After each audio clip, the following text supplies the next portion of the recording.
Cottingley Fairies. There was a bit of a disaster, wasn't it? Although for some reason Victorian England seemed to buy into this part of old rubbish. Two doolally sisters decide to cut fairies, because there used to be a story there were fairies at the bottom of our garden. Now they're just on Love Island. And they sort of, topical. So they cut these fairies out, and they suspended them with little bits of twine in the branches of trees, and they then took a picture of it. And for some reason the Victorians went, oh, fairies.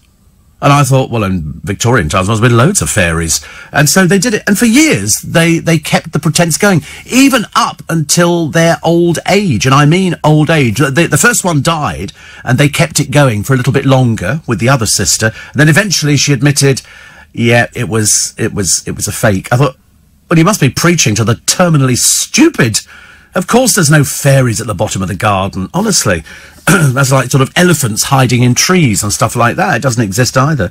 But everybody got very excited. So those photographs are going to come up for auction. They could fetch a lot of money, but it was just a hoax, one of the great hoaxes. But all sorts of hoaxes over the years, you know. The Loch Ness Monster was another classic one, wasn't it? Oh, stop it.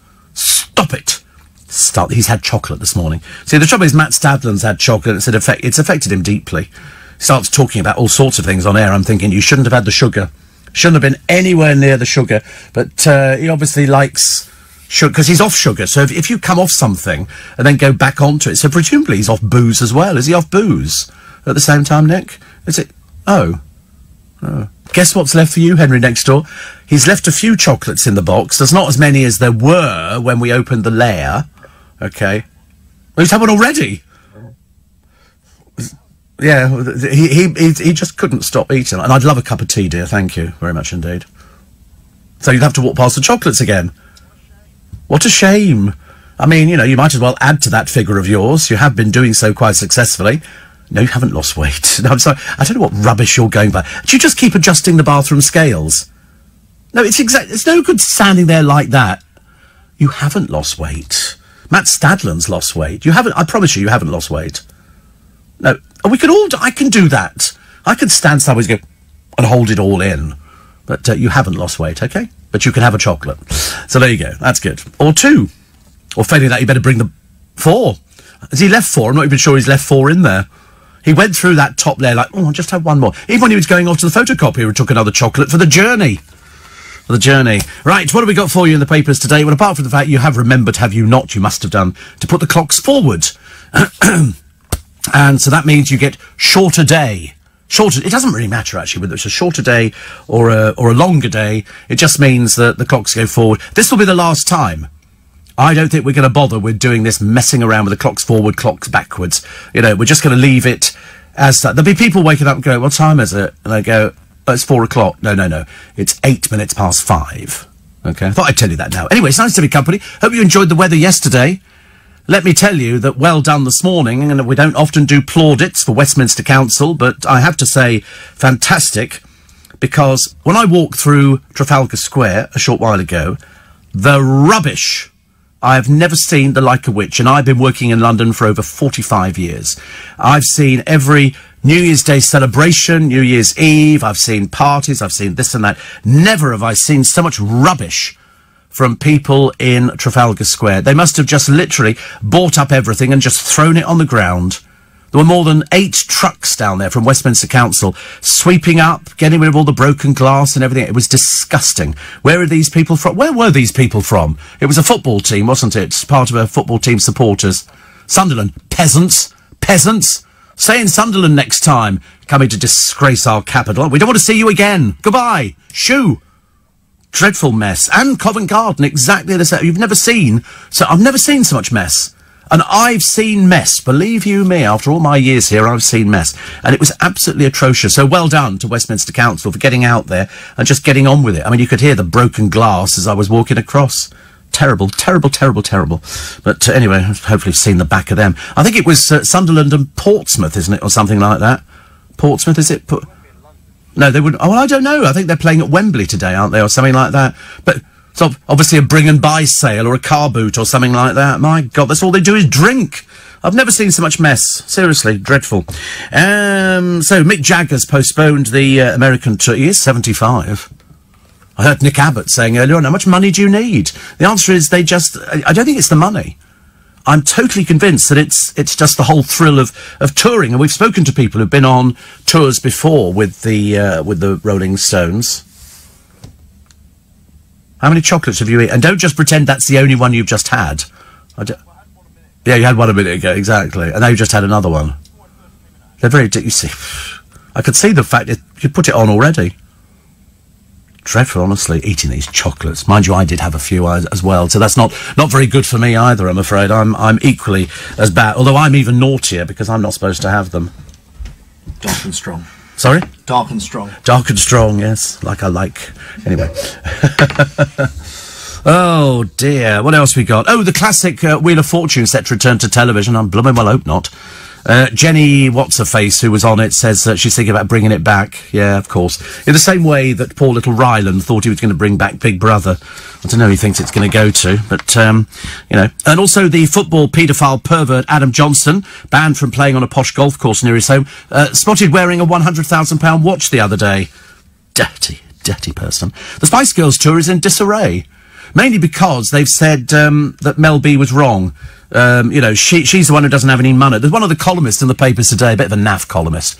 In fact, a very naff columnist. And she said, oh, Mel invited me to go there because... And I'm thinking, oh, God help us, honestly. Dirty person. Talking about things like that, which, of course, has knocked the Spice Girls tour. They said they went on tour, really, to help out poor old Mel B, because she can't manage her money, can she? Too busy making films, I believe. Also, Cadbury's blasted over an Easter egg with more sugar than a child should have in 17 days. Wow. That's a lot of sugar, isn't it? Also, Love Island, don't worry. No more thin people. Only fatties. They're going to put fat people on Love Island, so there is a hope for you, Henry. You could make it to Love Island. We could go on together. That'd be exciting. I, of course, would be on a different part of the island from you. I'd be on the part that carries the kebab shop. You'd be on the part... Because they've said they're sick to death of putting thin people on, so they want to put on normal-sized people, you know, which means people carrying a few extra inches. Yes. You may be having technical difficulties with texts. Oh, right. So nobody's texted in the past since 5 a.m. Really? Would you mind texting just to see if it works, please? Can you? 84850 84850, because there might be a problem with it, because we haven't had anything for a few minutes, and I know, generally speaking, how fast the texts go through on this programme. 84850. So if you're listening at the moment, try it just so I can then sort of check out. Oh, what are you doing? What are you doing? Oh, we're creating space. Oh, you're doing space. No end of chairs in there, aren't there? It's like Chairs City. 4 chairs. Do you ever have 4 people sitting that side of the glass? I know Nick Abbott, you know, spreads himself out on the chairs. Were you eating in here? Were you in here at... How many are there? 3. 1 minute you think there's 4, now there's 3. Ridiculous, honestly. I was just going to say, were you eating in here early on, Henry? No, but you left all the empty packets in here. What did you have? You had a Tupperware? I had cod. You ate cod? In here? In my studio? Outrageous. Oh, success. Oh, here we go. Oh, good. Good. Very better. Right. Popped into KFC for a cheap lunch and sadly was sick afterwards. And you can't undercook the chicken, Matthew. You can't undercook it. It's pressurised cooking. It's pressurised cooking. They can only do it. It goes into the fat, or the oil, or whatever it is they actually cook with, is in the machine, and then they put the chicken in, it's lowered in, and then they screw the lid down, and it's worked to perfection. I've never had bad chicken there. I've had 10 pieces before now. Pushing it a little bit. Paul in Brighton says, good morning. Test, says Pete. And thank you. A lot of people checking. Thank you very much indeed. I'm very grateful. I just need to make sure that these blooming things are working. Martin says, I'd like to wish all your listeners a happy Mother's Day. They like it. Somebody said, did Matt get paid for an extra hour this morning? He didn't do an extra hour, did an hour less. What are you on about? What planet are some of these people on? Where are you coming from? Did he get paid for the extra hour? Well, seeing as he got an extra less hour, that wouldn't be an extra hour, would it? Are you on drugs or something? You do worry, don't you, about some people? Oh, he had an extra hour. No, he hasn't. No, it was an hour less. I think you're fab, says Zoe. Introduced you by Chris Moyles. Oh, there you go. I get introduced to lots of people by Chris Moyles. Hello, Steve, says Anastasia. Thank you. Somebody says, text, you sexy beast. Something funny with that, Henry? Sorry? I don't know why you laugh at something like that. Some people find me sexy. Josh. And we know stories about Josh Coop this morning. We know stories. Yeah. Go on, tell him the story. You won't believe it. You won't believe it. Yeah, there you go. Smoke that in your pipe. Yeah. Unbelievable. Nicholas says, good morning, thank you. Good morning to you as well. Dean, somebody says, these Sunderland folk not only threw rubbish around, but talk about jaywalking in between moving cars, not even looking where they were going. Because they were drunk. Seriously, go on to YouTube, type in Trafalgar Square after... you've never seen so much mess in your entire life. Absolutely terrible, really. These people obviously have never heard of a rubbish bin. They just throw it down. Dreadful. Anthony says, for generations, people have been sucked in by fake pictures. Fairies at the bottom of the garden, Loch Ness Monster, Flying Saucer, and Gemma Collins looking graceful on Dancing on Ice, which, of course, she couldn't do. They just pushed the fat old bird on there, and that was it. There was no dancing involved at all. Sergio says, I drive up to London delivering pastries. How lovely. Do we not have pastries in London? You have to drive them from somewhere else? I was hoping you were going to say pasties, actually. In which case, we'd actually put ourselves down for a few pasties. The boys next door could absolutely kill a pasty at the moment. Yeah, we know you could, Henry. Okay, we know that. I think that's painfully obvious of anybody who's actually seen a picture of you. I love the way he said, it's supposed to be a surprise. Oh, yes, could you manage a pasty? Oh, I think I could probably force one down. Force one down? Force about 4 down, I should imagine. Dreadful. David Nottingham thinks I'm awesome, which is great. And Tricia says, I told my 3 children not to waste money buying cards or flowers. It's only a racket for the shops. Mothers should be appreciated daily. So I never got a card yesterday at all, but I do feel a bit sad. Well, there you go. Well, it wasn't for yesterday. It was for today, isn't it? Today is Mothering Sunday. I don't know I don't know how it works, but it sounds like a good idea. And if you've taken... Oh, I forgot to ask, actually, the boys next door. Have you bought your mother's things? Did you sort of... What did you get them? What did you get for your mother, Henry? A wine tasting. Well, that'll be useful for her, isn't it? What with the problem she's got at the moment, and now you're getting a wine tasting. Good Lord. What's a wine tasting thing? What, you just bought her a bottle of wine and a glass? A wine and cheese tasting in central London. My goodness me. Of course it was cheap. You wouldn't have bought it otherwise, would you? How much was cheap? How much was cheap? For 2 people, less than 40 quid. 35 quid. There you go. You know why? Because you don't swallow the wine, you spit it out. They then put it back in the bottle again and then resell it to somebody else. Wait, da, da, da, da, da, da. I never understood that, actually, with wine. People used to say to me, this is how you do it. You go, like that, with the wine. And they go, can you taste the aroma of peaches and black currants? No, just wine and sugar. I can't taste anything else at all. Very odd, isn't it? Actually, my producers during the week, my weekday boys, each bought me a glass engraved to me for my birthday. No, nice. It's got Steve, and then for some reason they put Happy 65th. I mean, I ask you. Jen says, I went for a late lunch yesterday, and because I didn't have a dessert, I justified myself that it was fine to eat a bag of chocolate mini eggs. That's not good. It's a 200-gram bag. I don't know how many chocolate mini eggs you get. I was going to bring in chocolate eggs for them today, but I thought, judging by the size of one of them, there's no point, is there? I don't want to add to his problems. You'll be going up a waist size when you go out to buy a pair of jeans next week. Nick hardly touched the chocolate. Yeah, Nick's slimmer than you. That's why he can afford to eat chocolate. I love the way you go, no. Yeah, all right. You don't need to... Well, there's always standing up malarkey. And people go, oh, look, standing up. You know, I could do exactly the same. Doesn't look as exciting, I have to tell you, but it doesn't matter. I shan't be going swimming anytime soon. Steve, when you talk to your producer and intern, you're an intern. You certainly should be interns, put it that way. I'm going for that one.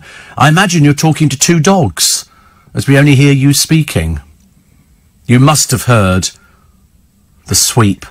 Yeah, this podcast producer. You must have heard the sweep thing, me and Sweep, which is so wonderful. Have you not heard you've never heard the sweep thing? Can you find Sweep? Steve talks to Sweep on the show. Thank you. I don't know. I can't remember if it's on YouTube. It came out of the Moyles programme. Did you never hear it? Oh, it's hilarious. It's one of the best things. It was done by Dave Masterton at the time, who ever so clever, but just very funny. And it's Steve Allen having a mysterious conversation with his producers. If you're a new listener, then this is for you.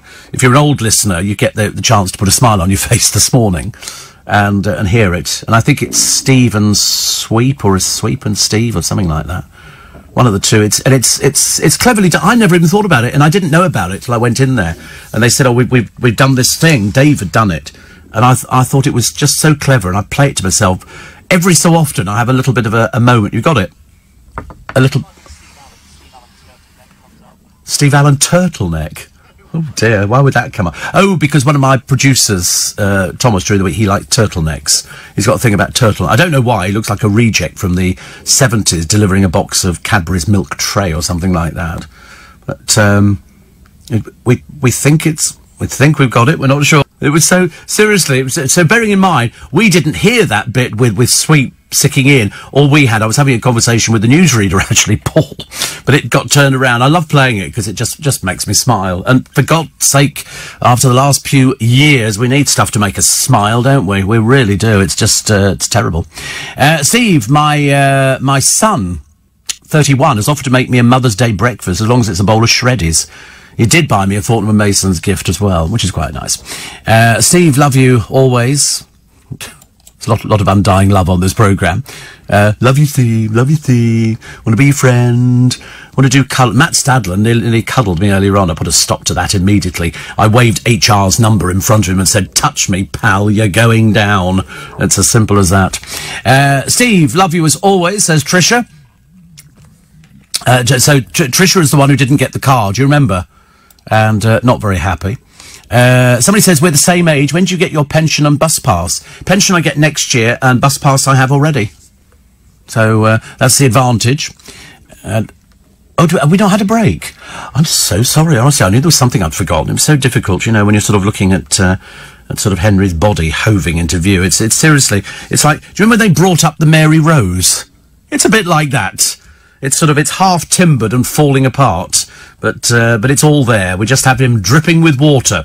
But that's probably for another programme, isn't it? 25 minutes past 5. Everybody, happy Mothering Sunday, happy Mother's Day, happy, oh dear God, I hope the children don't wake you up at this time of the morning just to give you a bunch of daffodil. They were all over the place. In fact, when I went into Kingston yesterday to go and do a little bit of light shopping, I sort of nipped in. Marks and Spencer's were like an ocean of flowers. I've never seen so many flowers. Waterloo Station, ocean of flowers, buckets of flowers, and these sort of flowers and those sort of flowers, everything else. And what I did yesterday morning, I got up really early because I woke up early. Saturday morning I wake up early, then I try and go back to sleep for about an hour or so, and then I thought I had things to do, like fill the pots up on the patio with earth, and I had all the bags. So lucky I didn't need to go and buy anything. I had 8 bags of earth, and I've used 6 of them, and then put all the begonias in, so they're all planted out now, which is great, because they say 1st of April, go in there. The weather's going to go a little bit pear-shaped, I think possibly today and this week, so no sunbathing in the old bikini for us. It'll just be, you know, sort of staying in probably with a jumper on, I should imagine. It's the only way you can manage it. And so I did that yesterday, and I was very pleased about that. Sort of tried to tidy up a little bit and pieces, and I'm thinking, is it all going to be begonias? I've suddenly realised I've got some pots which are a bit too low, so they're going to have to be geraniums. You know, anything just to make it. Am I too old now for doing gardening? I love gardening. If you looked at my pots and how big they become, I mean, you'd be really impressive. I've got green fingers. I'm trying to get rid of it, but I can't. And, I suddenly realised, you know, when you stick your hands in earth, and it looks all wonderful, then you've got earth under your nails, and oh dear. I had to get my little scrubbing brush out and scrubbed away to get rid of all the earth, and then I put some hand cream on. Yeah, and, you know, Swarthega. I can't touch Swarthega. Which reminds me of working in a garage. It's that sort of, it's a lube, isn't it? It's that, is it still green? You've not seen it for a few years. They used to have in the garage down for me, they had a big drum of it with a push handle on the top, a push plunger thing. And they would, and you sort of Swarthega. But I mean, I get roughly the same with hand cream and all the rest of it, and my little scrubbing brush. Because you can't not have a scrubbing brush if you're going to do gardening. And I love it. It's very therapeutic. Very, very therapeutic. I'm quite enamoured by gardening. And the one thing I like doing is I take a picture when they're all done, when there's nothing showing, and then I take a picture when they start growing. Excuse me. And then I take a picture when they're sort of out in full blossom. And it's very satisfying. Very satisfying. I've ordered my hanging baskets. I've got 6 this year. I was going to have 10, but I thought it takes me forever to water the bloody thing. I know you can get a watering system, but to be honest with you, I like to add the personal touch. I think if you can't actually, and I talk to them as well. I talk to all my plants. No, I'm very nice at, come on, grow, get bigger. You know, I've used that phraseology in other things. And it always works. So what I've done in each pot, I put a different colour. I didn't want to mix them all up because that ruins it. So each pot has got a different colour, and I've tried to make sure that the colours go together. So I had a red one, then I put a white one next to it, then a yellow one, then an orange one. And so there's 3 or 4 begonia plants in each pot. You're looking at me like I've completely lost the plot. Whereas I think it's very good. People tell me it's very good. Very, very good. Very nice. Right. Mothering Sunday, welcome to Mother's Day. If, of course, you do not have a mummy at the moment, maybe you lost your mummy or something like that, it doesn't matter, because we're in a different special club. We're in a very special club because we have the best memories. They have the physical, you know, appearance of the mother. We have the best memories ever, so that's good. Now, last week I did, and I got a bit angry, actually, on the programme. I called for a boycott of anything from Brunei, including the Dorchester Hotel, the Beverly Hills Hotel, and anything else they've got their dirty little fingers in. Because Brunei are set to introduce Sharia law over the whole place. It's only a tiny nation on the island of... it's surrounded by Malaysia and somewhere else. They're going to bring in Sharia law across everything. Death by stoning for adultery and gay sex. So, unfortunately, I can't subscribe to that at all. Especially when you think there's probably people from that country who are sort of out there renting prostitutes and things like that. I wonder how that sits with Sharia law. So what they're going to do is they're going to execute homosexuality. It's totally illegal across everything at all. So let's boycott the Dorchester. Everybody was calling for it the other day. I think we had numerous Hollywood celebrities, and I saw somebody the other day, I think it was John Simpson, who was calling for a boycott of the Dorchester and everything else that they've got, because, frankly, this is the year 2019. They either better pull themselves together, or we're going to kill their economy stone dead. I wouldn't have anything to do with anybody from Brunei. And I did say at the time, because I'm assuming, I'm only guessing this, there must be gay hotel staff working at the Dorchester. There's got to be, by the law of averages, there would be 100... Shame on you for working there. Shame on you. Really is. It's just too bad. Mind you only have to look at the ruler of the country and you think to yourself, you know, why on earth would anybody want to live in a dump like that? Thank you very much indeed. So we're calling for a boycott of the Dorchester, the Beverly Hills Hotel, which is steeped in history. And they were all out the other day. Everybody was boycotting it, and I think that's it. And anybody who's booked into it, shame on them. I have been to the Dorchester. I wouldn't ever go there ever again. I wouldn't want to go anywhere near it. Thank you very much indeed. Somebody says, have you eaten all the chocolates? No. People were talking about you before you came. People always talk about me. People always... I'm a talked about person. I'm a radio presenter. People always talk about me. I told you the other day.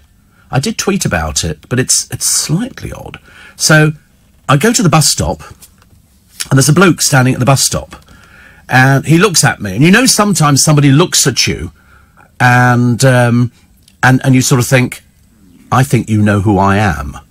You know, and I get that quite a lot. I didn't have a baseball cap on, and I look like Steve Allen. With the baseball cap on, I look like a much younger version of Steve Allen, and with the honed body. Anyway, so I'm sort of standing there, and he's sort of looking, and I'm sort of hiding behind the bus stop, which has got the, you know, this is where this bus will take you to and all the rest of it. Anyway, bus comes along, and I don't think anything about it, but I'm sort of mindful that somebody's looking at me.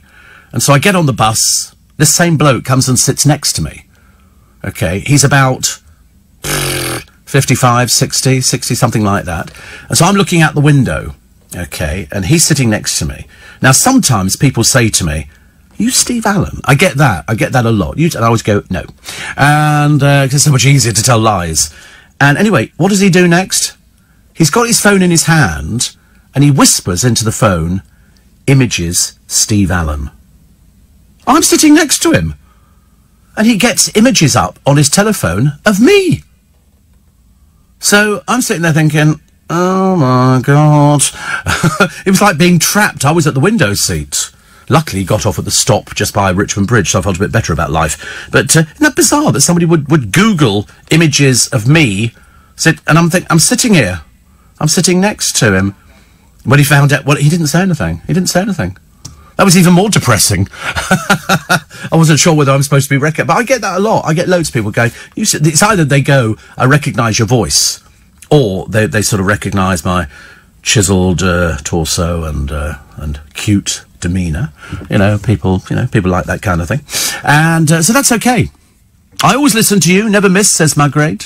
Thank you. And Guinevere and Trelawney, always listening. And a lot of people ask me about the bus pass thing. Yeah, I've got one bus pass at the moment, and I get another one, I think in September. I think so. And Steve, I hope you're going to severely reprimand anybody who admits to missing the first hour of your show because they forgot to put the clocks forward. I mean, you seriously can't forget that, can you? Everybody. I mean, I went round last night and I changed all the ones that physically need changing. So that's 1, 2, 3, 4, 5, 6, 7 clocks that need changing. The rest of them all do it by themselves. And Pete says, I'm glad my test came through. Off to bed after working on the door in a club. God, I bet that was busy. I hope not in London. After those dreadful Sunderland fans. Ghastly people. Another one here from Jeff who says, I wish you all a happy Sunday. Yeah, I mean, the weather's definitely going to change, you know. Definitely. Gary says, I can hear the other side of the conversations you have with the guys and gals behind the glass. Not all the time, because sometimes they don't actually say anything to me. Sometimes they just sort of... They're always very polite. They're never rude. Somebody says, is cute Scottish boy with you? No, he is in the building, I believe, this morning. He's coming in today. Don't say that about him. That'll be dreadful. What did you do for your birthday, says Anastasia? Nothing, because I was ill. So we're going to have to reschedule. I'm going out with some friends in about 3 weeks' time for lunch. There's about 6 of us, I think, going out for lunch. You need plastic gardening gloves, says Jackie. Where'd you get those from? Where'd you get those? I was 65 in January and get my pension in May, so you should get yours in July and August. No, I don't get it till next year, because of the year I was born. It goes for next year. I know that because we've already checked. I'm so excited. Imagine actually getting to the age where you qualify for a pension. I've got no idea how much it is. I've got no idea how it works, but I'm very excited. I'm just going to save it. And of course, as you know, I've had 2 insurance policies come out as well, pensions. And so you can have, I've got that coming in as well. Pfft, I should be loaded. Yeah, right. Not. Steve, another one here. Sarita says, my darling son woke me up at 3 a.m., admittedly, so I could take him to school for his school trip to Spain. But the bonus, yeah, because the kids are on holiday, aren't they, I think now? Is this, what break is this one? Is this, it's not Easter, is it, or something like that? I don't know. I'm sure, it could be half term. So a lot of people are going away for that. I thought it was Easter. I thought we're into Easter egg. I don't know. I can't remember when Easter is. I know in this country, we've obviously forgotten religion because we just go straight for the fact that Easter eggs are on sale. But anyway, the bonus, apart from having just the one idiot boy at home, my beloved eldest son, is I was waiting for the start of the show, says Sarita. So that's good. Rachel says, for the first time I watched All Together Now on BBC One, I lost a very useful hour of my life. What is All Together Now? Which one is this? I tell you what, is that Jerry? I don't know what it is. I watched a dreadful programme the other day, grieves me to tell you, with Josh Widdicombe and some bloke, called whatever it is. Just a pile of rubbish. Seriously, hardly worth bothering. What a waste of money that was. No, not The Last Leg. I like The Last Leg. This is another one. It's called, is it not Metaphysical or something? It's something stupid. And it's just, yes, it's on Dave. It's rubbish. Absolute pile of rubbish. It's neither funny nor interesting. Seriously, it was the most depressing. I turned it off. Did you? I love Josh Widdicombe. This is just pants. This is... Oh, did he? Oh, right. Oh. Well, I know the person who was offered the Derren Brown magic gig before they wanted Derren Brown. They offered it to somebody else, and he said, no, I don't want to do it. It wasn't me. I'm not telling you that. Honestly.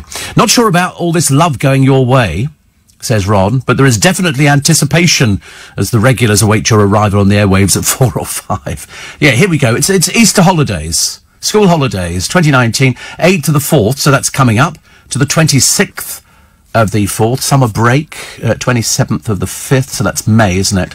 7th to 10th. Autumn break is 21st of October. And then the Christmas holiday. Deck the halls with boughs of holly. Fa-la-la-la-la-la-la-la-la. 23rd is a bit late for Christmas holiday, isn't it? I thought that. Yeah, they normally break up a little bit beforehand, don't they? Barely enough time to erect your tree, really. And I have to be honest, you know, once you've seen mine, you kind of wouldn't be forgetting it. You wouldn't be forgetting it. Lots of... What's the matter now? Don't you have a tree in your house? I bet you don't. It'd be some little thing in the corner that your mother's had for years. Christmas tree, yeah. You have a nice one. What size would you have? What... always impressive. Yeah, but what? I mean, like 4 foot, 5 foot? What would you call impressive? Oh, 6 or 7. Good Lord. And who actually buys that? Does your mother drag it home behind it? Daddy buys that. Okay, and who actually decorates the tree? Mum. Do you do anything in your house? You help. Oh, right. Well, when you say you help, is that Father Christmas I hear? Oh, my goodness me. Has he got a present for me? We love Christmas. I got told off last year. Only by one listener who said, you've ruined the magic of Christmas. I went, sod off. Ruined the magic of Christmas. Honestly, you can't ruin... It's my fault. Yes, I'm the one who's ruined Christmas. I love it. I can't get enough of it. I cannot get enough. Seriously, just hear those sleigh bells jingling, ring, ding, tingling too. Come on, it's lovely. Well, in fact, I might go home and watch it. Oh, no, I can't. I've got to do an invoice. I might go home and watch a Christmas film today. Invoices are very important at the same time as well. Right, do you want a time? No, it's too early. I have to look at the... I don't know. Seriously, the other day, when they did this Brexit thing, where it all went pear-shaped for the umpteenth time, I got a shorter programme, so I only got to do 2 hours. It was so odd walking out into Leicester Square at 6 a.m. in the morning, because we didn't know anybody. Whereas normally, when we leave at, 10 past 7, quarter past 7, whatever time it happens to be, we know people out there. Lovely day, says John in Brightlingsea, down at Frinton. Oh, isn't that the place that's got a lovely little pier at Frinton? Also, they don't have any fish and chip shop or Chinese takeaways. So that's the place, isn't it? I'm pretty certain. He says, Essex Sunshine Coast at its best. Glorious beaches. Made me think of the old maxim, Harwich for the continent, Frinton for the incontinent. Thank you very much indeed. God, me, we haven't trotted that one out for a little bit of a while. And Duncan in Bilbao says, less than a week since my mum's funeral, very dignified. Brought up 7 kids in Zambia and Scotland and England. Wherever I am in the world, I still always call her on a Sunday. I should be twiddling my thumbs at lunchtime today. Can still talk to people. Seriously, I mean, it's once the worst thing is, once you lose your parents, you then feel as if you're some sort of orphan. That's what I felt like. It was terrible. Going to try and get some begonias in this year. I was so jealous listening to you rave about it last year. The enthusiasm was infectious, Steve. Out today to buy some. Yeah, that's Frinton-on-Sea Beach. Have they got a pier? They've got. I'm sure they've got a pier, a promenade. Haven't they got a pier? There's no pier. Well, I think that's outrageous. Wait a minute. The rest of it is extensive. Promenade, and green type of beach, sandy. Nearest town. Oh, that's nearest town, Frinton-on-Sea. So at the same sort of... That's very disappointing, isn't it? Just looks like a bus shelter.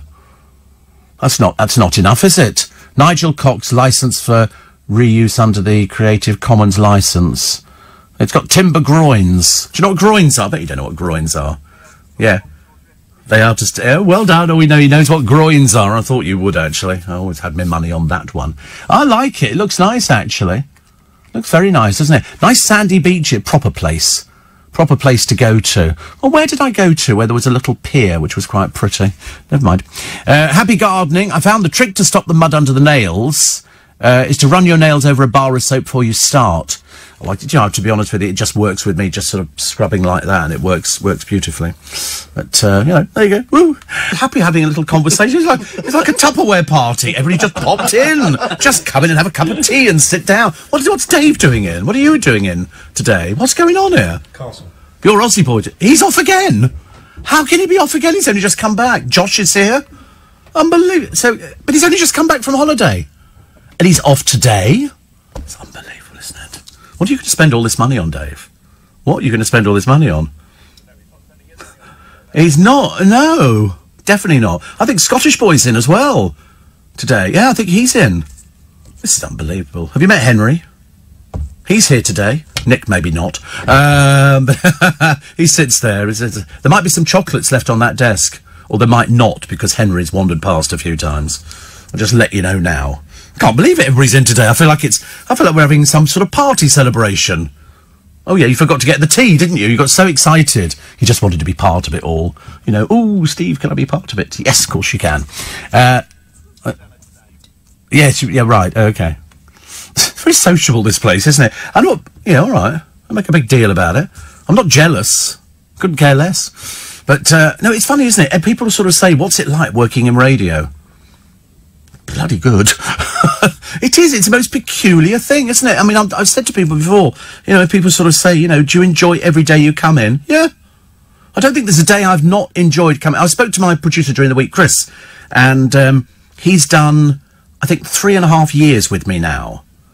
And he said it doesn't seem like 3.5 years. Mainly because we make the programme go through so quickly. 3.5 years. He said, I didn't think I'd be doing 3.5 years, but here he is. And everybody else. It's odd, isn't it, really? That you do something that sort of a lot of people enjoy, and we do get a lot of love on these programmes. I've heard people earlier on sort of saying to Matt about, you know, they love listening to Darren and me and it's just nice. It's very nice. Very warming. Very warming. Steve, I was wondering how the clocks going forward must confuse the nocturnal animals. Foxes must be wandering around the streets thinking, hang on, what are these human beings doing? Well, in London, it's 24 hours, isn't it? There's people slumped in doorways and everything. Some buttons falling off now. Dreadful. I'm popping open, honestly. I haven't put this shirt on for a while. Everybody likes this shirt, so I thought I'd wear it. Steve, it was rather amusing. Mum died just before Mother's Day 22 years ago. Me and Sis laughing at Town's Mother's Day stuff because we don't have one anymore. I don't think it matters. Ron says Brunei's a strange place. You bet your bottom dollar it is. But it's a very rich country. In fact, Royal Brunei Airlines is one of the world's leading... I wouldn't fly with them if you paid me. Seriously. After that Sharia law which is coming in, where they're going to be killing people because they're gay, and if you're an adulterer, they're going to be stoning you to death. Only the women, you understand, on the adultery side of it. The men, of course, get away scot-free. Seriously, I mean, Julia, Ian Teddington, says, you'll still need your nail brush, but next way to get the hands ready clean is put a teaspoonful of sugar and a squirt of washing up liquid into your palm and then work it into the hands as you would soap. Oh, God, listen, I'm going to go and buy gloves. I've decided it's easier to buy gloves. The programme you mentioned says Mark was hypothetical. This is the Josh Widdicombe one with this other... It's just not funny. They've obviously gone, oh, why don't we just sort of, you know, do this, put some people together and it'll be hilariously funny. It's not. It really is not. Steve, it's a show where normal people are auditioned by a panel of 100 egotistical idiots. They judge who's the best singer. Don't bother. This is the one we were talking about earlier on. Oh, goodness. Honestly. Sorry. What are you doing throwing it all over the place? Throwing the tea all over the place now. Now I'll have to sort of mop up, I suppose. All mad. It's like being in the middle of the chimps' tea party. I promise you. Remember they used to do them, the PG tips people? Have you seen Afterlife, written and starring your friend Ricky Gervais about a recently widowed angry man? It's touching, funny and heartbreaking, says Jenna. Highly recommended. Apparently, Class Olsen have good plastic gloves for gardening, says Merlin Kingston. I'm not sure if I want to go to Kingston today. I'm not sure. I mean, I can't remember if I need to go to... Is it closing down? It was in the place where Woolworths was, wasn't it? Yeah. I never see anybody in there. Seriously. I mean, I've been in there loads of times and bought little bits and pieces, but I thought the place was too big to actually sort of sustain it. You need a lot of shopping. Is it closing? Oh, right. What, today? When is it closing? It's not very good. Oh, in January? Oh, they have closed them, or oh, right. Oh, right. Oh, that's bad news. That's very bad news. Where do they operate? Are they Swedish or something like that? Olsen sounds a bit Swedish. Yeah. Oh, that's a bit of a disappointment. Another empty shop. They're all over the... We've got an empty carpet right in Twickenham, which is, you know, I thought they would survive, but not. Although we've got some very good specialist carpet shops. Nice little one in Church Street that we've used a few times. They're very helpful. Talking of decent and bad television, Steve, I watched the Jonathan Ross show last night with Vicky McClure, and the new Line of Duty starts tonight. Worth a look, says Matthew. Who's Vicky McClure? Am I supposed to know who Vicky McClure is? Because I saw the credits on the Jonathan Ross show, and I remember thinking, who's Vicky McClure? I've heard of the name, but I can't remember. Award-winning actress. Oh, right. This is... Do you know, sometimes I read these things and I go, oh, and then they go, but you spoke to her last week. And you go, thanks a bunch. I always forget these sort of things, you know, very easy. Steve, I don't know what timber groins are, says Jill. They're, you know, when you go onto a beach. Oh, yes, I know who she is. You go onto the beach and the dividers into the beach, the groins, those wooden things that go down. What? Those. She's in conversation this week. You know, actually, don't joke. She might be. I think I've got 3 to record this week. I've got 4 the following week. We're so ahead of ourselves on this programme. It gets better by the day. And also, tonight, you must listen. 9 o'clock this evening, or 8 o'clock if you haven't done the clocks. And in conversation this week, Tuppence Middleton from The Fisherman's Friends, and she's in the new Downton film. She's lovely. She's lovely. My producer fell madly in love with Tuppence Middleton. What's the matter now? What's the matter? The tea tastes sweet. Oh, what, your tea or everybody's tea? Wait a minute, let's have a try. You're using different bags or something. Did you squeeze it? Did you squeeze it? It doesn't taste like the last. Oh, well, that's what, you can't put 2 tea bags in a cup of tea. 1. No, 1 tea bag. What a dreadful waste, honestly. Not coming around my place to make tea. No, just 1 tea bag. You don't have time to brew. Why 2 tea bags and a cup of tea? That's ridiculous. Actually, I went to John Lewis. I've got a big mug at home. Got a big mug here. And it's like the size of 2 cups. So I went to John Lewis thinking they'll have one. No, they didn't. No, they didn't. So I've got to order it on Amazon, probably. Because I love a soup in a big mug. Because you can fill up, and I can't be bothered with a spoon and all that kind of, you dribble it and you spill it in and that's a bit boring. So, at the moment, and I'm going through a phase, potato and leek. Potato and leek is my favourite soup at the moment, and I've only found it in Waitrose. So I've had it 3 days running, potato and leek. Well, what I do, I cut up a little bit of bacon and put that in it. That's lovely. But you've got to be very careful, because when you go like that, as you do, if the bacon's really hot, which it could be, you can take the roof of your mouth off, you know, skin falling out from underneath. But, that's good. Is it, what did I say, potato and leek? I think you might be right, it's leek and potato. Why is that? Vinegar and salt crisps. Do you know, it's funny, it's the least, the only ones I like were roast chicken. Chicken roast, yes, chicken roast, hedgehog, things like that. I was in at the very beginning of crisps, when they came out. Smith's brought out, and then Golden Wonder, I think, and we were on a beach with my mother, and I've got a picture of us hiding behind a windbreak because it was so blooming cold, and we had crisps, and they were 3D a packet, threepence, old money a packet. We used to get so excited. Used to get a proper packet of crisps. Now you get about 6 in there. It's just to fund Gary Lineker's lifestyle. So I boycott them immediately. And so many things I'm boycotting recently. I don't know why. Have I got grumpier as I've got older? I do hope so. I do hope so. You know what I mean? So now you know what timber groins are. Colin says, Happy Mother's Day memories. That's good. Mother's Day memories.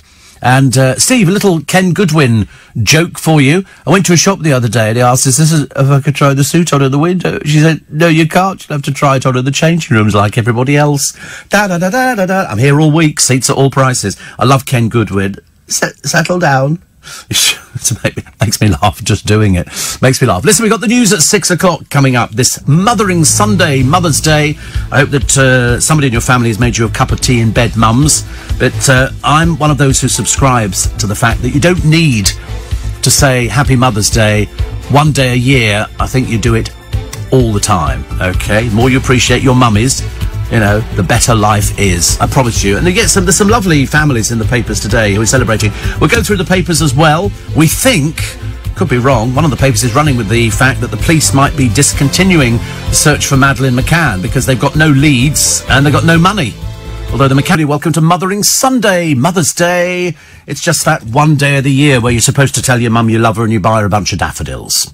To be honest with you, you can actually grow the blooming things yourself and go and pick them from the garden. So much easier. So, no, you mustn't take from a park. That's stealing, apparently. You know, down the middle of roads. Do you know what some people do? Some people drive their cars down motorways and they make little parcels up of little bags, little mesh bags with earth in and a couple of seeds or whatever it is, and then they throw them out the car window. So when you go down the motorway, I mean, don't seriously think somebody's planted daffodils down them. No, that's people have done them because daffodils reseed. So if you plant 10 this year, next year you'll have 20.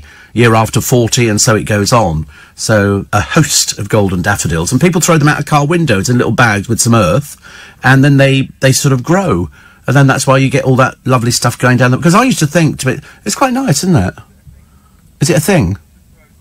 Yes, apparently. Oh, yes. Oh, yes. I think after Prince Charles made it fashionable to have a meadow, some people who've got big gardens, you can buy, I think it's called Meadow Mix or something like that, and it's all sorts of different, plants that you might not have seen before to attract wildlife and, things like that. And as kids, we used to run through fields. They weren't ours, we just ran through fields. And that was quite nice. We just sort of got out there and said, let's run through a field today. So we'd go out there and run through, and then somebody said, you've just, bluebells everywhere. You get different things at different times of the year. I've always wanted to have a bit of an acreage. I always fancied the idea of having somewhere big with a sort of bridge where you could play poo sticks and, and grow different things. Poo sticks is where you do it on a bridge, you drop it one side, and then you rush to the other side to see whose poo stick makes it there. Just me again. Anyway, so it doesn't really matter, does it? Who cares? For goodness sake. Steve, hearing Sweep, I wonder when you'll have Sooty in the studio, says Jeff. He's been in here for days, but Sooty doesn't say anything. He only Sorry? He said he's fine, thank you. He just whispers in my ear. He doesn't say... It was only Sweep who said thing.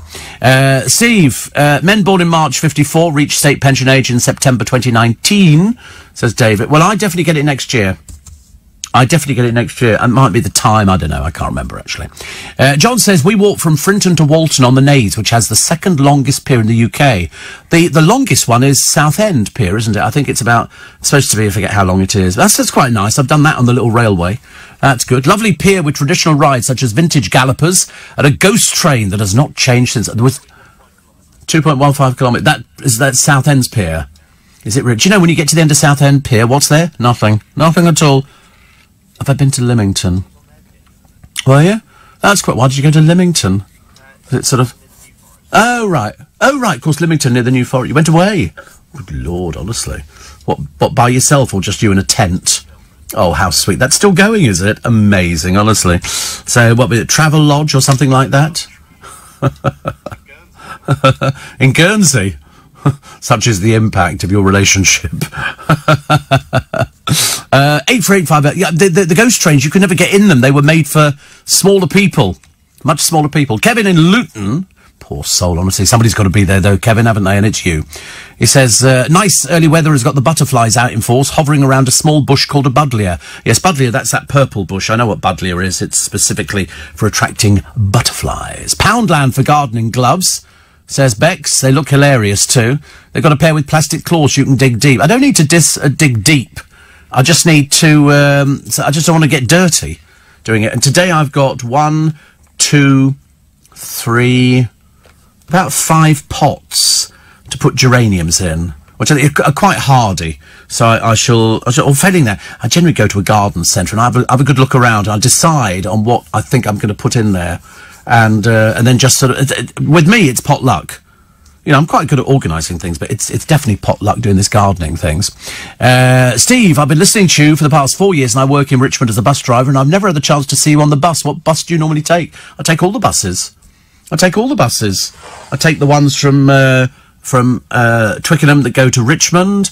I come back from Richmond. I sometimes do a Kingston bus. But no, I mainly do either Heathrow Central, the 490, or I do the R68 or the R70. Yeah, I take most things that are going. I couldn't care less, actually, just a bus to me. People always seem amazed that I take a bus. Don't throw yourself out the window, dear. It's very unnecessary and we've got to get to the end of the programme. 2 tea bags, I can't believe it, honestly. Steve, I set my alarm to wake me for 1:30 for work, and of course the clocks went from 1 to 2, so the alarm never went off. Late for work, oops, says Jackie. And why does Steve always feel the need to mention he has 2 producers?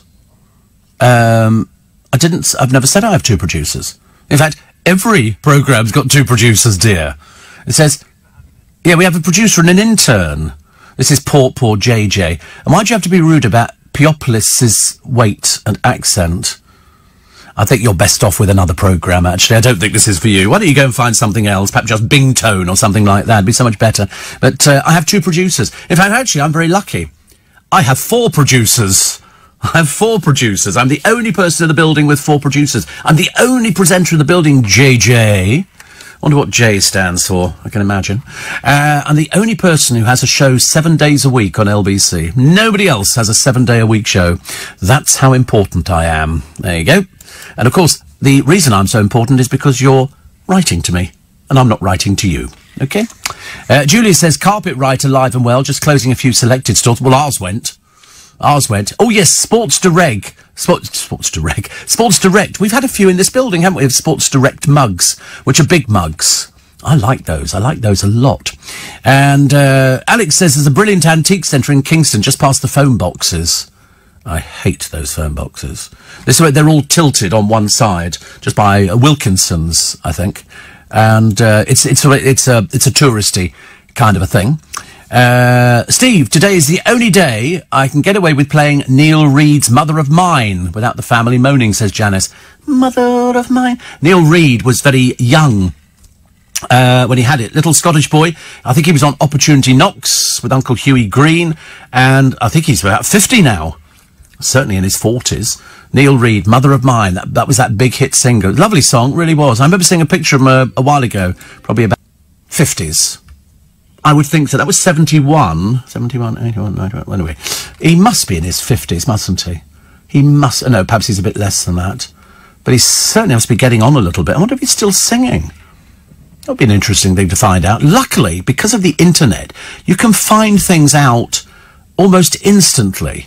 Here we go. So, he was the winner. He was the youngest person to reach #1 on the UK albums chart, and he was singing at a pensioners' party in 1968, and he got to #1 in 72. And in fact, actually, this is the only #1 selling albums that's never had an official CD release, and as such is unavailable in that format. He's now, wait for this, he's an independent financial advisor living in Blackpool, interviewed by Amanda Holden about his child stardom for When Britain First Had Talent in January 2008. So how old is he? How old is he? He's 60. Isn't that amazing, honestly? I'm so glad he's alive. I'm so glad he's alive, because sometimes I've done these things and somebody said, oh, by the way, they passed away a short while ago. So we try not to sort of worry too much about things like that. Perdita says, I also really enjoyed Afterlife and tweeted this quote from the show. Society grows great when old men plant trees, the shade of which they know they will never sit in. Powerful stuff. Do you know, I looked at the other day, funny you should mention trees. There was an advert in some magazine I picked up of miniature fruit trees. They used to be called ballerina fruit trees years ago. And so you could grow apples on this thing, which didn't grow very tall. And I thought, oh, I quite fancy that idea. And they had, one was plums, one was apples, and the other one was pears, I think. And I thought, that'd be quite, you could have a miniature orchard. But then I did hear of this fruit grower who had, was it something like 30 varieties of apple on one tree? And it's easy to do. You can take any fruit tree and you can graft on another apple onto it, and it will grow that apple on that particular branch. Clever, isn't it, really? Very clever. So that's the thing to do. Steve, is Southend Pier the one in the title credits of Minder with Arthur Daly? I can't remember. I could be so good for you. Might be, actually, because it was London, wasn't it? It could be. They would have used Southend. Susanna wants to know if I've ever owned a pet. Many years ago, we had a pussycat, and we had a dog, and we've had 2 hamsters. And that was it, actually. That was it. Some people have loads of things. I mean, now, occasionally, I think, it must be quite nice to have a dog or a cat or something like that. My producer's got cats. He tells me about cats, so that's much easier. Knowing your liking of strong milk, Steve. Yes, I do like Jersey milk. Good article in today's Mail Online on how full-fat milk is good for you. A far cry from when we were both mere youths and that semi-skim was the only way to go, says Glenn. Yeah. What a shame you're going to get a bit of mud on your hands. Anybody think you're going to dig a 50-foot hole, says JJ, who's back again. How dreary and boring have you become? Honestly, 2 Texan already. Now we know why you're single. Now we know why you're single. Because you're dull. Very dull. Steve, I worry about Kate Middleton being very thin, says Jackie. Well, you mustn't. Why would you worry about somebody being thin? I mean, I've got, an intern here who's covering for both people. He could be... He called you an intern. You are what's an intern? What's an intern? That's Monica Lewinsky. Doesn't look at all like Monica. Oh, I don't know, actually. Stick a wig on his head, he could look like Monica Lewinsky, couldn't you, really? Oh, yeah, I would. Have you ever worn women's clothing? You've never sort of put up just for a joke, for a party or something like that? You never sort of, never... I think the answer is yes, you're coming up to... Yeah. Oh, right. He was the Duchess in Alice in Wonderland. Bit of typecasting there, ladies and gentlemen. I don't even remember what the Duchess is. Who's the Duchess in Alice in Wonderland? Just a fat one, he says. See? Not just me. They're all doing it. Thank goodness. Let's hope we can lose JJ from now on. I can't deal with people like that. They need to get medical help. La la la la la. Somebody says, Southend Pier is 1.3 miles long. I think that's what we said, wasn't it? I don't know the last time you went there, but there's a working lifeboat station, a concert hall, and Jamie Oliver's cafe. It's only an ice cream parlour when he's not recording. And don't forget the train, says John. Well, I've been all the way to there. I've been in that place where they use for filming, loads of times. Loads of times. Somebody says, you said there's nothing at the end of Southend Pier, says Colin. There is. The sea. Yeah, it's the big round sort of semicircle. The lifeboat thing is sort of down in the water. Not exactly like a lifeboat, crunching down there, going, quick, lifeboat. Nothing like that there. I thought there'd be a fun fair at the end. But perhaps that's a little bit too chav. Frank says, what with the trip to Dad's in Bath and 4 upcoming military affairs, I shall be enjoying your banter twice as much as usual. I've just left my wife Helen purring in bed. Purring? Slightly odd. He said, well, that's what she calls it. I was going to take her a cuppa, but I couldn't find any tea bags, and I hear your chums are inundated. Could you wing some up? 2 in a cup. 2 in a cup here. Have you ever heard of anything like it? I wonder why it tasted a bit strong. I mean, frankly, he spilt a bit on the end of the desk, and it started melting the desk. That's how desperately sad. It's his last day today, actually. We're finally got rid of him. He's moving on to something else. I don't know what he's doing. So, are you still here, are you? Oh, right. Yeah. So you'll be starting at what time? 2 o'clock. Oh, you're doing Sheila? Oh, you're doing the phones for Sheila? Oh, right, lovely. Working all the way through till what? 10 at night? Yeah. Oh, right, you're doing Ian Dale? Oh, that's right. No, it doesn't matter, though. Listen, there's loads of time, isn't there, really? That'll cut down your work elsewhere, won't it? That'll be a little bit... You won't be able to manage everything there, doing those sort of hours. I mean, you'll have to let me know, actually, how often Ian Dale cries. He cries quite a lot, actually. I think he cries more than I do. He cried when I was on it. I know. It's one of those sort of things. We're obviously both emotional people who just get carried away. Okay, right. Everybody, 21.5 minutes past 6. That half is very important because at 7 this morning, the Weekend Breakfast Show with Andrew Castle. Up for discussion today, guess the first one. Theresa May pondering the 4th bid to pass the Brexit deal. Also, the unlikely similarities between the far right and ISIS. And instead, I just heard, actually, a short while ago that Begum woman, her husband has been denied entry to this country. Of course he has. He's a member of ISIS. Not pond life like that, thank you very much indeed. Also, the stop and search rules eased to combat knife crime. Again, a losing battle. They're never, ever going to stop knife crime. They're just not. All that and more with Andrew Castle, Weekend Breakfast from 7 this morning on LBC. Miriam in Jerusalem says, I lost my mum suddenly when I was 5. It was the most traumatic thing that could have happened to me, even though my dad couldn't look after me and my sibs. I still love him to bits and come whenever I can to visit him and spend time with him. That's the way it goes, isn't it, really? Sometimes, and I've heard of people before who've lost their mums at an early age, and I think, well, I know what it's like. I've been there. Is it mainly singletons that text in regularly? Says Ron. I have no life, but I do have a mother to take out to lunch later. That'll be everywhere. Everywhere you go today, you'll be seeing sons or daughters sitting with their mums in a restaurant. The mum will be staring into the distance, I promise you. Right, Daily Star, Saturday night takeaway axe riddle. Insiders claim the show is to be axed after 15 series. Now, does this come down to, and I only ask because I'm quite curious, due to the fact that Ant was done for drink driving and had to pay £86,000, do you think that the public will not watch something? And if you're going to commit an awful lot of money to a show, I question whether or not the public will buy. I think they actually could weather it. I think they could, even though there's been lots of doubt within media circles. I only operate in radio circles. I hear stuff about television. People say, oh, did you hear about so-and-so, so-and-so? And I go, could they bring it back? Would the public forgive him? You know, are they going to be, because they're going to be out for him. I'm telling you, whichever way you look at it, he's going to come bouncing on for Saturday Night Takeaway and go, it's Saturday night. And they're going to go, oh, he was a drink driver. You know, I mean, I could tell you how it's going to work. I could tell you how it's going to work. Also, Love Island's Georgia Steele, whoever she is, and dancer Louis Spence had a high noon showdown. They clashed while filming well, I mean, he's been in the business for years. He was a choreographer on a lot of very famous videos. She's a nobody, an absolute talentless nobody. They clashed whilst filming this Celebs on the Ranch, another piece of rubbish. Louis said, she did my head in. She was so loud and kept repeating herself, because she's talentless.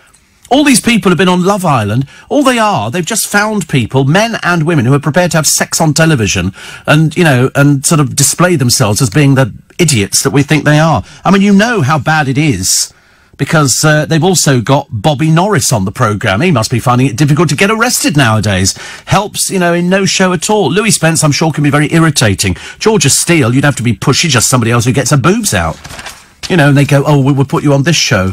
And you go, thank God nobody'll ever be watching it. That's a good one, isn't it? Also, Line of Duty, back with a bang. The stars say making it is a blast, which is... I've never seen it.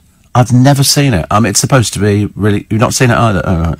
It's supposed to be really good. Football pervert, paedophile Adam Johnson has been banned from playing on a posh golf course. He picked the secluded location for his monster 7-bedroom mansion.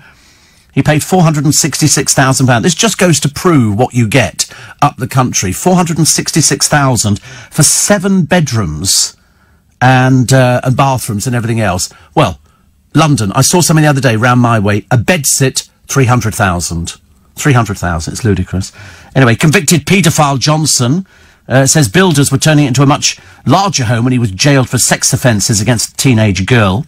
But members at the Castle Eden Golf Course in County Durham, which has a thriving junior section and wants to attract more girls, said he cannot join their ranks. You don't want him anywhere near them, I would have thought. I don't know whether... Did he have therapy when he was in prison? I've got no idea. We just know what he is. Thank you very much indeed. Also, Abby Clancy had to stop her husband, Peter Crouch, blowing 50,000 quid on a slide. And... I don't know what it is, actually. It's a huge spiral slide between floors. 50,000 quid. Good Lord above. Here they are. 2 more saddos. Demi and Chloe Sims. How old's Chloe Sims? How much Botox has she had injected into her face? What does she look like? She says Demi is the bisexual sister of Chloe, who just looks like some over-made-up drag queen from a beauty show somewhere. And she says, I wouldn't say I was thick-skinned. No, perhaps just thick. But she says, I've only just joined, but I've had trolling already. Everybody gets trolled. Don't make such a big deal about it. Just ignore them or cut them off. We had JJ this morning, a simpleton, a lonely person. You know, we just sort of laugh at them and then just block them. It's as simple as that. Only takes about 5 seconds to... In fact, less than 5 seconds. Just go click and they've gone, which is lovely. There are lots of piers on the River Thames. It's just that they're longer than the width of the river. Yes, there are lots of piers. Are there? Lots of bridges, aren't there? Lots of bridges. I don't know, piers, actually. Oh, that's the joke. Lots of... Oh, I see. Oh, right. Sometimes they go right over my head, these jokes, which is just as well, isn't it? Darren says, great you up earlier, eating sourdough crumpets. I don't like sourdough. I decided, actually, I was going to boycott sourdough, only because it sounds pretentious. And they go, ooh, we're having sourdough. And I go, ooh, naff. Very expensive bread. Steve... another one here, which says, I got a guinea pig free from the animal testing lab. But he's very cute, but 3 times a day I've got to squirt shampoo in his eyes, says Tom. Oh, that is so sick. That is so sick. Actually, I had a friend who worked in an animal testing laboratory in a hospital. And this was donkeys years ago, like 25, 30 years ago. In fact, even more, actually. It's probably about nearly 40 years ago. And that was it, when they used to say, oh, you need to test on animals. I don't think you need to test on animals anymore. I'm not even sure if these sort of laboratories even exist. I'm not sure. Gary Bushell on the box to... Oh, he's got old all of a sudden. Good Lord, he's gone grey and white. And lost a lot of weight. Not a great look. He talks about Paxman getting the hump on Bake Off. I was quite surprised to see him on there, actually. You know, you get some people, perhaps they need the money or they need the exposure, I've got no idea. And he wants to know whether John Barrowman borrows his big collared shirts from Harry Hill. Probably not. Probably not. Also, sex will be banned in space if scientists get their way. Experts are calling for laws to prevent intergalactic bonking because children who are conceived in space may never be able to return to Earth. Oh, pile of old rubbish. Telly star Sandra Martin, I think not, swapped Gogglebox. She's not on Gogglebox anymore. She's finished on Gogglebox. She also finished on Pantomime. I don't think they'll ever risk booking her again on something. But she was relaxing with a friend on the beach in Devon with their photographer.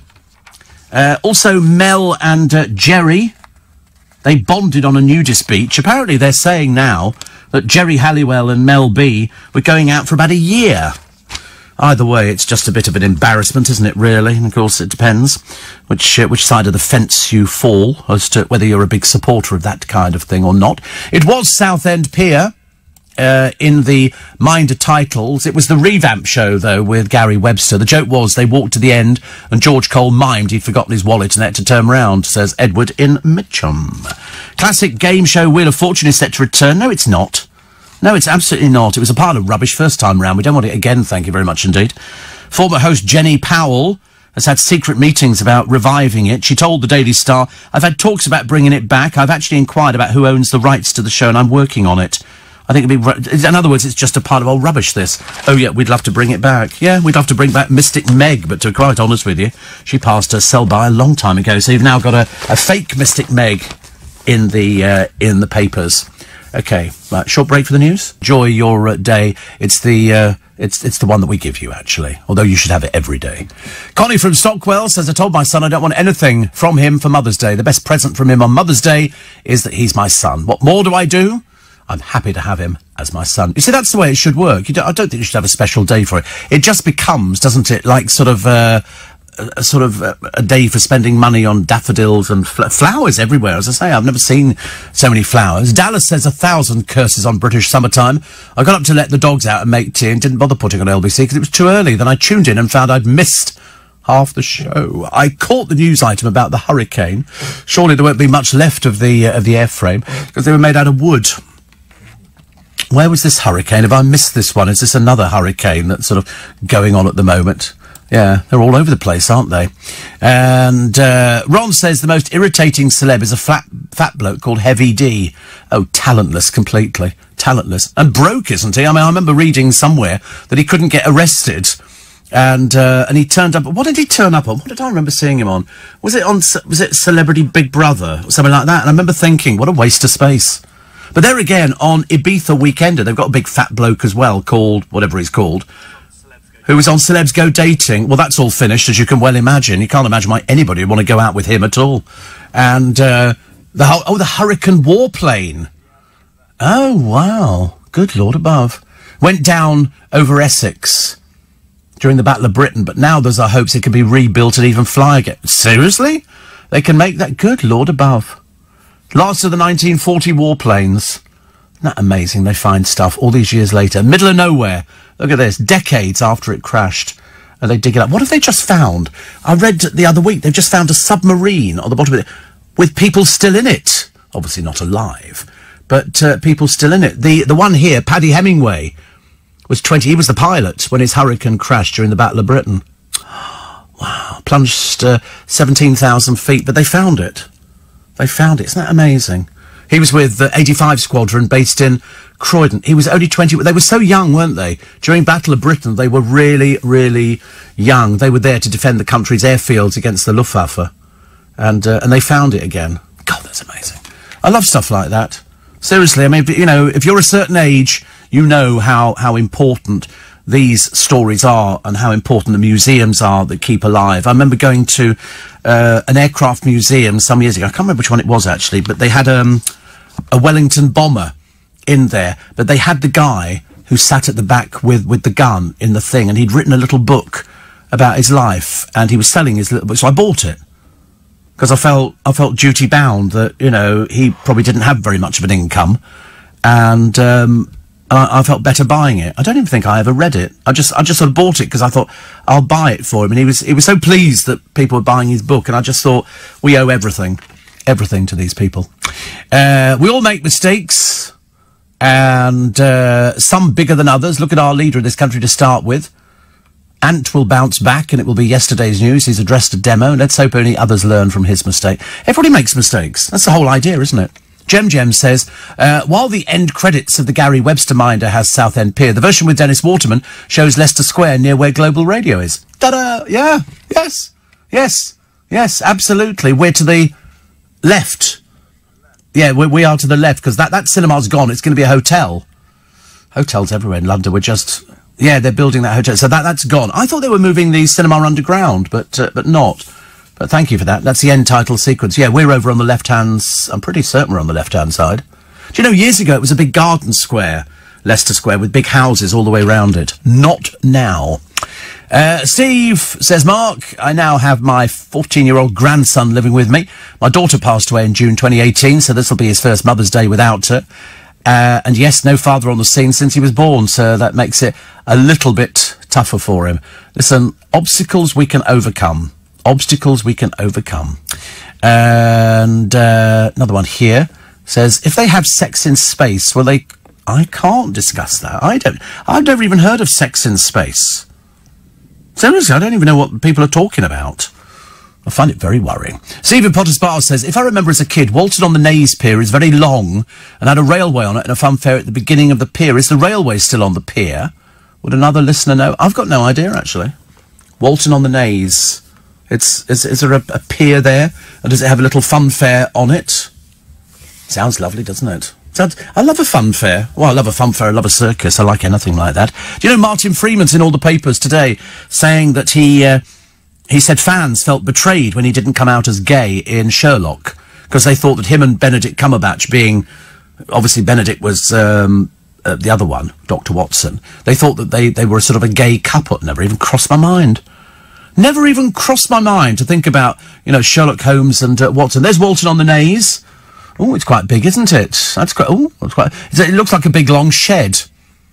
And it's the second pier, owned by the Walton Pier and Hotel Company, and originally built in the 1870s, but looks quite nice. It's got a single-line electric railway which goes through it as well, and they've sort of done it. The Victorian Carousel went under the hammer in 2015. Built in 1889, the main feature from 1948 was expected to fetch an estimated £100,000. Well, I tell you, people in showbiz circles and in funfair circles, that would be something worth buying. There is a funfair museum, which has got lots of rides in it. And you can go there and see old ghost trains and stuff like that. It's the fact that they were never dark enough and people used to touch you inside. Do you remember? You go into a ghost train and go, ooh, like that. Frightening. But they're so tiny you used to get your knees knocked and everything else, but we loved it. We loved it. I wouldn't change anything for the world. Do you know, I bought a pair of glasses the other day, reading glasses, which I'm wearing at the moment. And I thought I just bought one pair for $9.99.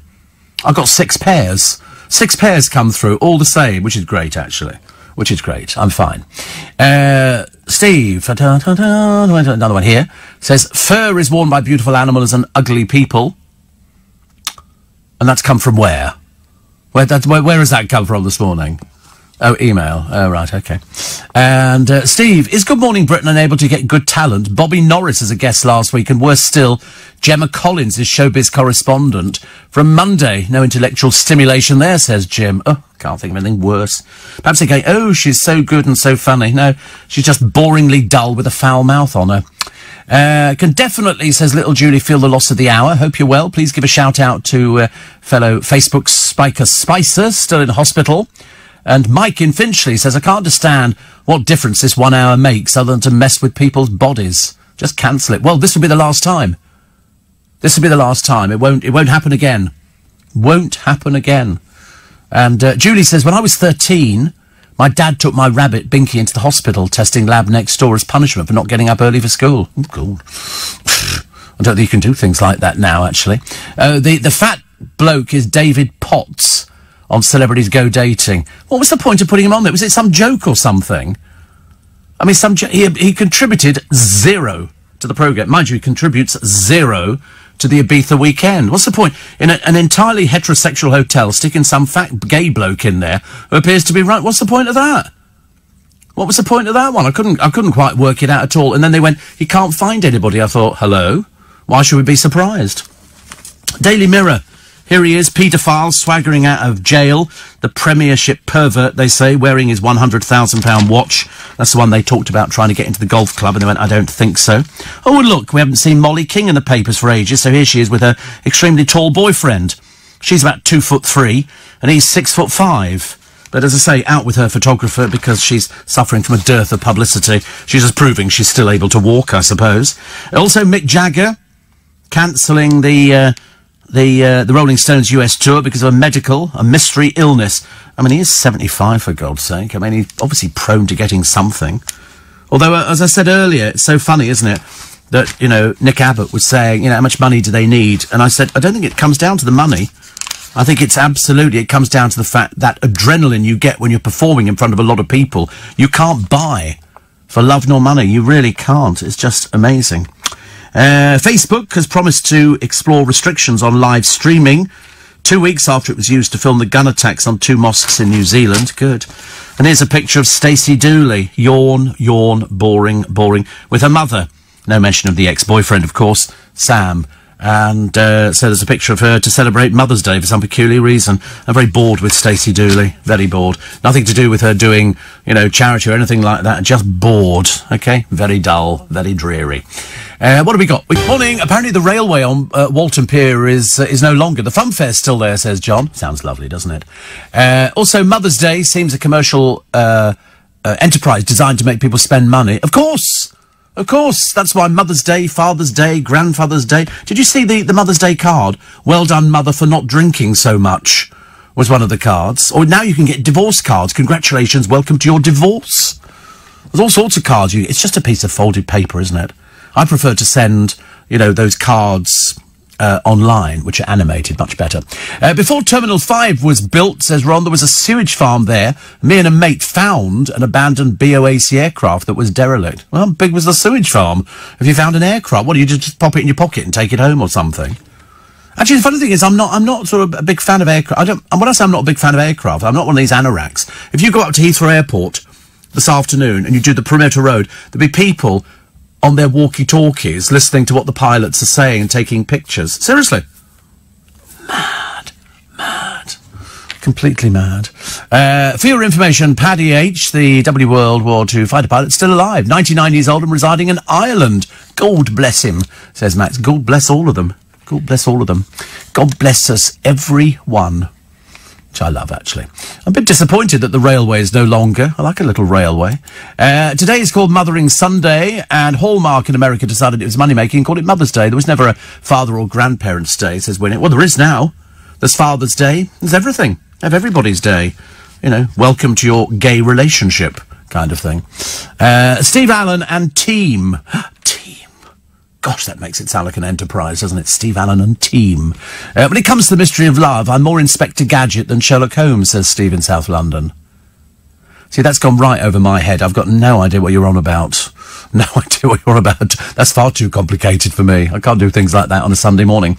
Hearing you talk about how young the men were in the Battle of Britain makes me wonder about the idiots on the streets committing knife crime. Makes me mad, says Ollie. I feel for those young men wasting their lives fighting for today's young idiots. Oh, me too. I'd happily build an island somewhere and shove them all on there. And I still maintain, anybody caught with a knife, 10 years prison. 10 years, you can stay there and rot. I couldn't care less. What?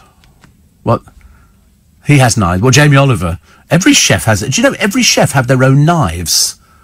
I've got knives at home, but I'm ever so careful. I use scissors more than knives. I don't cut meat with a knife. I cut it with a pair of scissors. I've got kitchen scissors. I use them for everything. Do you not use a knife, do you? Oh, right, use scissors. Use scissors. It's much easier. You can go to a kitchen shop and just get a pair of scissors, which is much easier. You have scissors as well. You can't use the ones you use for your toenails. It's not the same, okay? It doesn't work that way. Nicole in Surrey says, as it's Mother's Day, I feel a Prosecco day coming on. How lovely. That sounds really quite nice, actually. Also, what about the senior Conservative MP? Assistant Government Whip Jo Churchill makes the papers today because she claimed nearly £100 worth of Remembrance Day wreaths on expenses. Nothing new. Political Director of the Taxpayers Alliance, James Roberts, says no one in their right mind would dream of billing their boss for their Remembrance Day poppy. This petty practice has to stop. Well, anyway, Miss Churchill says here, this error by a member of my staff was picked up immediately and the money was repaid. I should blooming well think so too. Mind you, how about the vain politicians? Here they are. They have spent more than £460,000 of your money having pictures of themselves done. Nick Clegg's had one, cost £3,600. John Bercow had one done, £37,000. I mean, that must be life-size, mustn't it? Ken Clark, £8,000, and Diane Abbott, £11,000. Although, to be honest with you, every time I hear Diane Abbott speak, I seriously sit there and I go, does she know what she's talking about? I'm never too sure whether she's in the real world or she's sort of wandered off to sort of Planet Diane. It's all very embarrassing. And what else is in the paper today? Will Guy tweeted me. He says, when is National Steve Allen Day? Anytime you like. Anytime you like. Steve Allen Day. Yes, today we celebrate. I don't know, actually, whether you'd have a day to celebrate. I was watching this film the other day. It's an old Hollywood film called Follow Me, Boys. It's not what you think it is. It's, no, seriously. That's the old Stephen Fry joke. He said, I'm old enough to remember when a Game Boy was somebody you met in Hyde Park after midnight. But Follow Me, Boys was, I can't remember who the actor was in it, but it's about a bloke who's in a band and he goes to a little town in America. I think his name's Fred McMurray. Might be Fred McMurray, actually. It could be. He plays a guy called Lem Siddons, and produced by Walt Disney. There you go, Fred McMurray, never wrong. Lillian Gish is in it. It's a really, really good film. It's great. It's about, he goes there and he sets up the first Boy Scout troop there to get the kids of the town interested, except one boy who is played by Kurt Russell, who's very good, who of course is married to Goldie Hawn, and he was a kid. Yeah, he was one of those kids acting in Hollywood. It's such a good. I watched it the other day, actually. Follow me, boy. Where did they get that? Lemuel Siddons was his name, and it's a really great film. It's what I call a feel-good film. And in the end, they declare it Lem Siddons Day, because in this little town where he grew up, of course that wouldn't happen now, they'd have firebombed the school by now, but in those days it was people really being appreciative of what somebody did, and he did everything. It was just good. And in fact, Kurt Russell's father died, an alcoholic, in the show, and Lem Siddons and his wife adopted him. It's just a feel-good movie. Be a few of you over a certain age who'll be going, I remember that film, Steve. I remember that. Bradley Lowry. Remember little Bradley Lowry who died? Who was just such a hero for so many people in this country. They've done a lovely thing now, saying that his £3 million legacy of love has helped 30 desperately ill kids.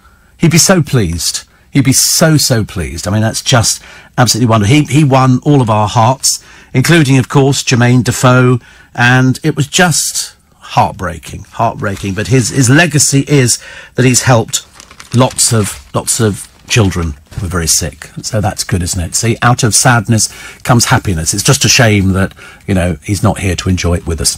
The plane was Canadair C4, about a 50-seater, used by the airport fire services. Around 50-seater. How many planes hold now? About 200 or 300, isn't it?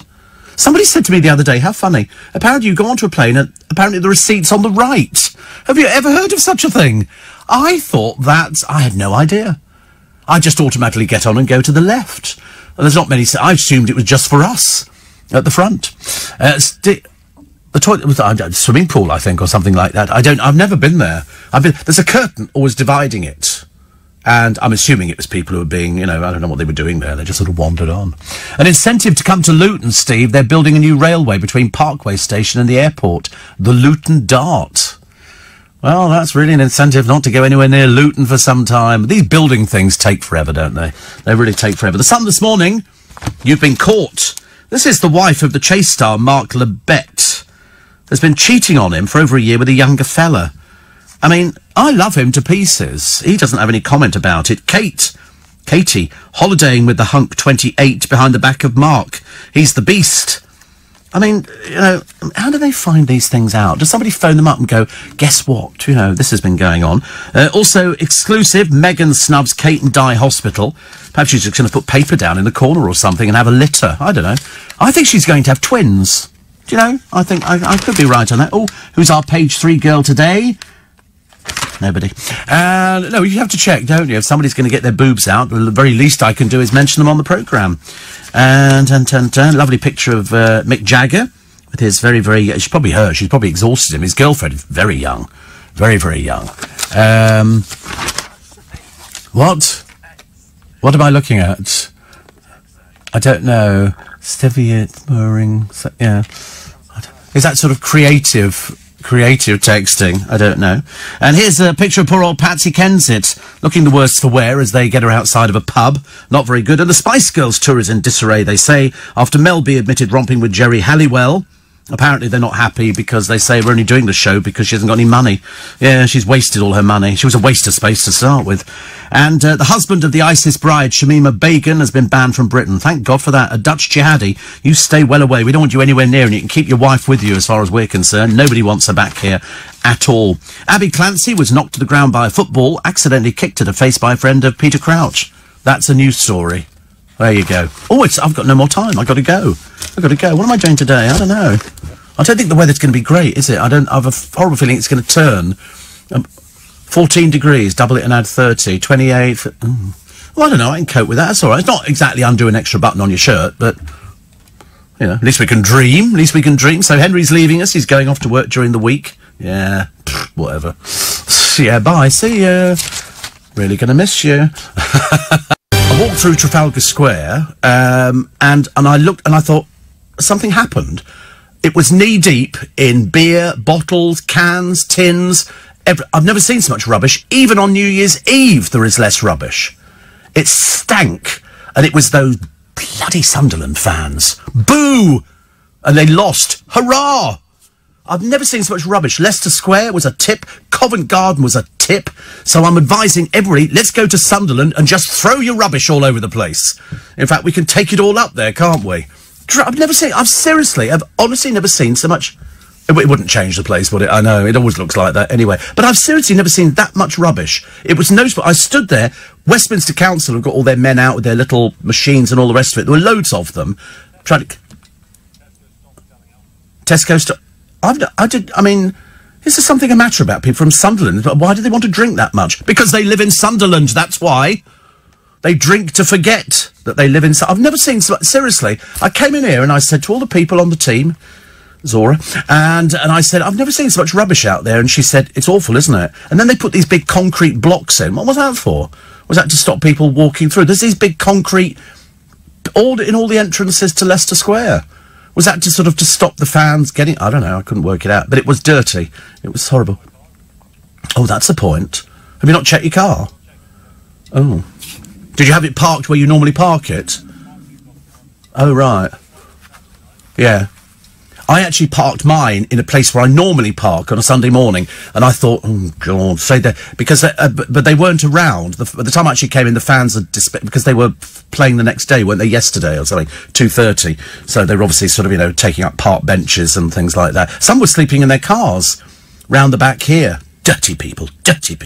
And, because I thought they were homeless. I thought, no, if you're homeless, you wouldn't have a car, would you? You know, they basically were homeless, I know. No, Sunderland's quite nice. A friend of mine came from Sunderland and didn't go back. Oh, here we go. He's got a tray now, honestly. He looks more like a nippy. You've got to be over a certain age to know what a nippy is. Do you know what a nippy is, dear? You don't know. Nippies used to work in the Lion's Corner house, and they used to come around and go, tea, coffee, milk, water, egg and chips, something like that. You're a bit like Mrs. Overall, aren't you, really? From Acorn Antiques.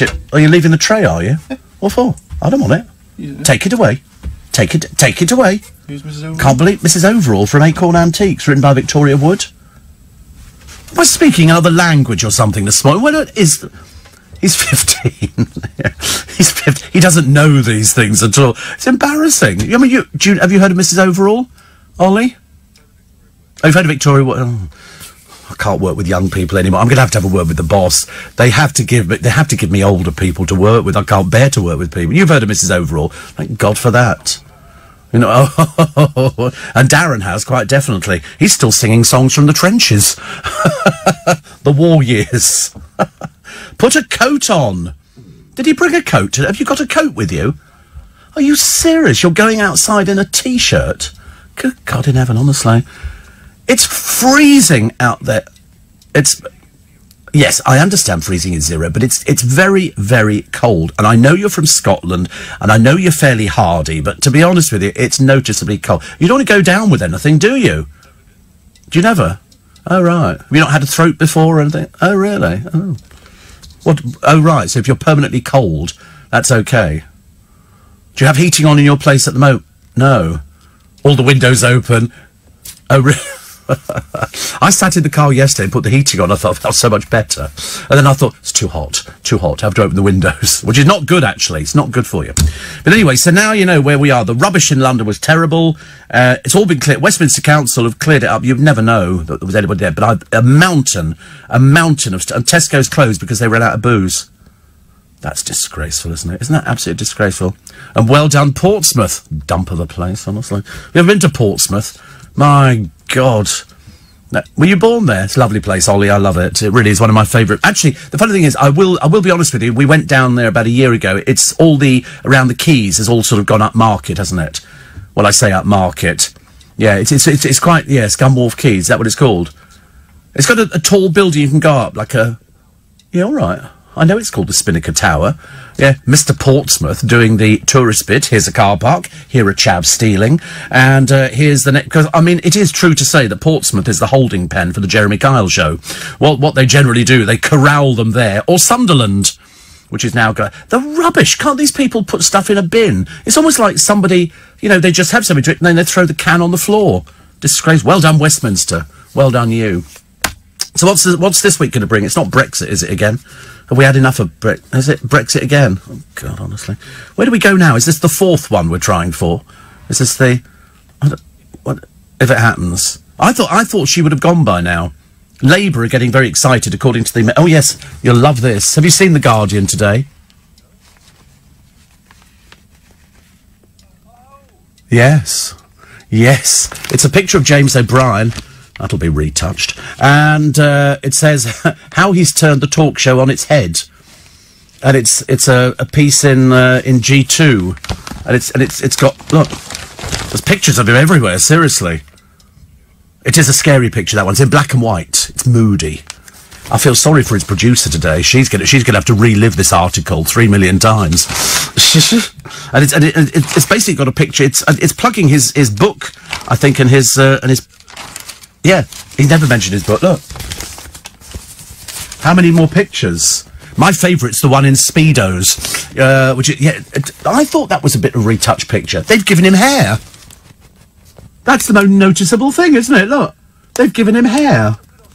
It's good, isn't it? It's good. But it's called Austerity Was a Big Thing for Me.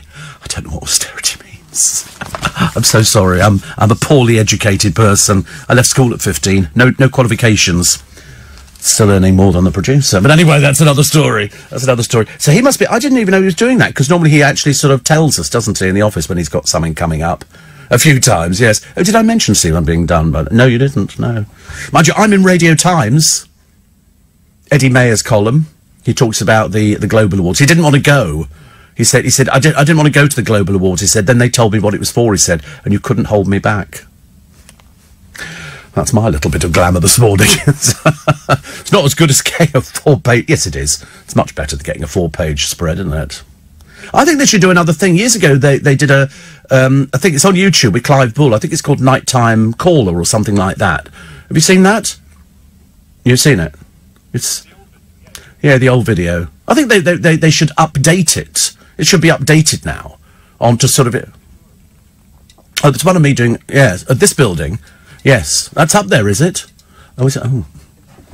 I thought that had been taken down. The old studios, yeah, that's right. But no, there's Clive Bull, and then him talking on air to the callers, and then going to the caller's house to see what they look like. That was a shock.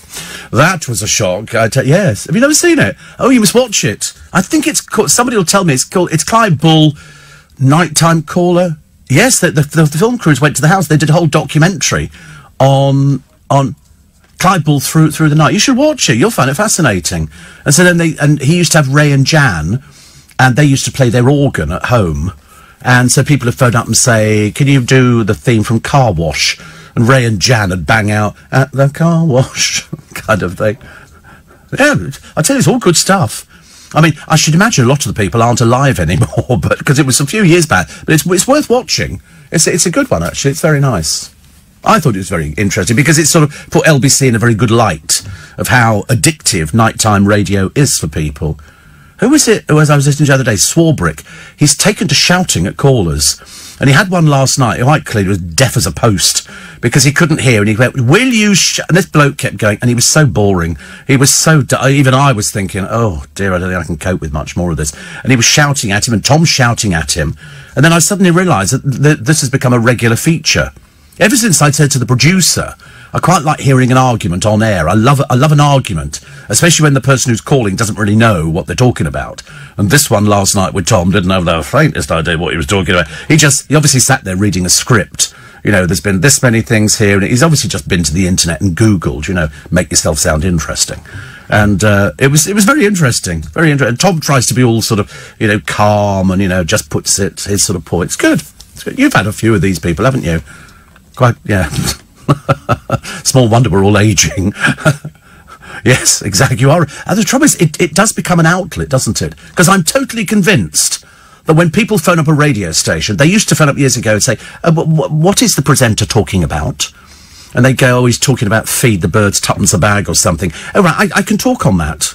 We used to have a presenter here that if she didn't get any calls, they had a list of people that they would phone up to say she's talking... Oh, okay, remember. She's... I can't tell you, no. I'll tell you in a minute. But they had a list of callers and they go, oh, but can you talk about, you know, feeding the birds tuppence about? Yeah, I could talk about that.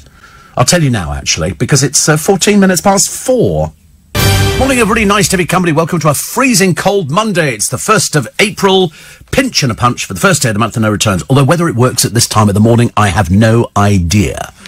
No idea, but we always say pinch and a punch. I don't know why we say that. Pinch and a punch for the first day of the month and no returns. Or pinch and a kick for being so quick. So, that's an interesting one, isn't it? I see that Dorchester story's gathering momentum. Elton John has lent his weight behind it. We should boycott these places, which are owned by the government of Brunei.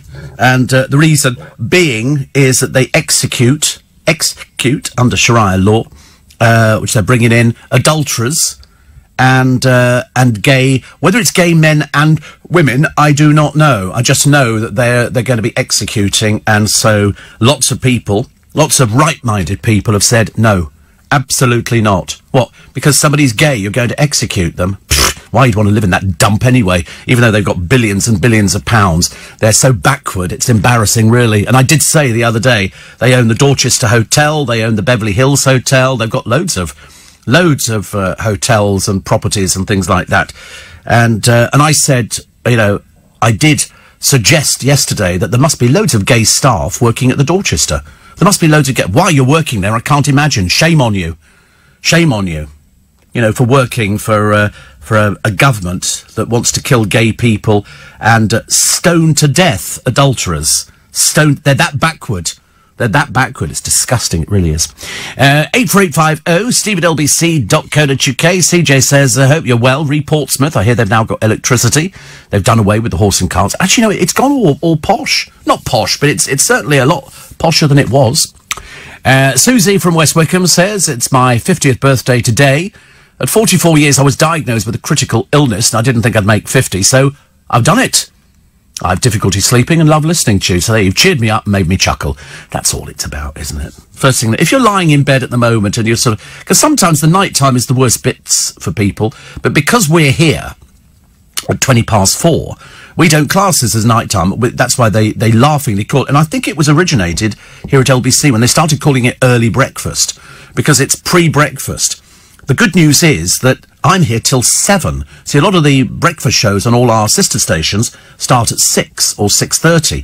So I'm kind of early breakfast and breakfast, which is quite nice. Mike says, I highly suggest you put your thermals on. It is freezing out there. It's noticeably cold. But noticeably, the rubbish, yes, it's on YouTube. Somebody took pictures of these disgusting people. I'm not bothered about whether they're football fans or who they are. It's just, they're just filthy. Seriously, I mean, you wouldn't want these people living anywhere near you. And they then took over Covent Garden as well. And all was this because they were on their way to Wembley. But they lost! Ha, ha, ha, ha, ha. We couldn't be happier. And I hope you all went home in the very heavy heads. Alan says the 1 hour time change means I get to listen all the way to work now. Just in case you forget. Some people might have forgotten that it's now 4:20 in the morning. Okay, just so I did. Because otherwise it's 3:20 and you haven't sort of done anything. And then somebody said, does Matt Stadling get paid for the extra hour? I thought, what are you talking about? There isn't an extra hour. There's an hour less. That's what you're dealing with. These people vote. Ridiculous. Yesterday, freezing. Says Matthew. Put a summer jacket on, went home, put the heating on. Have you tried the Charlie Bingham ready meals? I did see them, actually. I did try... Oh, producer likes those. Right. All well and good, but very sickly, he says. Well, no, producer doesn't agree with that. He thinks they're great. What did you have? Was it nice? Oh, chicken Kiev. Oh, I love a chicken Kiev. I love a chicken Kiev. Oh, and I mustn't eat chicken Kiev. Do you know I didn't eat anything this morning? Nothing at all. And I did my blood sugars. 12. That's ridiculous. All I had was an apple. I didn't think an apple was going to change it. It's such a pain, it really is. Because apparently every 3 minutes, another diabetic is diagnosed. Type 2 diabetes on the increase. And I can't do anything about it, you know. I mean, barring starving myself to death, which I don't think is going to be the solution, I can't think of anything. I mean, I feel like I want to eat something now, but I'm frightened because everything I eat seems to just sort of pile itself into the sugar side, which is not so good, is it? Steve, says Shane, I nearly forgot your time change. You're now on at 2 p.m. instead of 3 p.m. in Australia. The LBC app's good. It's changed the time. Yes, I think it's almost sorted. I think so, because it's you know, feeling cold. If memory serves, says Jilly, aren't you diabetic? Sounds like your blood sugar might be a bit low. Bit low? It's gone through the roof. Gone through the roof. I tested it this morning. So I ate my apple, and because the doctor said to me, my diabetic doctor, he said, don't touch mango. He said, really, you shouldn't touch fruit. So I've deliberately not touched fruit. I've been deliberately good about fruit. Whereas normally I would eat strawberries and melon and stuff like that. I've deliberately not. I've cut it out. Although yesterday I had a craving. I had toast with peanut butter. Oh, it was lovely. Little Warburton. Warburtons do a little tiny loaf, a little toasting loaf, which is so sweet. And so I had that. I had peanut. It's probably not much good for me. It's probably the peanut butter that sent me round the bend. But definitely cold this morning, so wrap up warm, being the first. Bill says, I live in Portsmouth as a student, and I can honestly confirm to you it really is a dump of a place. Southsea, on the other hand, is really quite nice. You must be... Are you an old, mature student? I've never heard of a student called Bill. I mean, that's quite an old name, isn't it, really? An old name. Steve, I'm in Bangkok, says Will, listening to the show. Where would I be without the LBC app? Where indeed would you be without the LBC app? Oh, in some parts of the country, snow today. Snow today, but then they've said after the flurries, because it's all over the place, isn't it? Sun should follow. I mean, I don't want boiling hot sun every day. I just need just enough to sort of kickstart the plants and stuff like that. Guess who's going to be a Tory councillor in Essex? Well, he is, actually. David Van Day. David Van Day, ex of Bucks Fizz and Dollar. That's what he is. And also the nightclub boss. How honest would you be? Snoop Dogg played at his venue, and then they all leave afterwards. Thank you, bye. Well, he finds a bag in the dressing room. There's £400,000 in cash. Hi, Snoop Dogg here. Did you find a bag? No, I don't remember finding a bag at all. £400,000. That's a lot, isn't it, really? A lot. Cheryl's facing a quiz on her tax bill. It's interesting, isn't it, little Cheryl? But as I pointed out to everybody, I don't think she understands anything. I don't understand anything about tax, and I'm far more intelligent than she is. So I shouldn't imagine she's got the faintest idea of how things work. Also, Martin Roberts. You know Martin Roberts from Homes Under the Hammer. He turned up on, it might have been Big Brother, Celebrity Big Brother, or something like that. He wasn't very pleasant on it. He wasn't very pleasant at all. Then I think he had a hair transplant, and there was another side to him which we hadn't seen before. And was it Celebrity Big Brother? Something like that. MasterChef. No, there was definitely... No, I'm sure it was something... Was it some sort of Big Brother or some sort of reality show? I'm a Celebrity, there you go. But anyway, so he gets stopped by the police the other day. And he refuses to do a breathalyzer test. So they take him to the police station, and he refuses to do another one. So they decided he was drunk, so they banned him from driving. His solicitor said that he's got some medical condition. What? He's never mentioned it before, but he's got a hair transplant on, but he wasn't very good in the I'm a Celebrity thing. He was really not very pleasant at all. Whereas I quite like him on the telly, but it was another side to him. You know, once you take away the short little bursts to camera and stuff like that. But anyway, they banned him for drink driving and fined him about £4,000. Won't be doing that again in a hurry, will he? Won't be doing that. Although Patsy Kensit was being helped out of a pub the other day, looking vaguely reminiscent to Victoria Beckham when she's had a few sherbets, you know, because there's nothing of her body, so she can't really absorb alcohol, so she has to be helped everywhere, poor soul. Also, if your broadband isn't repaired, £8 a day they reckon you can get, which is good. Also, will funding cuts end the Maggie hunt? They've not been back to Portugal for ages. There are no leads. There is nothing. In fact, there has been nothing for 12 years. And yet we have pumped millions into it. They now say this could be the end. Apparently, the deadline ran out yesterday. They've run out of money. What they're doing, I've got no idea. Seriously, I don't know what they're doing. Also, the McCanns have got £1 million sitting in the bank. Why don't they spend that if they're so confident? But I don't think you can go any further, really. Also, the fake fairies going under the hammer. These are the Cottingsley fairies. This is where they were cut out of books, as you know, put in trees and sort of propped up and all sorts of things. And they kept the lie going for ages. Victorian London must have been absolutely so gullible that they bought into it. Steve, I received a letter inviting me and 3 other Kevins that tweet you has gone... you want to be interviewing us for an In Conversation with Steve Allen? I think not. I think not. I do have interviews this week. I've got 2, I think. 2. One Wednesday, one Thursday. Because Friday he's not here anyway, so we're not doing anything Friday. Friday he's going to Krakow.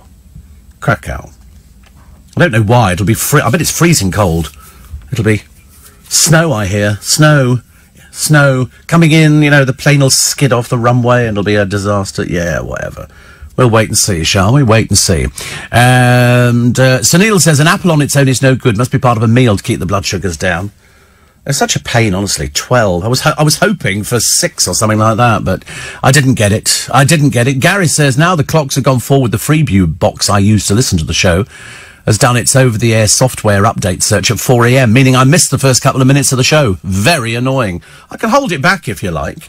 I can start the show a little bit later. Why not? Kim says, I've been diagnosed with diabetes and have to go and see my doctor next week. I'm not sure until I go what type I have. 2? I should imagine 2. Are you overweight, Kim? Does it massively restrict your diet? Not massively, no. I mean, you've got to cut out sort of things which you know are going to be bad for you. Fruit cake, cakes, biscuits, fried food. In fact, actually, yes, you're right, it does restrict what you're supposed to be eating. I've cut out fruit completely now, apart from the apple, which I never count as being fruit. I just thought it'd be an apple. And then I thought, I'm going to go out and get some pasta today. I don't like pasta, but I've got to go and get the bow tie pasta.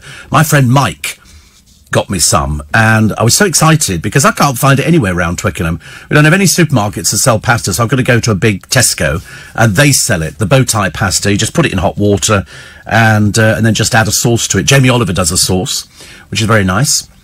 Chris Evans' birthday is today. He's 50. Never tell people that. And Steve, do you and the crew on LBC ever play tricks on each other on April the 1st? Yeah, I turned up. That's the trick. They were hoping I wouldn't, you know, having stuck pins in the doll over the weekend, but it didn't work. No, we don't play tricks. No, we're adults. We're working. What sort of tricks would you play on somebody? Jeremy Beadle he used to do them years ago. He would do all sorts of tricks. He would actually have people, because he was very successful on LBC.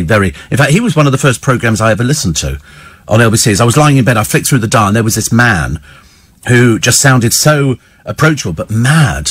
completely mad. So he would have somebody, you know, like here, you line up all the calls. He would pretend to be a caller, and he'd say to somebody, he'd go, "Oh, are you in the queue as well?" And they go, "Yeah, I think so." And he'd go, "I'm in the queue too. Have you spoken to him before?" He'd have this long conversation, you know, about doing it. And then he'd get people to say, "You need a bucket. You need, I can't hear you. Get a bucket, stand in the bucket and talk to me." But one of his best ones was the tube train, where he claimed that if you followed him through London, you could eventually find out where he was. And so they had a tape loop of a tube train with the doors opening and all the noises of tube trains. And it was just a tape loop on the machine. And it just went on and on and on for ages. And he said, "Right, we're now coming." What's the station mean? "Oh, the doors are closing. The doors are closing." And the doors are closing. And off it went. And then it was really clever. Really, really clever. I'm surprised nobody's ever copied it. And then eventually it clogged up Gough Square with all these blooming cars who were following. They thought they knew where he was. Of course, he's been in Gough Square all the time. The great tube train prank that he played on. But he was very good at doing things like that. Very clever man. And I remember the first night I worked with him. And I came in, and the studio looked a bit similar to our studio downstairs. We had 2 studios at LBC, and then a row of booths at the back on a corridor. And people would come in and watch the show going out. So you'd go into, and I was a newsreader. And so I walked into the studio. In the control room, there were 6 people who were watching him. In the studio, there was 20 people sitting on the floor watching him doing his programme, and people out in the corridor, people upstairs in and I had to sit there, and he'd go, "Now Steve Allen's going to read the news," and they all turned to look at me, and it was really, I wonder if a recording of that ever existed. Probably must have done somewhere, but you couldn't stop my voice quavering because it was nerve-wracking. You know, I was a new newsreader. Owners of the Dorchester, says CJ, should have to pass a test to operate in the UK, and a qualification to have a business in the UK must mean you've not got a history of hate crimes. Yes, I mean, to be honest with you, everybody's advising people to boycott the Dorchester. If that's the way they operate back home, that's their business. We don't have to go anywhere near the place, but we certainly don't want to patronise their businesses here. And they're boycotting the Beverly Hills Hotel as well. Susanna says, do you or have you ever smoked? Yes. Have you had wacky backy once? Wacky? Why do they call it wacky backy? Is it? It's always sploffing. Sploffing. Oh, yeah. Yes, once. Years ago. Couldn't stand the smell of it. It smelled like old socks. Didn't do anything for me. It just meant, you know, I remember I was looking at the wallpaper, and it kind of appeared that it was moving. But I've got another thing as well, actually, which is very odd, and it's, I bought it years ago. It's, a disc, okay, which has got like a spiral on it, as if it's some psychedelic kind of thing. And you switch it on, and you look into it for a minute, and then you take your hand away and look at the back of your hand, and your hand pulsates. You ever seen that? It's really good. It came with a little rabbit, like a bunny rabbit, as opposed to anything else. And when you look at that, that grows and then gets smaller, grows and then gets smaller. That's a good thing you can play at home. Shane says, oh, have I ever smoked? Yes, I did smoke cigarettes. Yes, since I was 14. Since I was 14, I smoked cigarettes. But the trouble is, I can't preach, I've said a million times on LBC, that I cannot condemn people for smoking. If you want to smoke, smoke. I don't think any of our lot smoke in here. You don't smoke, do you, Chris? Have you had a cigarette? Ever? No? Have you had one, Tom? No? Amazing, isn't it, really? All of a sudden, it's not that it's become unfashionable. It's because, you know, I smoked since I was 14, so for many, many years. And I only smoked because my parents kept cigarettes at home. And my mother used to say, oh, you'll make yourself sick if you smoke. And of course it didn't. And I quite liked the action of smoking, but I didn't know how to inhale or all that kind of stuff. And eventually, towards the end, I was smoking 60 a day. I know, when you think about it, that was 7 days a week. 420 cigarettes a week. You can imagine, can't you, when I got angina, just how bad that was. I was out with John Warrington, and I went, oh, it hurt. But, no, haven't smoked for ages now. They always ask you, the doctors, don't they? Do you smoke? Nope. I'm proud to say, but I never preach to other people. You want to smoke? You smoke. Doesn't bother me. Shane wants to know if anybody else in the family had diabetes. Nope. It's just me. Just me. And Mike on the Wirral watched the movie Sparrows Can't Sing, which stars Barbara Windsor. It was like watching a who's who of actors and actresses, a plethora of stars. I know. And filmed in real places. They didn't, because they're doing something. Somebody will have to tell me what the answer to this is. Down at Richmond on the 316, there's an old deer park there, which is very nice. And they use it for the fun fair. Trailings go down there. But at the moment, it is covered with movie trucks. I mean, like, covered with movie trucks. Loads of caravans, make-up lorries, scenery. I don't know what they're filming in Richmond, which is amazing. The book recommended by my doctor, Pablo, is Michael Mosley. It's a sort of a diet book for diabetes. And, but you can buy it on Amazon. Dr. Michael Mosley. Very interesting. Dorothy mentioned it to me, but I have a copy already. So go and check that one. Also, what was the other one? Charles tells Meghan not to wear a tiara. She was on some trip or something, and he went, no, this is a country with very poor people. You don't sit there in a tiara. I mean, quite clearly, you know, playing the game still. Also, toilet charges scrapped at all of Britain's busiest radio stations. And they're offering free water. And they're offering somewhere to sit down. There's no bloody seats at railway stations. Even on the platforms, there's only a few. You know, whereas there should be... I love a good sit down. I do like a good sit down. George said, you must see the D-Day reenactment in Portsmouth for the 75th anniversary in June. It'll be amazing. And Bill, we're fed up with students leaving rubbish on Southsea Beach. There you go, told you. Somebody will be upset somewhere, but that's the way it goes, isn't it, really? And how did you quit smoking? Says Blake. Patches. Patches. That's all it was. I can't remember what the name of them was, but I bought patches. It became a little bit expensive, but to be honest, then I learned actually to put the patches on and smoke with the patches. You got a double hit of nicotine. But I can't advise anybody on not smoking because it makes me look like a total hypocrite because I smoked for a long, long time and I loved it. I mean, I really did like it. I wouldn't go back to smoking now. Occasionally I've thought, oh, perhaps I could just have a cigarette. And nope, absolutely not.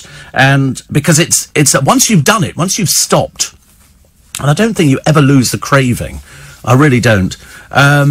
It's a case of you think you've actually sort of achieved something. And I think, actually, there's, you know, if you want to stop doing something that's become addictive, then just stop doing it. You know, you can do it. It is possible.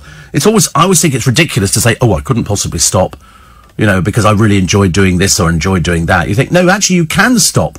If somebody says to you, listen, if you keep doing this, you're going to die, okay? And you're going to die horribly. When I went into hospital for my stents, there were people there who had emphysema. It was pitiful to watch. And they were going outside the hospital with their thing, with their blood solution or whatever, with a cigarette on.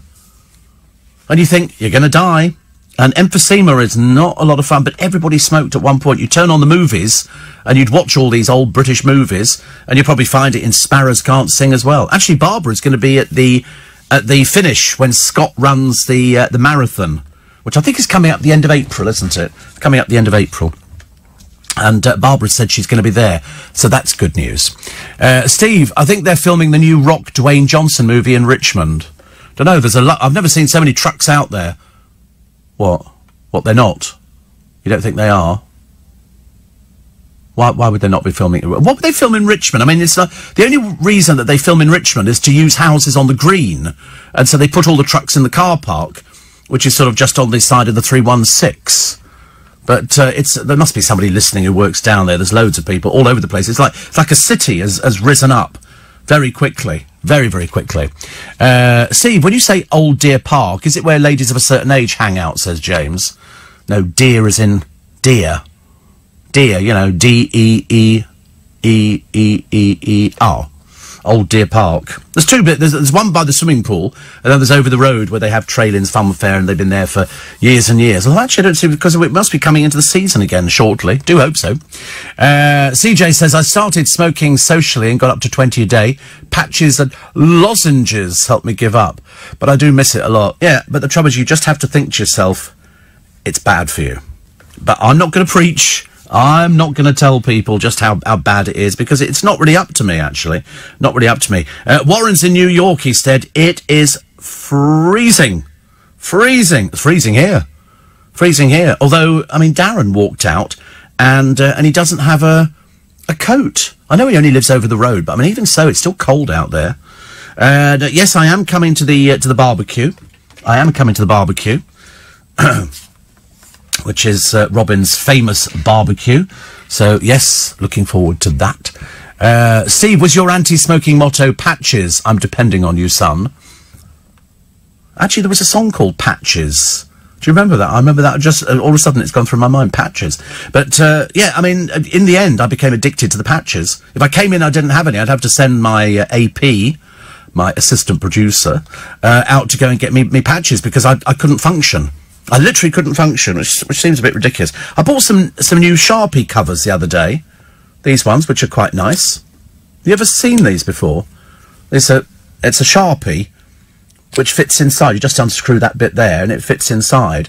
And they do hundreds of different sort of covers, so it's quite nice. Posh, isn't it? Woo! Couldn't care less, could you? Yeah, well, whatever. Whatever. Nobody cares what you think.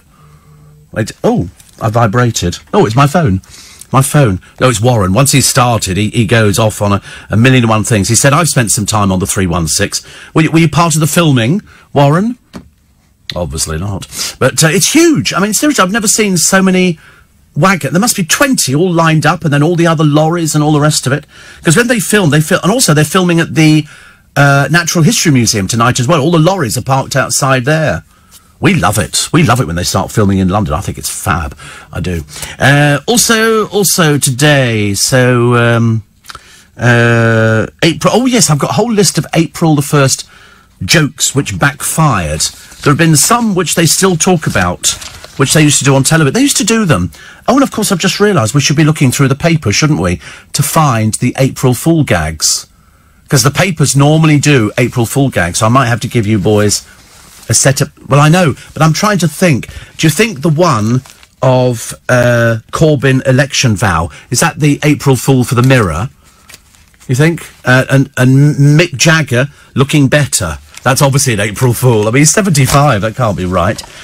Also, what else have we got? I'm trying to think, because normally you go through the papers, and then somebody says, oh, these are where the April Fools are. A 4-page spread on you in the paper. I know. Masquerading as O'Brien. Masquerading, because that's got to be the April Fool of the day, isn't it? Don't you think so? It's O'Brien. Definitely. And also, a picture of the Queen. They're asking whether or not she's been banned from driving. That's an April Fool, isn't it? And also Beatrice, Princess, sort of, and Eduardo Mapel Mozzi at the Bahrain Grand Prix, because they look really well suited. That's an April Fool, definitely. The Prosecco bubble bursting. That's definitely an April Fool. That's just ridiculous, isn't it? So, and also Sarah Ferguson out there. Honestly, what a drippy family. You don't have to like people. It's so nice, actually. I like the idea that it's quite free and easy in this country. Somebody was talking... What was somebody saying to... Oh, somebody was saying, to Tom Swarbrick. I don't know why I catch so much of Tom Swarbrick. But anyway, sort of saying about, you people in the media. I thought, no, he's just an ordinary person. The fact he happens to do that for a living doesn't mean he doesn't have feelings or anything. So, what else? What else? Couple feared cannabis tycoon would destroy their horses. I don't think that's an April Fool. It's a bit difficult to find April Fools at the moment. Some to follow flurries in topsy-turvy spring. Oh, ISIS executing a guy known as Bin Bieber. They accused him of being a spy. He worked for ISIS. He was with ISIS. And as a deterrent to other people. I thought we destroyed ISIS, bunch of paedophiles, perverts. But they executed him and filmed it. And put it up online as a deterrent to other people. Pathetic, isn't it, really? Pathetic. Also, the con woman of Couture. I love stories like this. I love it. And this is a girl who dazzled New York society with her glamorous lifestyle, grand business plans, and celebrity connections. The problem was, she wasn't a wealthy heiress, but a Russian truck driver's daughter. And she was kicked out of a hotel, evicted by the police. She posed with all sorts of vehicles. She was just a cheap bit of trash. A con artist. We've had them before. People who make up a lifestyle and they go, oh yes, because I'm really this. I mean, I'm totally convinced that Sarah Ferguson's 2 dreary daughters are just a huge joke, I think. Biggest increase of divorce in 15 years. Patsy Kensit, bit of a sherbet. And so she's pictured, and then she has to be helped out of this. We've all been there. Come on, we've all been there. And how do you fancy... Oh, this sounds quite nice. Somebody's made ice cream out of raspberries, blackberries, apple concentrate, Greek yogurt. Where do you get apple concentrate from? Where do you get this from? There's all these sort of things. You think there must be shops that sell it. Also, double cream, yum, yum, yum. But you've got to have an ice cream maker, otherwise you can't make it. You can't make it. And listen, I used to love ice cream. I'm probably not supposed to have that either. What's the Daily Star? Snowstorms to batter Britain. And there's no... I mean, which one of the... Frank Bruno gets into trouble for blasting out Elvis tunes. Could that be a... That might be one, mightn't it? Jack Whitehall claims a group of builders wolf whistled at him. No, I suspect the builders would actually wolf whistle at him.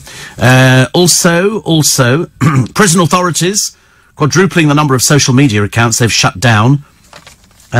Frozen in time. No. Can't find anything that I think would be sort of fright at the museum. The UK... I'm sure I can say this, actually. But I will. I'm going to say it anyway, and if you don't like it, then... OK, ready? The UK could have a bizarre new attraction if a crowdfunding bid is successful. A vagina museum. Why would you want a vagina museum? Am I missing the point here or something?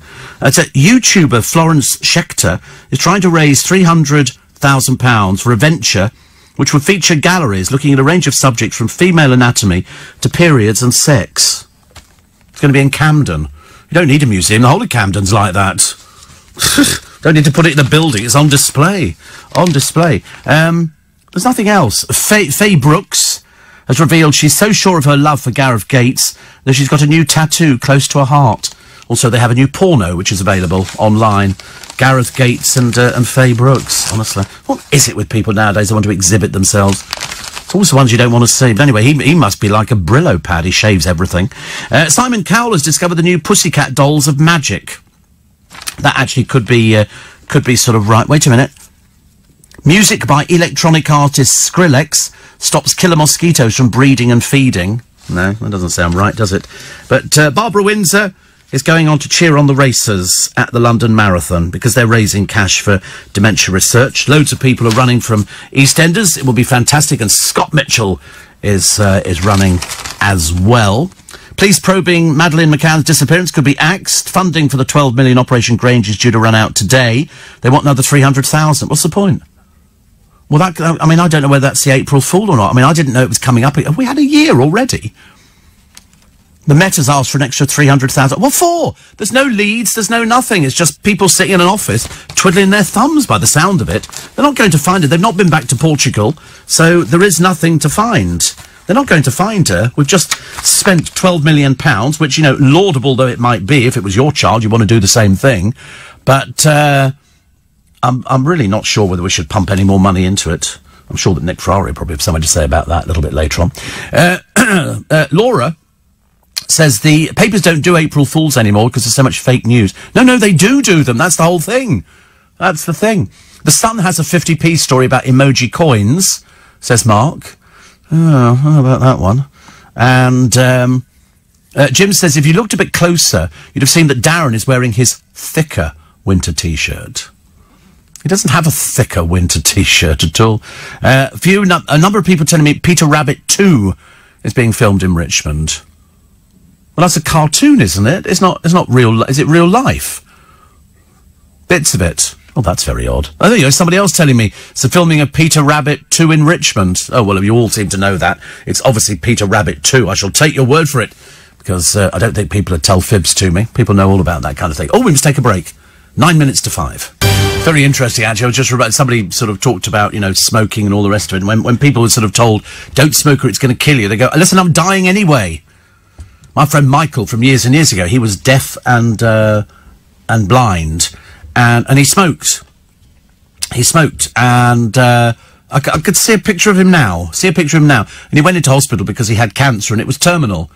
And he used to go outside for a cigarette, and the nurses kept saying to him, you've got to stop smoking, Michael. He said, I'm dying. Well, what's the point? So he carried on. Tony and Ealing thinks it's Downton. I think not, actually, Tony. They've already finished filming it. It was filmed months ago. You should listen to my programmes more. It might bring you up to date with stuff.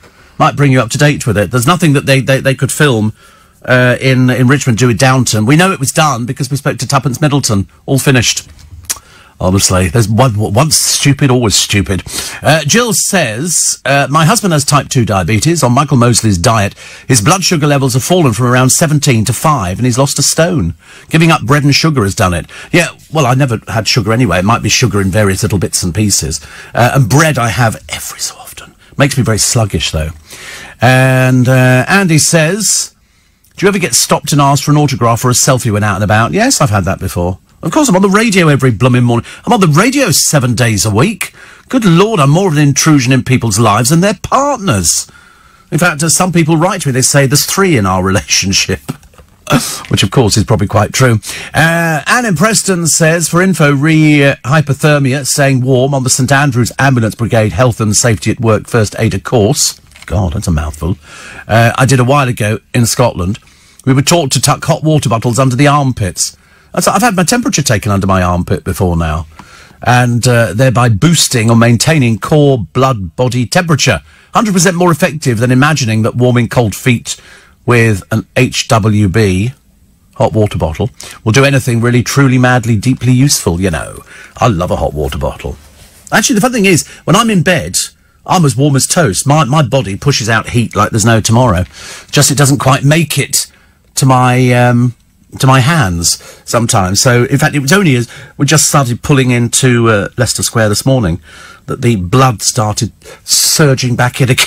Right pain, honestly. Right pain. So. Shock of the postcode lottery and speeding arrests. They pulled a girl the other day. You always get the mouthy ones in cars on these police programmes. And so they get her out of the car. She's quite clearly drunk as a skunk. And it turned out she was twice the legal limit. And the ones in the back of the car going, what are you arresting her for? They went, she's drunk behind the wheel of a car. What are you, stupid? There's a little picture, doesn't make it to the papers, thank God, of dreary old Jordan. Remember that ex-model with no money? Advertising a cheap pair of shoes now. She'll do anything for a bit of money, but to be honest with you, I wouldn't touch anything. Seriously, it's getting worse and worse by the day. She's just had another company put into administration, and I can't remember what this one's called, but it was some rubbish thing. Steve, I listen every day, introduced you by the Mr. Moyle show. Thank you. Yes, he's been very useful to me in my career. Mind you, I think I've been very useful to him in his career. We were sitting next to each other, seated, at the Global Awards. It was him and Johnny Vaughan at the same time. They gave away an award to somebody. I can't remember who it was to. Was it Blossom? I don't know who any of the people were. I was a bit like Eddie Mayer, because Eddie Mayer has a column in the Radio Times, and he wrote about going to the Global Award. He didn't want to go originally, and then they said it's for Steve Allen, and he was there like a rocket. He's so nice to me, honestly. He's very well. He should be. I'm older than he is. I think I'm older than he is. I am, yeah. Terrible. How awful is that? Older than Eddie. Oh, I snorted. It's even worse. Even worse. I've got some, thank you. Melon. I think it's in one of those bags. I don't know which bag it's in. I can't remember. It's in one of them. Cute. And how far away is the tea going? Shall I get a taxi? I'll book a taxi to get the tea. No, seriously, no, I can reach over. I'm not complaining. Now it's too close. There. Like to be difficult. What's the point of making it easy? Yeah, it's one of those bags. I don't know which one it is. It's at the bottom. Is it at the bottom? Stuff my accountant in there. Can you leave my wallet alone? Put the wallet... No, that is on. Sorry? No, that is on. No, you can't. It's too expensive for you. I gave you some brute the other week. What are you complaining about? Honestly, trying to get hold of my creed. Typical, isn't it? Honestly. Why don't you ask your parents to give you some creed for your birthday? No, obviously not. He's so mean, honestly. Nobody picks up the creed like that. I had that from the other one, from Australian boy. He was the same. We had 2 little drops left in the bottom of the other one. He said, "Could I have that?" So I gave it to him, spoiling him completely. There's no point. That's right. Yeah, if it wasn't nailed down or glued, he used to have it. Bless his heart. So melon, good for you. Not for me, I've discovered. Not for me. I don't know why. Full of sugar, I suppose. I wonder how melons get their sugar. Where does that work from, isn't it? It's all clever. Steve, the Portuguese tourist trade will take a hit if they don't get their 300 grand. They've not been out there. They've not been out there for ages and ages. There are no leads in the hunt for Madeleine McCann. Nothing. They have no sightings, no nothing at all. The trail dried up years ago. years ago. Debbie says, my friend is taking me to London for the day. Are there any shows on, please? And it's a Natural History Museum free. No, there's no shows on at all. It's all closed down. We don't have anything. In fact, better you stay, Debbie, in Leicester, I think. There's probably far more going on in Leicester than there is at... No, we don't have anything like that going on. Shows. Morning, everybody. Nice to be company. Pinch and a punch for the first day of the month. It's the 1st of April. It's blooming cold. It's blooming cold out there this morning. But that's all right. You've got jumpers, you've got coats, you've got a scarf, you've got a hat you can put on. It's all doable. All doable. I'm going to have bread for breakfast. I'm going to dip it in some beaten eggs and fry it in oil till it's crispy, says CJ. Oh, you're heading for a heart attack, aren't you? You are really heading for a heart attack. I mean, it sounds delicious. I love the idea of cooking it in oil till it's crispy. That sounds really quite good, but that's bad. That's actually eggy bread, isn't it? You dip it in beaten egg and then you put it in... I mean, it sounds lovely, but, I mean, I'm feeling sick thinking about it. And then dunking it in tomato ketchup. That sounds quite nice too, doesn't it? Helen says, do you always feed your staff? Yeah, yes, I think so. You seem to bring in food or snacks. They never get snacks, they get food. Well, they don't get food. I tell you what we have cut out. We've cut out the sandwiches. Because we've decided that it's really bad, so they get fruit. I get nothing. Nothing at all. I would have had a sandwich, but then I thought, no. I keep looking at them thinking, oh, that'd be... You think, no. 2 in the morning eating a sandwich is not really the best thing. So they get fruit. So they get satsumas or, cut fruit or something like that. They've just been given melon, so they can eat melon. Because I've discovered they're tax deductible. They're tax deductible. I can put the food through. How cool is that? You're tax deductible. Only for a short amount, not sort of huge amounts of money. As you mentioned, Katie Price, says Matt. And then Helen says, do they ever bring anything in for you? No. Well, I mean, for sort of, they bring me in tea. Yeah, but that's out there anyway, isn't it? That's out there anyway. They apparently have 2 tea bags in their tea. Because yesterday, Henry gave me... And I looked at the colour of the tea, and it was the colour of ditch water. It was awful. And I tasted it, and I said, it's horrible. He said, it's got 2 tea bags in. I said, what for? I said, just 1 tea bag. And it turns out that next door, they have 2 tea bags in their tea because it tastes better. Because it's... You see, the trouble is, I'm girly tea drinker. I'm Earl Grey, Lady Grey breakfast tea from Twinings. Because they're sort of girly teas, they're more sort of fragrant teas, whereas they like the Butch Builders stuff, stand a teaspoon up in the cup, sort of thing they like. So Matt says, I saw an advert for a new show she's doing the other day. I think it's on Quest Red. So somebody's stupid enough to keep giving her money. Not very much. Not very much. And it's going to dry up very, very shortly. This is going to implode. That house is going to go, I'm telling you. Oh, if the company the company was said to have you watch... 2 tea bags. Not sure about that, actually. There'll be an uprising in here. I'll have to start bringing in tea bags as well. It'll be my fault. I've just outed them. God, honestly. Oh, well, there you go. Steve, they have Creed testers at the checkouts in the men's department at John Lewis.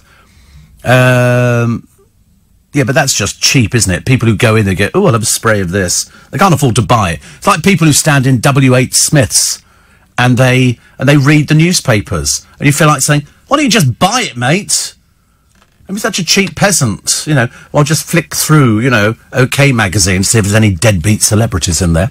Steve Allen Show is a feeder. Absolutely. Of course.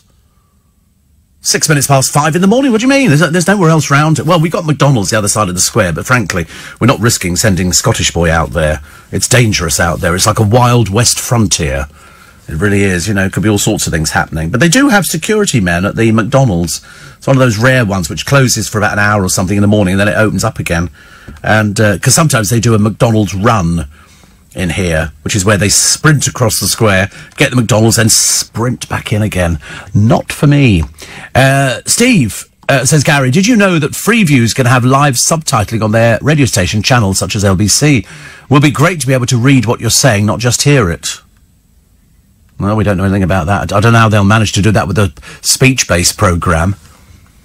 Can't see that working at all, can you?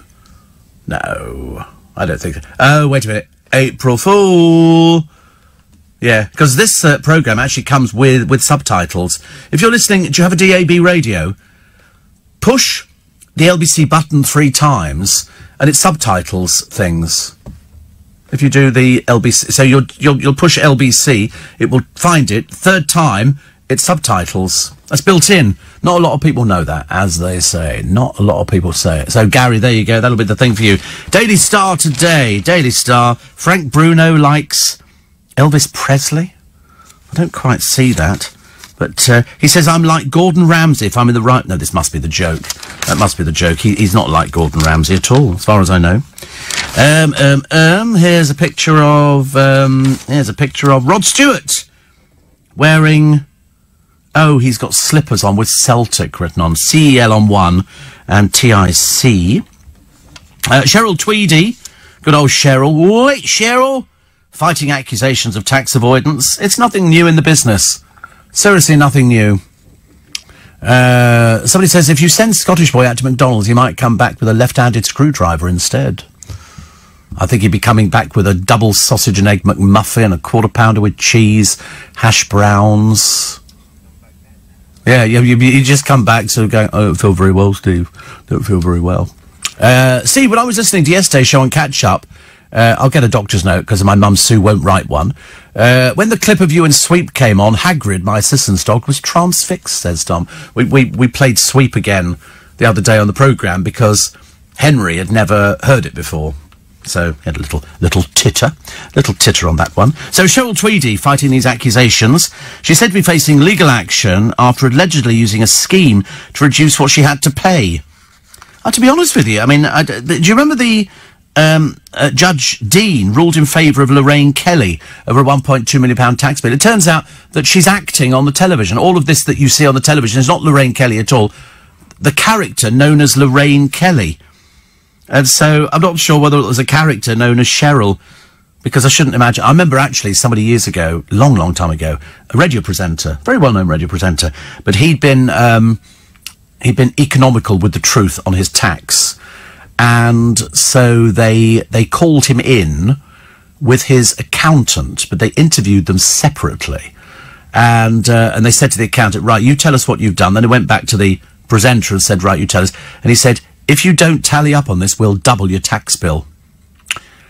And he didn't tally up, so they doubled his tax bill. He had to come out of the business. He couldn't work it. HMRC is trying to claim back. We're not sure how big a claim Cheryl faces over this artificial employee bonus scheme, but she hasn't worked in ages. I don't really know what she does, actually. She just sort of, I suppose she brings up Bear, because he's never there, is he, really?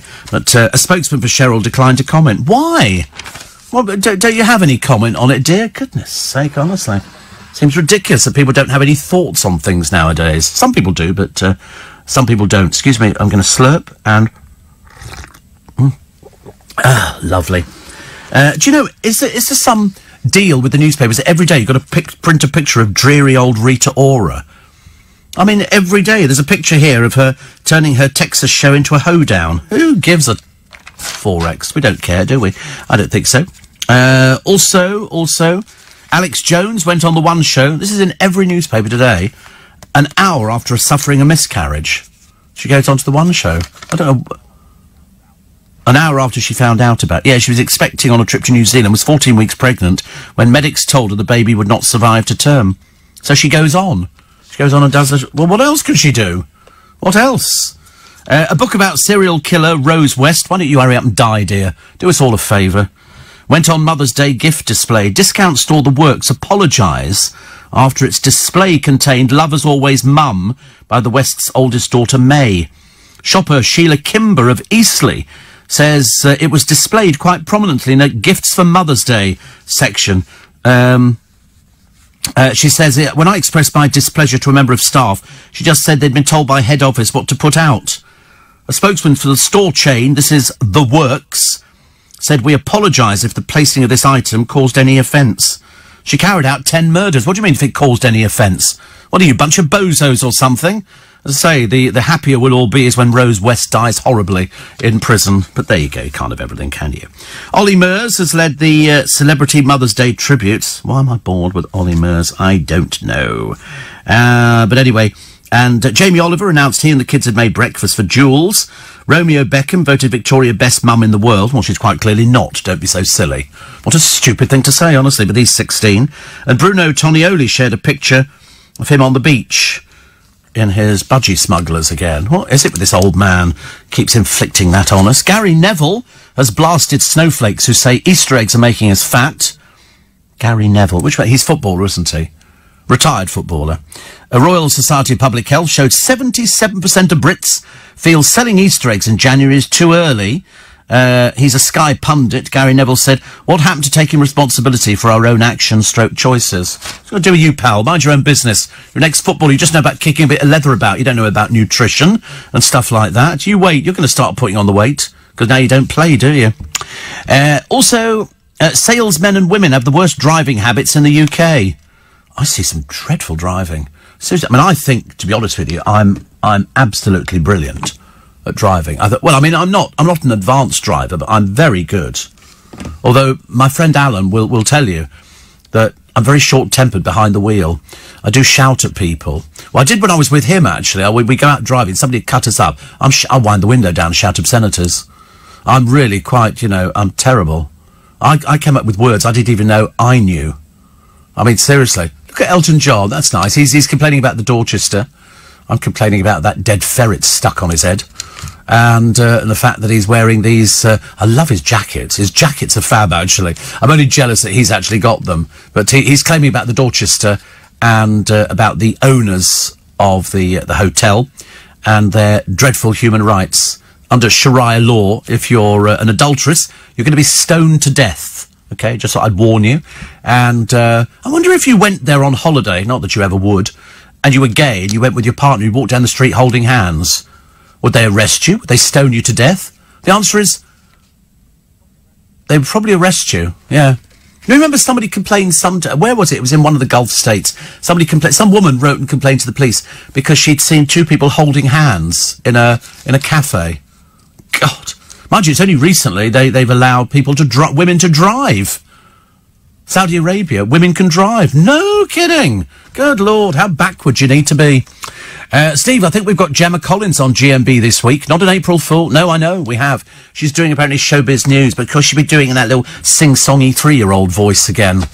And she'll be, because she doesn't know anything at all. Perhaps they can put Arj on there and he can show us how fat he's become. Grace says, I've never had 2 bags in a single cup of tea. They all do it. They all do it because it's not strong enough.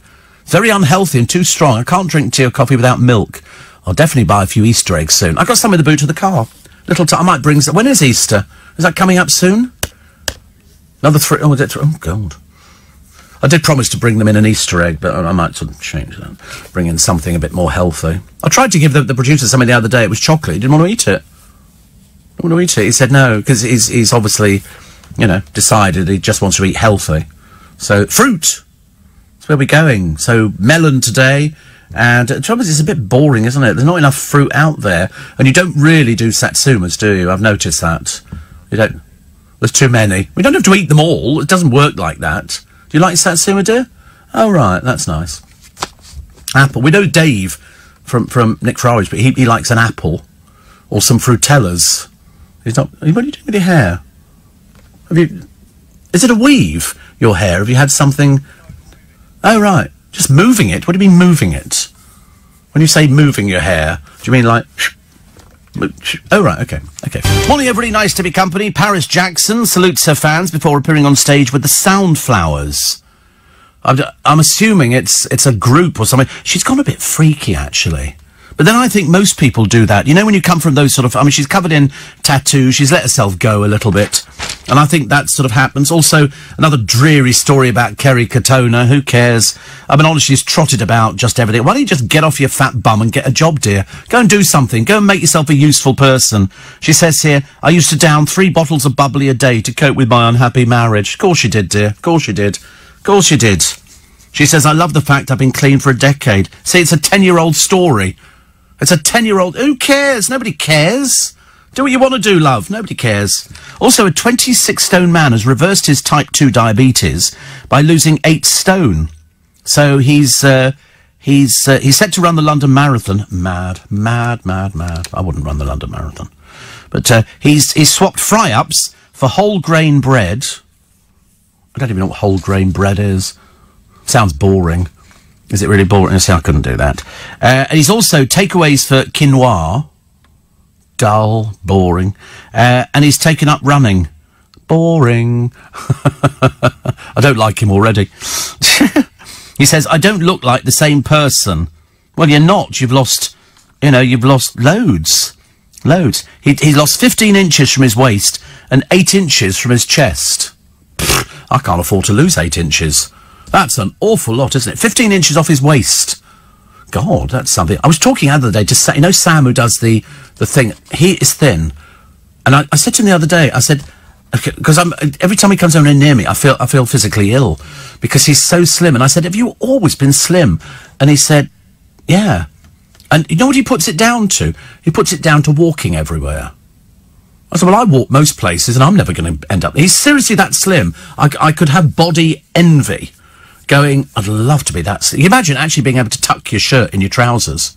God, blimey, that'd be fantastic. But no, he's unbelievably slim.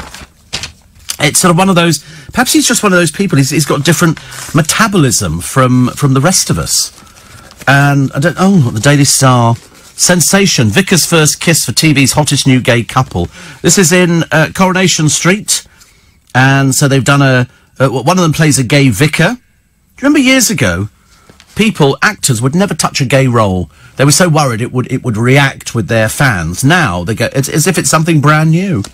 Oh, look, let's have a gay vicar in, what you're saying, there aren't any gay vicars. Good Lord above, I mean, honestly, it's loads of gay vicars. Loads of gay vicars. But they make a big deal about it, which I think in turn just sort of reinforces the stereotypes. Danny and Flack in the sack. This is Caroline Flack. I mean, she had a goodbye kiss. She shared a romantic hotel getaway. There's nothing romantic about anything Caroline Flack does. It's just a case of, Royal Mint has revealed its latest coin collection based on emojis. So that might be true, it might not be true. I don't know. Emojis are a great way to communicate. They go into collection next month. I mean, I don't know. Does that sound... You call it April Fool? Because they do say it comes after last year's... Sorry? Oh, it is. The article's written by Penny Drops. Found it. A new 50 poo piece. A 50 poo piece. That's what they've said. Yeah, Penny Drops. Oh, God, honestly. Do you think the Caroline Flack one's a joke? No, she slept with loads of people. Apparently she dated Prince Harry. Of course she did, dear. She also dated Harry Styles. Oh, everybody's dated Harry Styles. Also, she was with a fitness coach. And Danny has dabbled with Kelly Brook. We remember that one, actually, don't we? Also, Danny has dated Kirsty Gallagher. That's the Drinky Poos one. And Hope Stubbings. Oh? Is that a made-up name? That was like one of Barbara Windsor's characters, I think in Carry On, whatever it was Hope Springs, which I thought was great. Such a good name, actually. Good name. Also, 3 Boyzone stars performing on stage in Australia without troubled Keith Duffy. Oh, wait, we didn't have troubled the other day. Troubled means we got problems. And so he's in hospital. He collapsed in Thailand. So there's only 3 of them. I mean, does that mean really that they can sound exactly the same as they did years ago? I shouldn't think so. Unless it's all sort of... I mean, I can't believe Ronan Keating is still going. But he is. Also here, this is actress Kate Beckinsale showing off her curves in a sheer geometric dress. For that read, she's showing her boobs, okay? Showing off her curves is roughly the same thing. A hooded knife man who stabbed 4 people from behind in a 15-hour spree of random street attacks. One woman was fighting for her life and a man has been left with potentially life-changing injuries. And there's somebody on the pavement here just stabbed in the back. And you think to yourself, this is somebody who's sick in the head, quite clearly. Also, a company boss received a free knife in the post from an office supply business with a letter saying, your customers will be impressed. National Pen Ever heard of them? I've never heard of them. Sent out hundreds of penknives, offering blades for $1.59. Jerry Sanders, director of IT firm Spectrasoft, said, "It's idiocy. Imagine if they fell into the wrong hands." National Pen declined to comment. Obviously haven't realised just how stupid they come out as. Also, this is a picture of the Queen. Actually, it's a terrible picture of the Queen. She's looking quite old, whereas in fact normally she looks really, really good. They now say there's 160 people stalking the royal family. Probably Meghan Markle's family, I should imagine, by the sound of it. They seem to be stalking everybody else, don't they? Also, prisoners are tweeting more than ever. Jails battle against a rising tide of smuggled phones. Well, you just have to come up with something, and if you find them, you know, then you have to sort of do something about it. I don't know why they're so lax. They're so lazy, aren't they, really, in prisons? They don't seem to do anything at all. They've been using phones in prisons for years. Because, as you all know, they're so tiny. They're seriously so... You could keep one in your mouth. Nobody'd notice. 84850. I'm in a group on Facebook called Natter Chatter Corner. And this is Kim. Is it Natter Chatter Corner? Good Lord. Somebody on my driver asked me this morning if I did Facebook. I said I don't, actually. Unfortunately, says Marissa, there are a trace of sugar in virtually everything. Oh, I know, but I don't intentionally take sugar. Listening to every morning, started my first chemo, says Alec. But after you switched me on to the Ricky Gervais Afterlife on Netflix this morning, it's almost bearable. Almost bearable. I know, it's never great fun, chemo. It really isn't. It really isn't, but you just have to get through it as best you can. They'll make you as comfortable as possible, but it's a pain in the rear end. Jake's in Torquay, and making the journey from Torquay to London. I've never been to Torquay, I might have been, actually. For the first week of my new role, you gave me some interview advice when I wrote in a few weeks ago. I think the advice secured me the job. Does that mean I should donate 50% of my salary to you? Oh, please, God, no. What a dreadful thought. No, my advice to anybody going for a job is imagine one thing. You're a parcel, and you've got to package yourself and sell yourself as best you can. You know, it's as simple as that. You know, if you go in there with sort of... What? If you go in there with sort of... No, because that means you just sit there laughing at them if you're thinking about them naked. I think you should always make sure your shoes are clean. Because if you can't be bothered to clean your shoes if you're going for a job interview, then they might think you're a bit slovenly in other departments. Make sure your hair's combed. Make sure you've had a shave. You know, I always think that's quite an important sort of thing. Yeah, I know you've had one now, but it's only because the cat came round and licked the milk off you put on there. You don't really shave at all, do you? You don't, honestly. I bet you just go with your finger. Oh, it's taken all that, you know, that hair out there. Why did you have a shave? What's the reason for having a shave? Oh, you met the in-laws. Oh, God, I bet they hated you. Did they hate you? Yeah. It's understandable. You know, what did you talk about? Talked about me, I know, yeah. So, Steve, what did you talk about? Me! All the time. Me. So you meet the in-laws, you have to have a shave. Oh, right. Did you put on you didn't wear one of your turtlenecks, did you? Oh, how lovely. I bet they must have loved you. Well, they probably thought, what a creep. How lovely. Saudi Arabia have been executing people under Sharia law for years, and nobody's been boycotting them. And then again, they do have all the oil. Yes, exactly. Now, there's always a reason for it, isn't there? There is always a reason. It's always a little bit worrying. Still to come, the postcode lottery for speeding motorists, and sparkling wine sales have dropped for the first time in 5 years. I'm going to buy some little sausages today. They do little cocktail, they're called posh dogs. Little tiny, that's about an inch. Little tiny things. And they don't do them in my Marks and Spencer. I have to go to Richmond Station and buy them. Which is a pain, isn't it, really? I had a baguette the other day with bacon in it. And then I suddenly went, what are you eating this for? What are you eating it for? I'm bone idle. I shouldn't be eating it. Rubbish. 5:30. Don't want to get the time wrong, do we? Especially not on April Fool's. April the 1st, Pinch and a Punch for... I keep doing it, actually. It's only for new people joining the programme. Everybody else heard it at 4 o'clock this morning. And so we do Pinch and a Punch for the first day of the month, and no returns.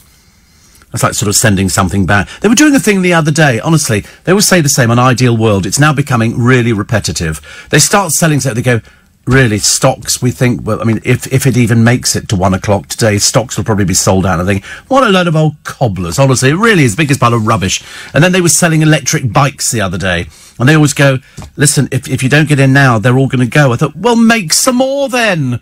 Stop faffing around like a pair of old ninnies. Oh, it was dreadful the other day. And have you noticed their electric bikes have gone up in price? We're now up to 900 quid.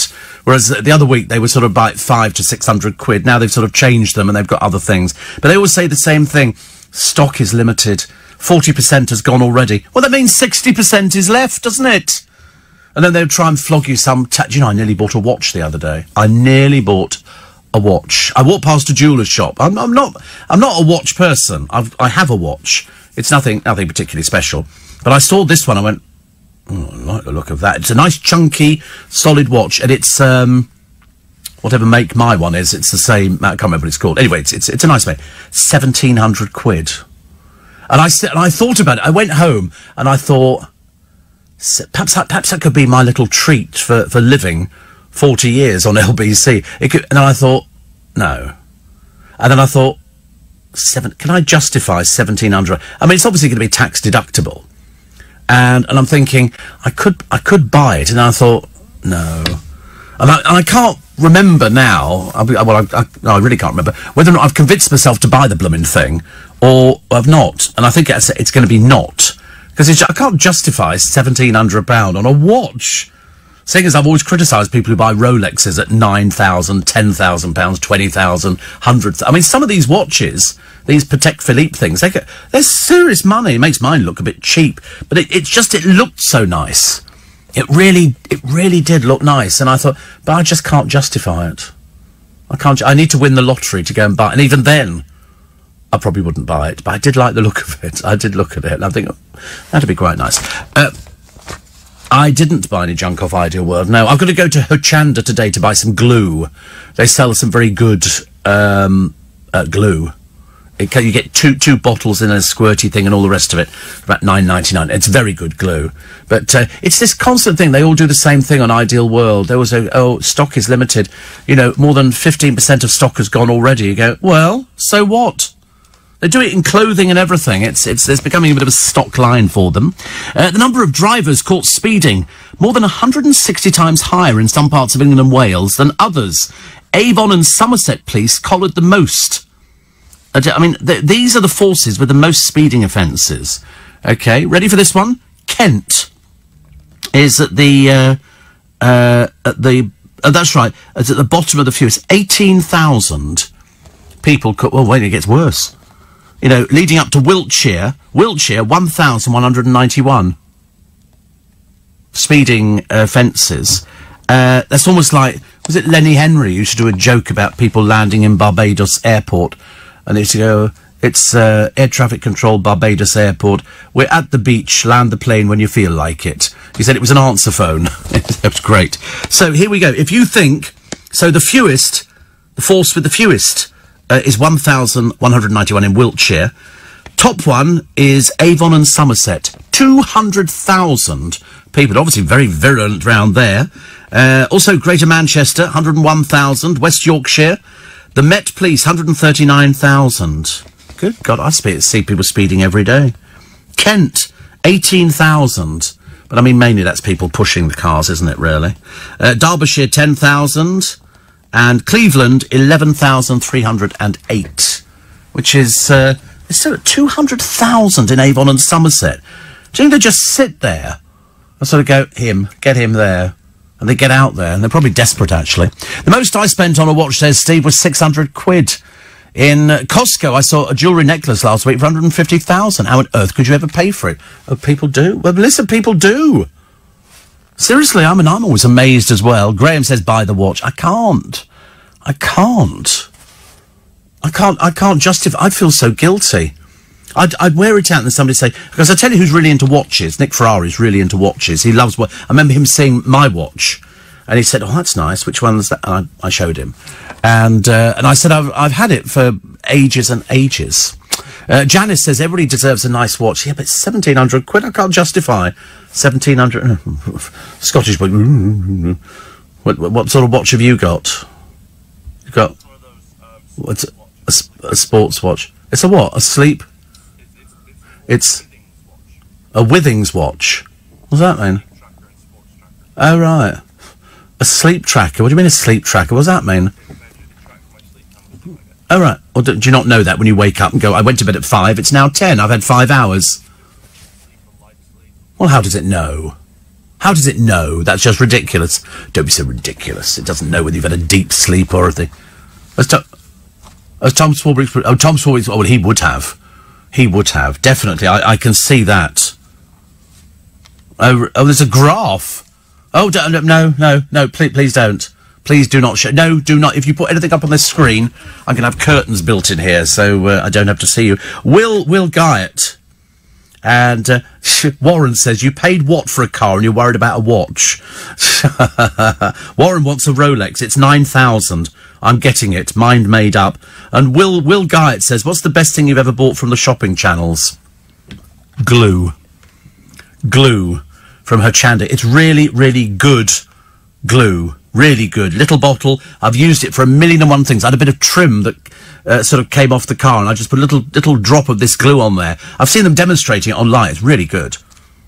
I forget what it's called. Glue. Just type in glue on Hochanda. I think it's still available there. It's very good, actually. Very good. Pat in Brentwood says, my husband just spent 4,000 on a watch. I can't do it. I couldn't justify that. I really couldn't. I'm a radio presenter. Why do I... In fact, I haven't worn my watch for ages. It's a Raymond Weil watch. But, I mean, it's a nice watch, this thing. In fact, it might even be up on the internet. Do they have a catalogue of Raymond Weil watches? 1,700 quid, this one. It's, well, 1,726 or something.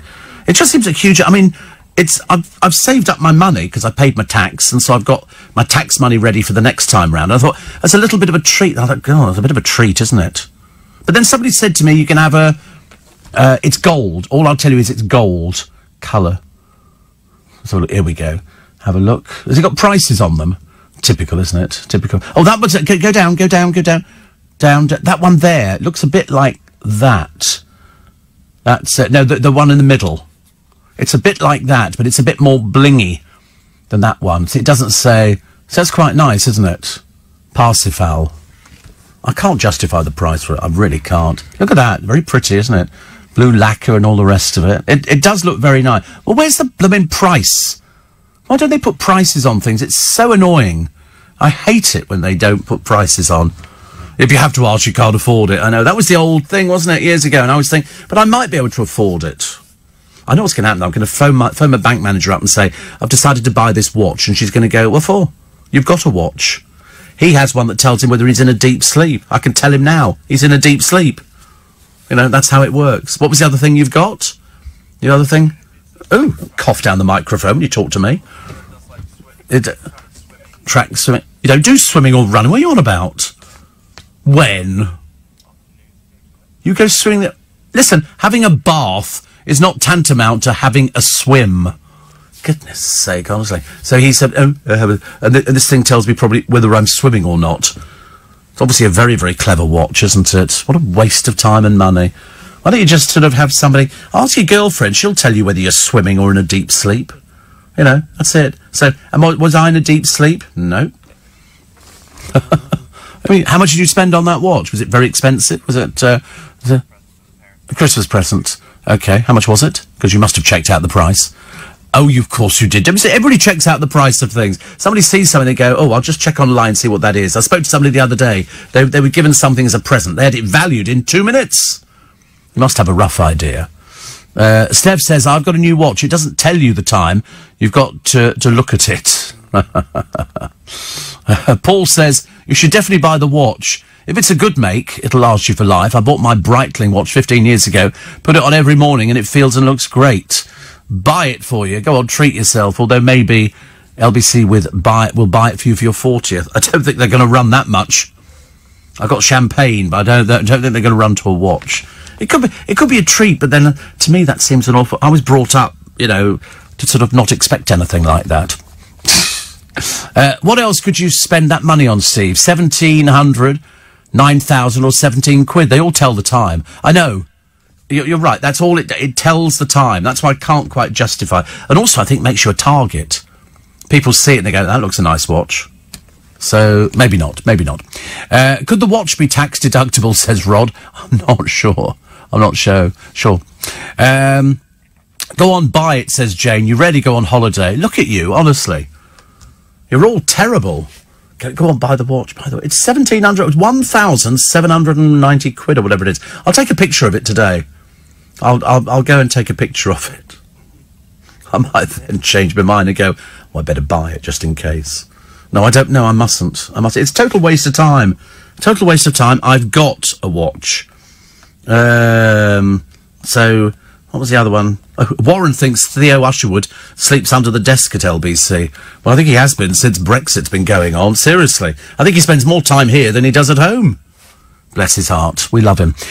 Lee says... Lisa, Spiker from Guildford, says, Steve, you've got one life. Buy it.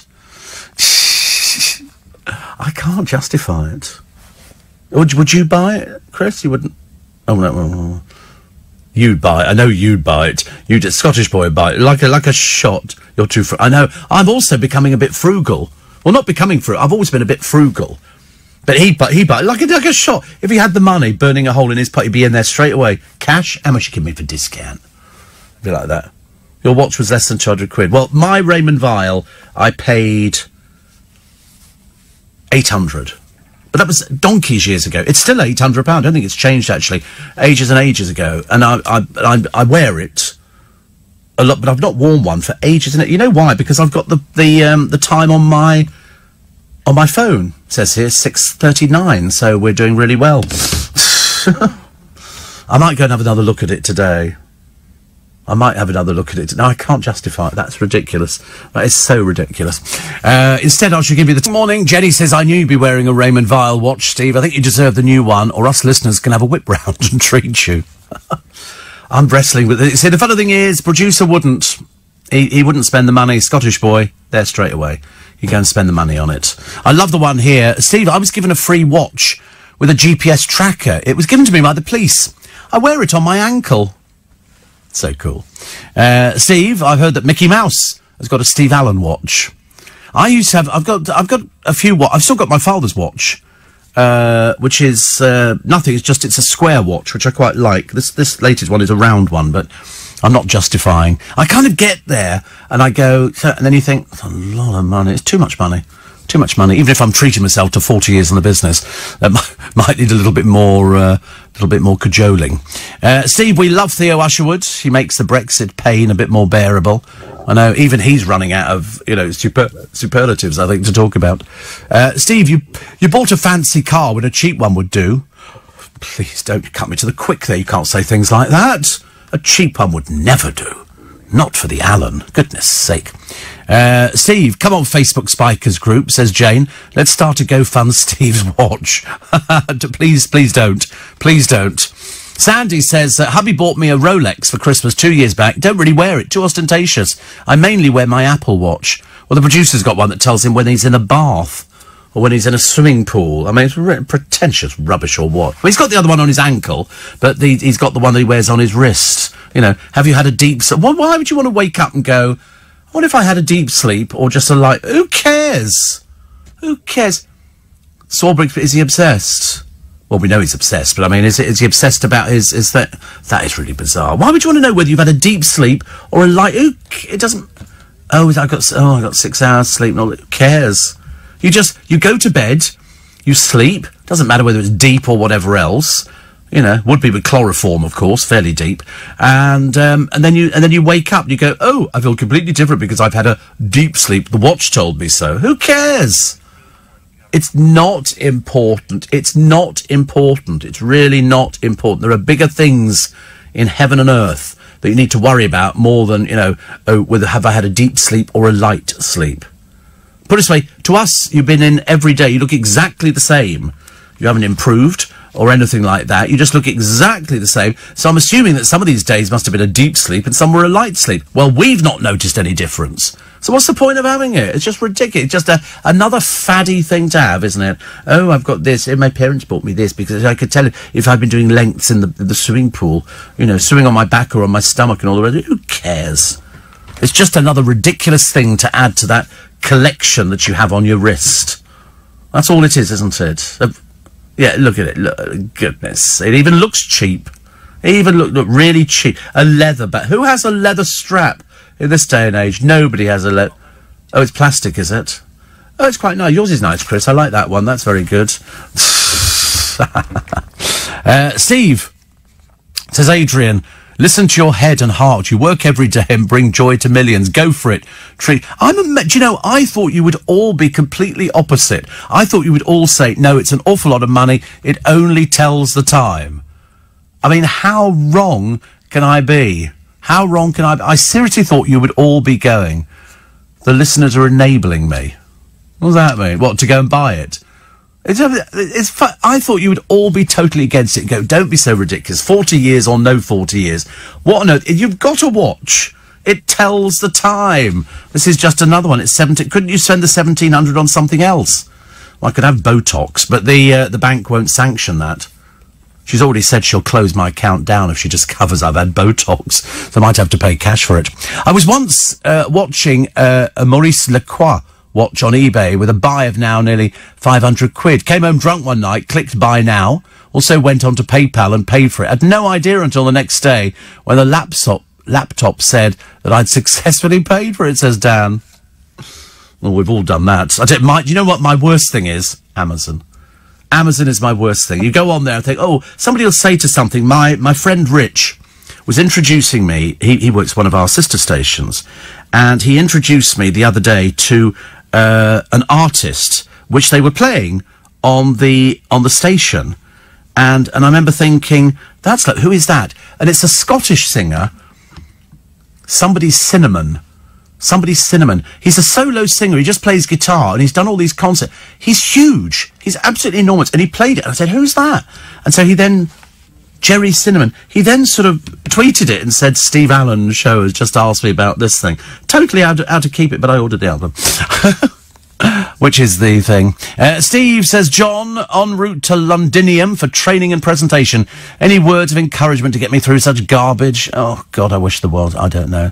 Training and presentations. We did a thing years ago. It was a bonding session between the staff. And I know...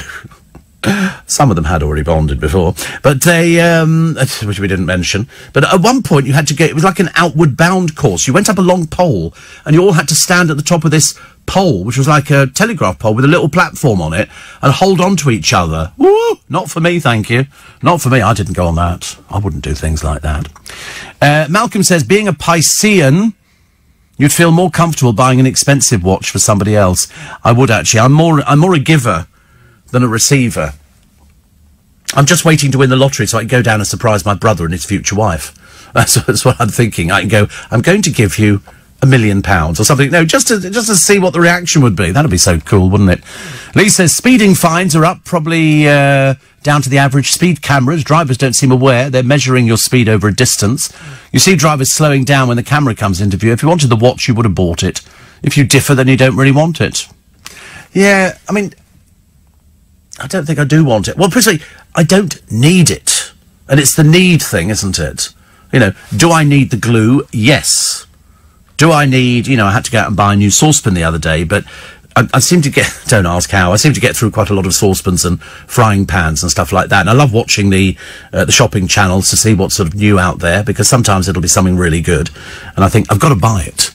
But if I think, Paul has sent this 20-line thing, and all it says is, buy the watch, buy the watch, buy the watch, buy the watch, buy the watch, buy the watch, buy the watch. Getting louder and louder and louder. I can't do it. You know what'll happen? I'll buy it, and I'll come and I'll go, I bought the watch, and I'll get so much abuse from people. Why would you waste £1,700 on a watch? But because I've never asked people before about how much they've spent on their watches. Scottish boys, a couple of £100 probably, or something like that. It just tells you when you're in a deep sleep. Listen, give me a couple of £100. I'll phone you every morning and go, deep sleep. You know, it's the same thing. It's exactly, oh, God, honestly. Have you worn it in Scotland, then? Probably a bit of a novelty up there, isn't it? Somebody's actually got a wristwatch. See you, Jimmy. Oh, look, wristwatch, look. Tells me whether I'm in a deep sleep or not. They've got all these things. Like when I looked at a watch the other day, it was a very expensive watch, and it had all sorts of things on. You know, you could tell the on what the temperature is in Kuala Lumpur. You know, and how high you can jump, and all these sort of rubbish things. I don't need it. Richard says, why not spend the 1,700 on a holiday, and then you can attend the World Nudist Leapfrog Championships in Las Vegas? Thank you. I am founder and president of the over 35 Nudist Leapfrog team, which is lovely. Sean in Bromley says, I got a great deal on an Orakili watch in a pawn shop in Bootle. You never know. Oh, and I'm looking forward to seeing your pal Biggins in Panto in Bromley. We've been waiting for years. He's worth it. He's a super person. He really is. And Angela says, Steve, it's only a watch. You'd only tell us the time. Have Botox. Well worth it. See? But I really thought you'd all go completely against that idea of buying a watch. I would love to go for Botox. I've been threatened by my bank manager. If I have Botox done, she'll close the account. And I know she will. She's very vindictive. She'll close it. Actually, it's very interesting. Well, it's not very interesting at all. I'm just telling you that. Because my friend Lynn, as you know, lost her mother the other day. And we were chatting in the car park about it. And I said to her, because we're now both orphans. You know, and it's funny because you get to a certain age. And I lost my parents a long time ago, and she's just recently lost her mother. She says, but I was listening to your podcast when getting ready to go out for dinner, and she says thank you. She loves emojis. She loves him. I don't even know where they come from, for thinking of me. Even though Mum's not here anymore, I still told her photo, Happy Mother's Day, even though she would have told me to forget that Americanism, because to her, every day was Mother's Day, because me and Bruv spoke to her daily and saw her regularly. She says, just a thought, but now that we're orphans, maybe you should start promoting Orphans Day. Another great excuse to go out and have a lovely lunch. Or is that not PC? Oh, no, it's always a good excuse to go out for lunch, Lynn, as you know. But no, I said to her, it doesn't, you know, because people have written to me saying, oh, you know, it's awful having Mother's Day because my mother's just passed, or, you know, she passed some years ago. It doesn't stop you talking to them. It doesn't stop you talking to people. And don't think that they don't know that you're talking to them. They do. I promise you. Steve, can you get a decent watch for 1,700? It's only a cheapo. I didn't say it was expensive. I just said I don't need it. Steve, buy the watch, and sleep monitoring is actually quite good. Deep sleep phase is interlaced with light sleep periods. Okay, I'm a bit of a nerd, says Monica. Well, join the club. I got another one in here for you. He's a complete nerd. That's not what they call him round here, but I mean, he's definitely nerdy. Oh, it tells you when you're swimming, Steve. It tells you, when you're on your back or on your tummy and do you do breaststroke or crawl or backstroke? What do you do? Oh, you do all of them. Oh, how exciting. Such a creep. You do what? Butterfly? I bet you don't do butterfly. You don't, honestly. You're such a fibber. You don't do butterfly. Listen, the lack of... Oh, it doesn't matter. Can't be bothered to argue the toss. Freezing cold outside today. It's noticeably colder than it has been. Honestly, we've had a couple of nice days where the sunshine has been out. Not been, boiling hot or anything like that. But at least darn sight better than this morning, where you will notice the temperature when you walk outside. I'd put a hat on, gloves, scarf, anything. It really is bitterly cold. Anyway, it's nice to have your company. Welcome to the 1st of April. Once we've done our pinch and a punch and white rabbits and all the usual kind of rubbish that we come up with, welcome to another week. Also, I think it's the week that the children are on a holiday, or they're coming up for holiday, aren't they? Sorry?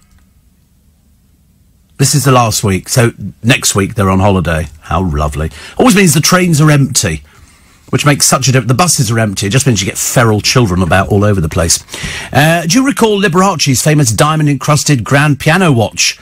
I went to one of his stage shows where he was showing it off. He joked the time with 2 rubies past 3 diamonds. He used to say the same thing. Every show, exactly the same words. You go, you want to see it? You should. You paid for it.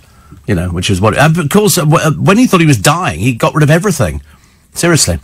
Janice, never going to happen. Alistair in Edinburgh says, I saved up over several years to buy a Breitling watch. I don't smoke, I don't drink much, I'm self-employed, work hard and just wanted to give myself a treat. Never regretted it, and should I ever fall on hard times, I can sell it. Go for it, buy it. See, it's funny, I thought you would all go completely the opposite way and go, it's an awful lot of money for a watch. It's an awful lot of money for a watch, isn't it, really? My mobile phone, Steve, has an app that tells me how many steps I need to do per day. It keeps record of my daily steps and how many calories I've lost. I think that's quite clever. And buying an expensive watch is because it goes up in value. Well, they don't. That's the trouble. They don't really, because there's so many of them. If there was only sort of like one or two, if you were at the top end of the market, well, then fine. But I mean, you know, that sort of price, ridiculous though it might seem, is way down the end of the scale. In terms of luxury watches, that's not a luxury watch. It's a nice watch, but it's not in the same category as Rolexes or Patek Philippe, things like that. You know, there's probably names I've never even heard of. The Maddie Cash story is in all the papers, and police will learn if they can carry on in the hunt for Madeleine McCann. They've not found anything up until now. I could understand it if, you know, the money that we've sort of pumped in, you know, would have produced something by now, but nothing at all. There's no leads. There's nothing. The Met Police want another £300,000. I mean, so far it's cost £12 million. £12 million, and we've got nothing. Nothing. Funding ended yesterday at a verdict on more money published by the end of the financial year. Home Office source said the decision is imminent. I mean, the family have got £1 million themselves. Can't they fund it? Because at the height, 31 detectives were working on the case. It was scaled back. Cops are now probing the theory she was abducted. They're never going to find her. What are you on about? There's nothing. Listen, you might as well just whistle in the wind. It's not going to happen. Apparently, the parents say they remain incredibly grateful to the police. I think so too. It's not cost them anything. Home Office confirmed they have received a request for funding. I mean, I think they've got to stop it. I think so. £300,000. I mean, this is just a huge drain at a time when the police are under immense pressure. You know, and for one child with nothing, there is no, you know, traffickers from Eastern European or anything like that. Absolutely nothing at all. They've got no evidence. They've got nothing. There's no video. There's no photographs. There's no links. There's just a bunch of balmy people who go, oh, I think I saw Madeleine. And when the man she was with saw me looking, he scuttled away with her. You know, they probably thought you were going to take her. So, you know, perhaps not. Perhaps now they call a halt to it and sort of just accept the fact that, you know, she was abducted when she was, what was it, three? She's not going to know who she is. Even, I mean, just supposing in a hypothetical thing, if she was abducted by Eastern European traffickers, she's now, she's 15 years old. She won't know who she was. She could be speaking another language. They're not going to find her. You're looking for the needle in the haystack. TV host Martin Roberts, the one with his hair's not all his, has been banned from driving. He failed to... I didn't know you could fail to give a breath test. I thought that if you failed to give a breath test by the side of the road, they took you to the police station, they gave you a blood test. I thought that's how it worked. But anyway, he blamed medical conditions. What medical conditions? I want to know all these things. Police believed he was driving without insurance when they pulled him over in Bath, Somerset, last November. They then suspected he was drunk. A source said he was protesting, saying he couldn't be breathalyzed, but officers wouldn't have it. They took him to the police station where he continued to refuse to cooperate, so they charged him. Is that how it works? I thought that they had to give you a blood test or something like that. What medical conditions he's got?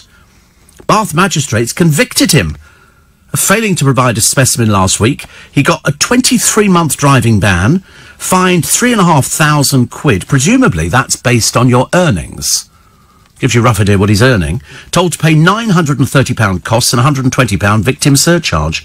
His solicitor said Mr. Roberts was convicted despite expert evidence that he suffers from medical conditions. He maintains he failed to give a sample only as a result of the conditions and is lodging an appeal. So, does that mean he hadn't had a drink, and he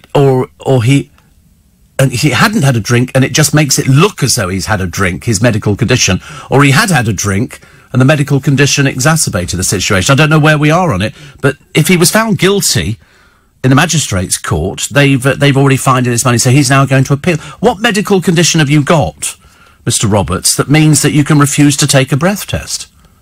I mean, would that be... I can't think of anything. Asthma?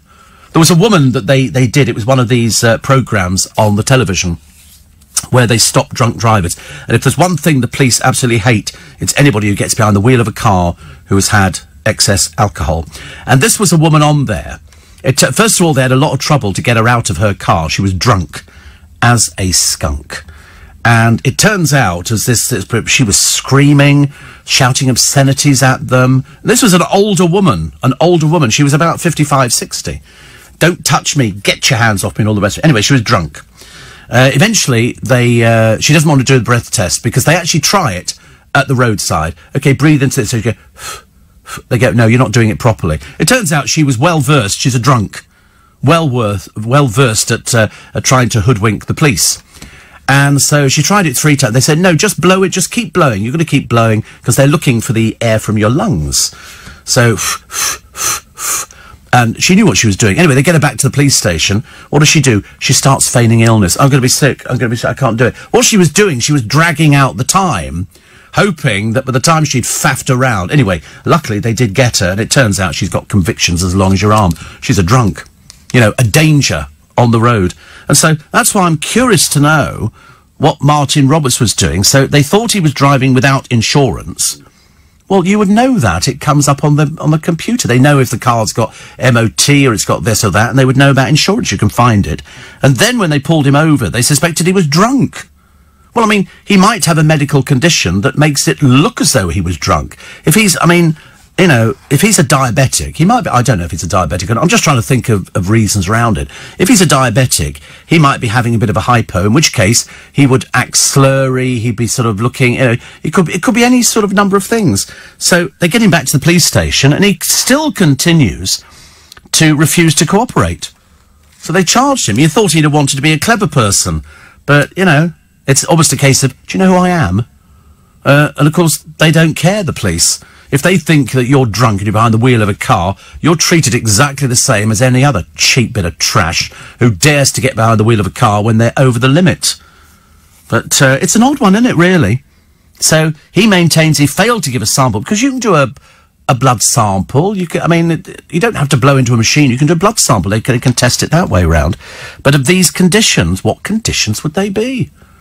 I don't remember him ever talking about conditions that he's got, but he could be diabetic for some reason in the back of my mind. But that wouldn't stop you being able to give a blood test or anything else. They would just want to find out what your alcohol level is. But they obviously find him anyway. Didn't do very well in that one, did he, really? Martin says Maddie will never be found out here in the real world. Any other parents in a similar situation would have had the rest of the children taken off them. Oh, I don't think so. I don't think they'd go that far, would they? Why would they do that? But I just think, and everybody seems to be roughly of the same opinion, that £12 million, it's sort of a difficult thing, isn't it? It's difficult. What do? Do you keep doing it, and you keep pumping money? Well, how far down the line do we go? They've had £12 million. 84850. Steve at LBC. Tom, you must be listening to something else, sweet cheeks. Must be listening to something. I don't know what you're listening to. Perhaps something else. Perhaps you've got that tinnitus back again. That's a dreadful problem, isn't it? Dreadful problem. I know that there's a society. You can go to them, and you can get help. So what I'm going to do, if you don't mind, I'll do it with your permission. I'm going to pass your number on to them. Okay, the tinnitus society will be able to help you. Okay, good luck. We're all behind you on that one, okay? Because it must be really annoying. The Daily Mail this morning, they've got Monty Don, grow your own herbs. You know, I nearly bought herbs the other day. I went to a garden centre, but as I told you over the weekend, yesterday, I said, don't go buy anything in the thing. The plants are way too young to put in the ground. The frost will kill them off. And but I did look at herbs. I thought, perhaps I could grow tomatoes again. I've done those in hanging baskets, and I've done those in... I've done strawberries and hanging baskets. I thought, perhaps it would be quite nice to grow your own fruit and vegetables. I thought, how ridiculous. How ridiculous. Knife crime. It's now officially a disease. A hooded thug stabbing 4 people at random and 10 others. Knifed in just 5 days. Theresa May reveals a radical rethink. Like what? What would that be? You can't stop people buying knives. They're on sale all over the place. You can walk into tons of places. Do they ever ask? I mean, also, they go, oh, you can't have a knife if you're under a certain age. Well, the people who are committing these knife crimes aren't necessarily under these certain ages. Ridiculous. Beau's new beau. This is Princess Beatrice. She's got a boyfriend. She used to go out with somebody called Dave. And then that sort of finished, and then she sort of dragged her weary, because she doesn't work. They have jobs, but we never see them actually going into work. That would be a good picture, wouldn't it? Sarah Ferguson actually doing something interesting. Not likely. Prince Andrew, what does he do? And a comedian whose political experience is limited to playing the president on television is in the front runnings to take the top job in the Ukraine. This is Volodymyr Zelensky. He's a surprise favourite. He's like 30% ahead of the Prime Minister at the moment. He's the star of a political comedy series called Servant of the People, a huge hit on television in the Ukraine, I have to tell you. They're very big into these sort of things. And he says, a new life is beginning, a good life without corruption, without bribes. Well, that's his fate sealed, isn't it, straight away? I'm so sorry. All these places, they thrive on corruption. And a Nigerian politician, it's an odd one, has claimed his countrymen are ordering pizzas from Britain and having them flown 4,000 miles on British Airways flights. Can't they make pizzas in Nigeria or something? It could be April. It could be April Fool. God, you're so quick, honestly. I never thought about it. I thought that was really serious. Morning, everybody. Nice to be company. I'm regularly asked to blow. I had a brain tumour removed and walk like I'm drunk, says Ken, as I've only got one effective ear and rubbish balance. Oh, I've had bad balance before. But then why didn't you just say that? This is Martin Roberts, the TV presenter. He got stopped by the police because they thought he had no insurance, then they thought he was drunk. I mean, if he's got some medical condition, why would he not say to them? I mean, surely would that not be helpful? You know, the reason I'm lurching a bit or I'm behaving like this is because of this medication. Why is he being all secretive about it? Has he got some secret illness we're not aware of? I'm always very sceptical, but there again, I'm constantly sceptical. Dallas says, I read last week the McCanns owe a lot of money in Portugal for the court case they lost when they sued the Portuguese policeman. But that wouldn't come into it. That wouldn't come into it at all. The money is coming from the Home Office, and which we're paying for. The 12 million quid you've paid for. That's come out of public funding. For what reason? There are lots of children who go disappearing every year. They don't get a mention. Not one mention. It's all Madeleine McCann. Which, you know, I mean, they must be delighted, but of course, I think it helped when they went to Downing Street. They managed to persuade Cameron, so they're kind of stuck with it now, but they've got no lead. Somebody from, I think, New Scotland Yard is quoted, whether or not it's accurate or not, I've got no idea. And they said there are no lead, there's no nothing. Hasn't been for ages and ages. So, where do you go? Nothing. Do we just keep pouring money to have 4 people sitting in a room, twiddling their thumb? What do they do each day? What do? They haven't been back to Portugal. They've taken, you know, all the dogs over there, you know, dogs that can look for bodies and things like that. Nothing at all. Not one peep, not one hint, you know, all this rubbish about East European traffickers. You know, why would they think that? They've got no evidence for any of this. It's just made up. So perhaps it will sort of finish. I mean, somebody here says, I'm not aware of any earth-shattering lead or breakthrough imminently. Because there isn't anything. They don't know. They don't know about it. They're just carrying on with their normal life going, oh, yes. And so I think the police have asked for £300,000. I mean, you know, in 8 years, they've had nothing. Nothing at all. You might as well say, you know, let's pump the money into sort of looking for, I don't know, the Loch Ness Monster or fairies at the bottom of the garden, which indeed makes the papers today. These are the, one of the greatest I was going to do that, wasn't I? I was do that after the news, actually. One of the greatest hoaxes. This is the Cottingley Fairies, taken in 1917 by 9-year-old cousin Francis Griffiths, and interesting, Elsie Wright was 16, her cousin was 19. They were obviously devious enough, because you know what children are like. Did you do that? No. Did you do that? No. They lie through their teeth. They've got I was watching a wonderful programme, which I'll tell you about in a moment. Anyway, they staged the scenes with colourful paper cutouts and hat pins, only confessing the truth in 1983. Even then, Francis maintained a later fifth photograph was genuine. So, still compulsive liar. There are no fairies at the bottom of the garden, okay? The photographs being sold by Francis's daughter.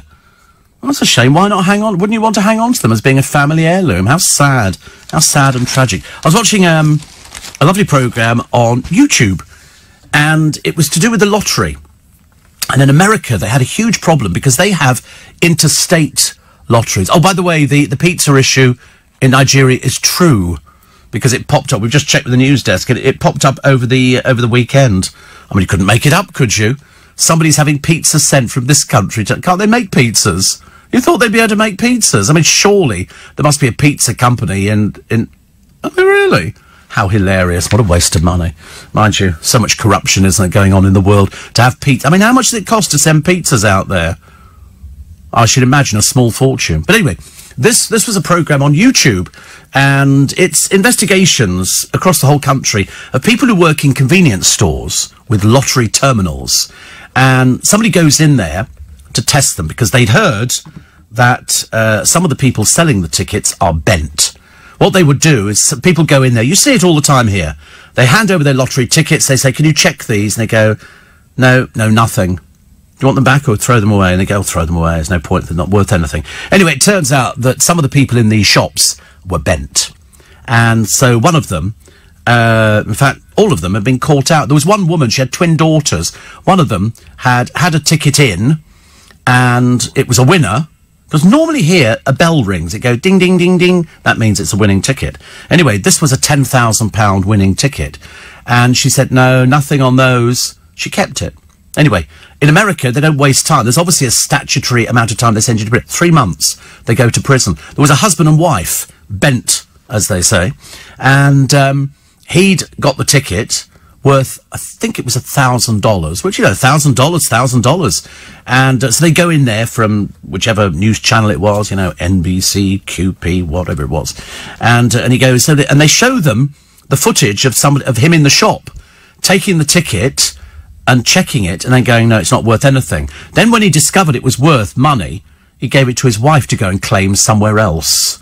And these people brazenly, one woman lied for more than an hour until she finally came clean. She went to prison for 3 months. And she lied in front of the TV camera. She went, you know, why are you questioning me about this? I'm working here 5 years. Why would I do it? That's exactly the person I'd be checking out. Exactly the person who'd been sitting there for 5 years. And they caught loads of them. And each one of them went away in handcuffs. After she'd told the camera crew, listen, go away. It's nothing to do with me. In came the police with the handcuffs, and off she went to Nick for 3 months. And they got fined, whatever it was, some huge amount of money, which is good. Anne says, I think the McCanns have been given unlimited funding for this case. Well, it's not unlimited, no. No, it started off, I think they actually thought that they might be lucky and find something, but there's no CCTV, there's nothing.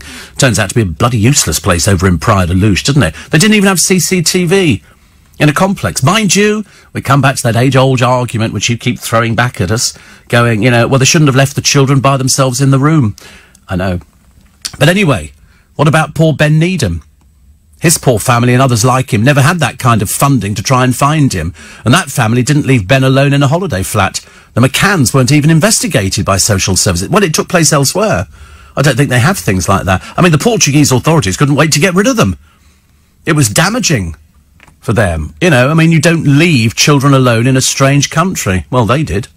But then they've had to live with that, haven't they? They've had to live. And somebody else says, hate to say it, Steve, remember Ben Needham? Yeah. Anywhere near 12 million for Ben Needham? No. And he wasn't left alone. He wasn't left alone, was he? They don't know what happened. They've had various investigations. But the Madeleine McCann one, £12 million? You know, it's, you know, they have got, I think the McCanns have got about £1 million sitting in the bank in some fund. Well, why don't they spend that? Because they you know, do it privately. But the police have got nothing. Nothing at all. It's just a waste of everybody's time. It really is. They're about as much use over there in Portugal as they could put. They're just, I mean, as far as I know, they're still renting out the McCann's room where it happened. Why would they bother doing anything differently? It's a tourist industry. Something happened. They went away and left the children there. I don't know why they did. Who knows? Momentary lapse. Could be anything, couldn't it? And I still maintain that she got up and she wandered out in the night. And I think she probably got hit by a car or truck or something like that. And that was it. I can't think of anything. Where else? All this rubbish about, you know, East European traffickers. Why didn't they take all of the children? There's 3 of them sitting in there, asleep. So, what happens next? No idea. The Home Office will make a decision, but the last time they cut the amount of money down, I think, to £150,000. This time, the police, I think, have asked for £300,000. I just don't know where their leads are. Well, quite clearly there aren't any, which is a bit of a shame. I will tell you the other side of the news. The April Fools that went wrong. And if you found any more things in the papers that you think could be classed as an April Fool, I seriously thought pizzas to Nigeria would have to be an April Fool, but apparently no.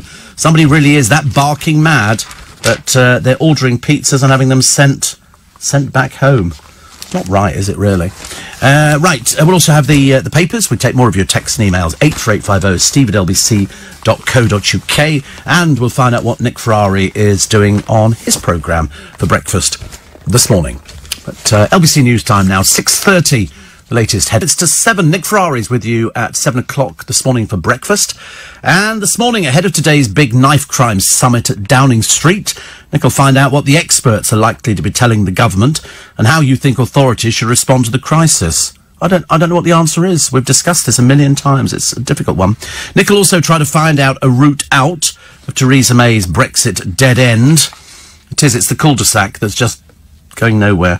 Plus, with nearly 2 million workers getting a pay rise from this morning, thanks to an increase in the national living wage, are you being paid fairly?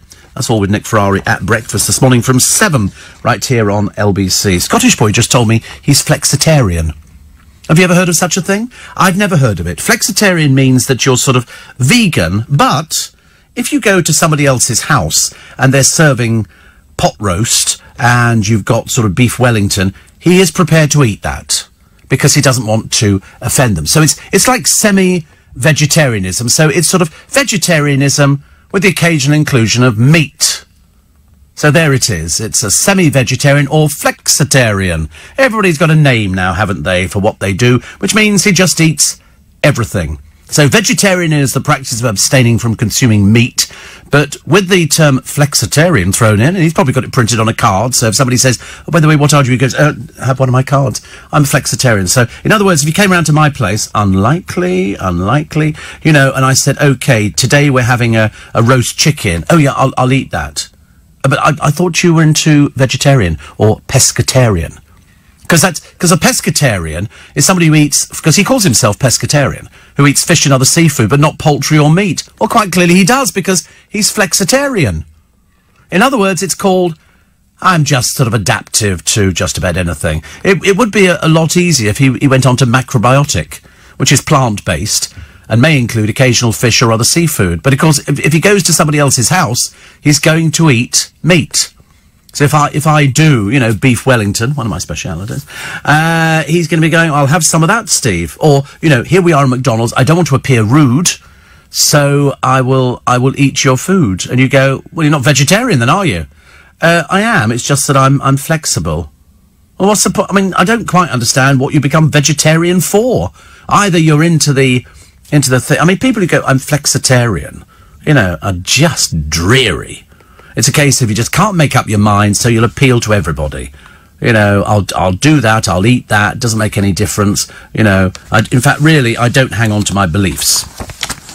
Talking of beliefs, today is April Fool's Day. There were a lot of April Fools over the years that basically went wrong. For example, the Times newspaper in 1972 ran an article on travel agent Thomas Cook celebrating the 100th anniversary of its founder's first round-the-world tour. A few pages later, the paper joked that the travel agent was offering such a round-the-world trip for the price it would have been in 1872, which was 210 guineas. It was a fabrication. But queues formed at Thomas Cook shops across the country. The poor reporter John Carter lost his job. However, fear spread among the residents of Milton, Massachusetts, after the TV station, WNAC-TV, broadcast a news report in 1980 that Great Blue Hill, a local and distinctively non-volcanic mound, was erupting. They backed it up with claims of footage of Mount St. Helens in Washington State. And it all went a bit pear-shaped. At the end of the segment, a card was held up saying, April Fool, but it was too late. Police were hit with calls from locals, with many considering leaving their homes. The TV producer, Homer Silly, was fired for a failure to exercise good news judgment. Also, the threat of aliens came to the town of Jafra in Jordan in 2010. The newspaper there reported a UFO had landed near the desert town with 10-foot aliens sighted. And one reason it went badly wrong is that April Fool jokes are not really well known in Jordan. They don't sort of go, oh, April Fool joke. No, not really. However, One of my favourites was Brighton. In 2001, a Brighton radio DJ told his listeners, wait for this one, that a replica of the Titanic was visible off the coast of Beachy Head, Britain's highest chalk sea cliffs. Hundreds of people rushed to the beauty spot in nearby Eastbourne, only to discover it was a joke. The cliffs developed a 5-foot crack under the weight of the crowds, and the police then urged people to leave before tragedy struck. 2 days later, part of the site collapsed into the sea. Not good, is it, really? English astrologer John Partridge was known for his inaccurate predictions, and he certainly didn't see Jonathan Swift, the author of Gulliver's Travels, coming for him. Satirist Swift decided to have a bit of fun and give Partridge the bird with a bit of his own inaccurate medicine. Writing under the pseudonym Isaac Bickerstaff, he predicted Partridge would die of a raging fever in 1708. To confirm the tale, Swift then wrote of the death, pretending to be a man employed in the revenue, and the news became public on April the 1st. Partridge protested, but he never shook the rumours of his ultimate demise, and his career suffered. When he did die 6 years later, few people believed it.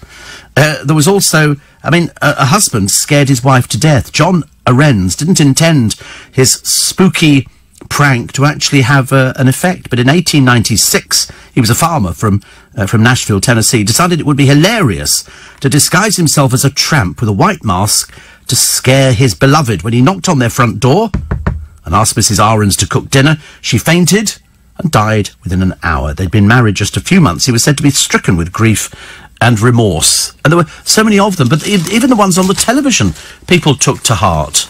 There was the famous Panorama growing spaghetti. You know, here they are harvesting spaghetti, and people believed it. Why? Because we want to believe it.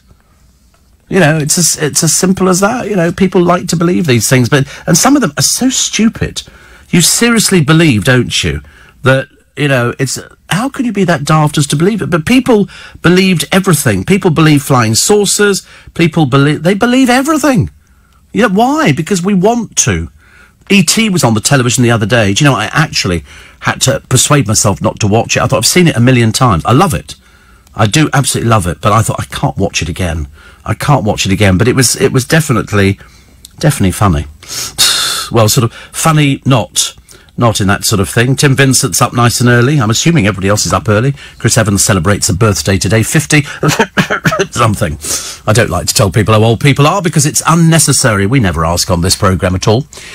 Steve, my 4-year-old granddaughter Nina calls my husband a cheatarian because he occasionally eats fish. A cheatarian. That's another silly word, isn't it? What's the point of, you know, because you'll eat anything in the office. I've noticed you've eaten sandwiches before, haven't you? Was that the flexible part of the day? Don't look at me like that. You're trying to justify it yourself. You know, what's that you're eating? Oh, melon oh, right, because you're really veggie, aren't you? And fruit. You eat fruit, though, don't you? Fruit's good for you. Fruit's very good. Hasn't got meat in it. It will have by tomorrow. I'll put meat in the fruit. I'll pass meat over the top of it. So when you see the red of the strawberry, it'll be the meat juices. I don't believe you. I don't understand how you can go to somebody's place for dinner and go, I'm flexitarian. So all of a sudden you're eating meat. But presumably you're not eating meat because of a belief in that meat is murder. Or you don't like the taste of it, or something. Why are you not eating meat? Is there some reason? Oh, right, the meat's bad for the environment. Okay. Are you the only one in your family who's flexitarian? Is your mother flexitarian? Is your sister... she's flexitarian. Your sisters... You're all flexitarian. There you go, you see. Must be a Scottish thing. I've never heard of it. Never heard of it before in my life. Steve, all these people who change to vegetarians, vegans, they can't hack it, so they change and chop. To them, it's just a phase or a fashion. No, I told you I had a friend of mine, he wouldn't even go to McDonald's and buy me a burger. He didn't want to handle meat or anything like that. Steve, BMW put in the paper a few years ago an ad for a free car if the first person took the coupon to the dealer. It was on April the 1st. It wasn't actually a joke, and somebody got a brand new BMW, says Harry. I can remember. Do you remember those mock auctions years ago? You know, come along to this... reading, it was timeshare, and you can win a car. but they mistakenly sent it to Edward Heath. He instructed his people to go and collect the car that they had promised him. There was an awful lot of problem there. Watching the Blue Planet yesterday live, says Shell. Beautiful programme showing lots of lovely wild sea life. And at the very end, the presenter released a bucket of baby turtles onto the beach and the little things were scrambling to the sea. Then out of nowhere, a seagull swooped down, grabbed one and walked off. The presenter carried on. Well, there's thousands and thousands and thousands of baby turtles who get born every year at exactly the same time. And what's waiting for them? Seagulls. They're tiny. I think it's something like less than 10% survive when they get into the sea because they're so tiny. And all the seagulls do, it's just food. It's the food chain. And so all these little baby turtles scramble out. What are they doing? Heading for the sea. And I've seen it. We had the same with crabs, where there were millions of them coming over the roads and trying to get down to the sea. And cars were just driving all over them because there was no other way around it. And you think, what else do you do? What else do you do? Why not just be a regular guy that doesn't eat meat? Why label it? They love labels. He's got a badge. I'm flexitarian. He loves it. He's had it made up in letraset and all the rest of it. Oh, seriously. In between being flexitarian and wearing, what do they call them? Turtlenecks. As I say, he does look like a throwback from the 70s, a man who's going to dive off a cliff. Dive off a cliff to sort of go and deliver a box of chocolates. Somebody says, the point of being flexitarian is to minimise your meat eating. No, it's not. He's doing it to please people he's having dinner with. Don't make excuses for him. Your normal diet is plant-based. He's not always been like this. He didn't come out the womb eating that. He's been eating meat. He's enjoyed the old burgers and everything else. That's what he does. You're making a conscious... You don't know him. I know him. You don't know him. So there you go. So don't try and judge somebody when you know nothing about it. It's got nothing to do with minimising. If he went out for dinner every night of the week and they were serving beef Wellington, he'd be eating beef Wellington every night of the week. In fact, Alex, we might try it as an experiment. I'll take him out to Joe Allen's. I'll go, oh, look, there's only meat on the menu. That's what it is. And he'll enjoy it. He'll enjoy it. And then Kane says, does Scottish Boy want to go on a date with me? I've looked at your picture. Don't be so stupid. Of course he doesn't. You haven't got any followers. There's a reason. There's a reason for that. 9 minutes to 7, so we've started him up again. Yes, Mick Jagger. Looking actually quite well in Miami. The tour is off. He's obviously got to rest. I mean, he's 75. He's got to rest every so often, I think. And so they've got the first pictures, plus the Corbyn election vow, we are ready for power. Labour drawing up battle plans as Tories on the verge of collapse. Daily Express... New diabetes patient every 3 minutes. This is type 2 diabetes linked to obesity and weight. And it's mainly because of the rubbish shops on the high street. You know, it's mainly because of the proliferation of fast food. Pizzas, stuff like that. People who want to eat pizza all the time. You can't eat and live on a diet of pizza. Look in Kentucky Fried Chicken. Look how many people's bottoms are hanging over the seats in there. You know, people go because they like the taste of it. They don't realise you shouldn't have it all the time. It's very bad for you. In fact, the worst bit is the skin. Always the worst bit of chicken is the skin. Strange enough, in a baked potato, the skin's the good bit for you. Daily Mail, knife crime now a disease. It must be treated like an infectious disease, says Theresa May and Sajid Javid.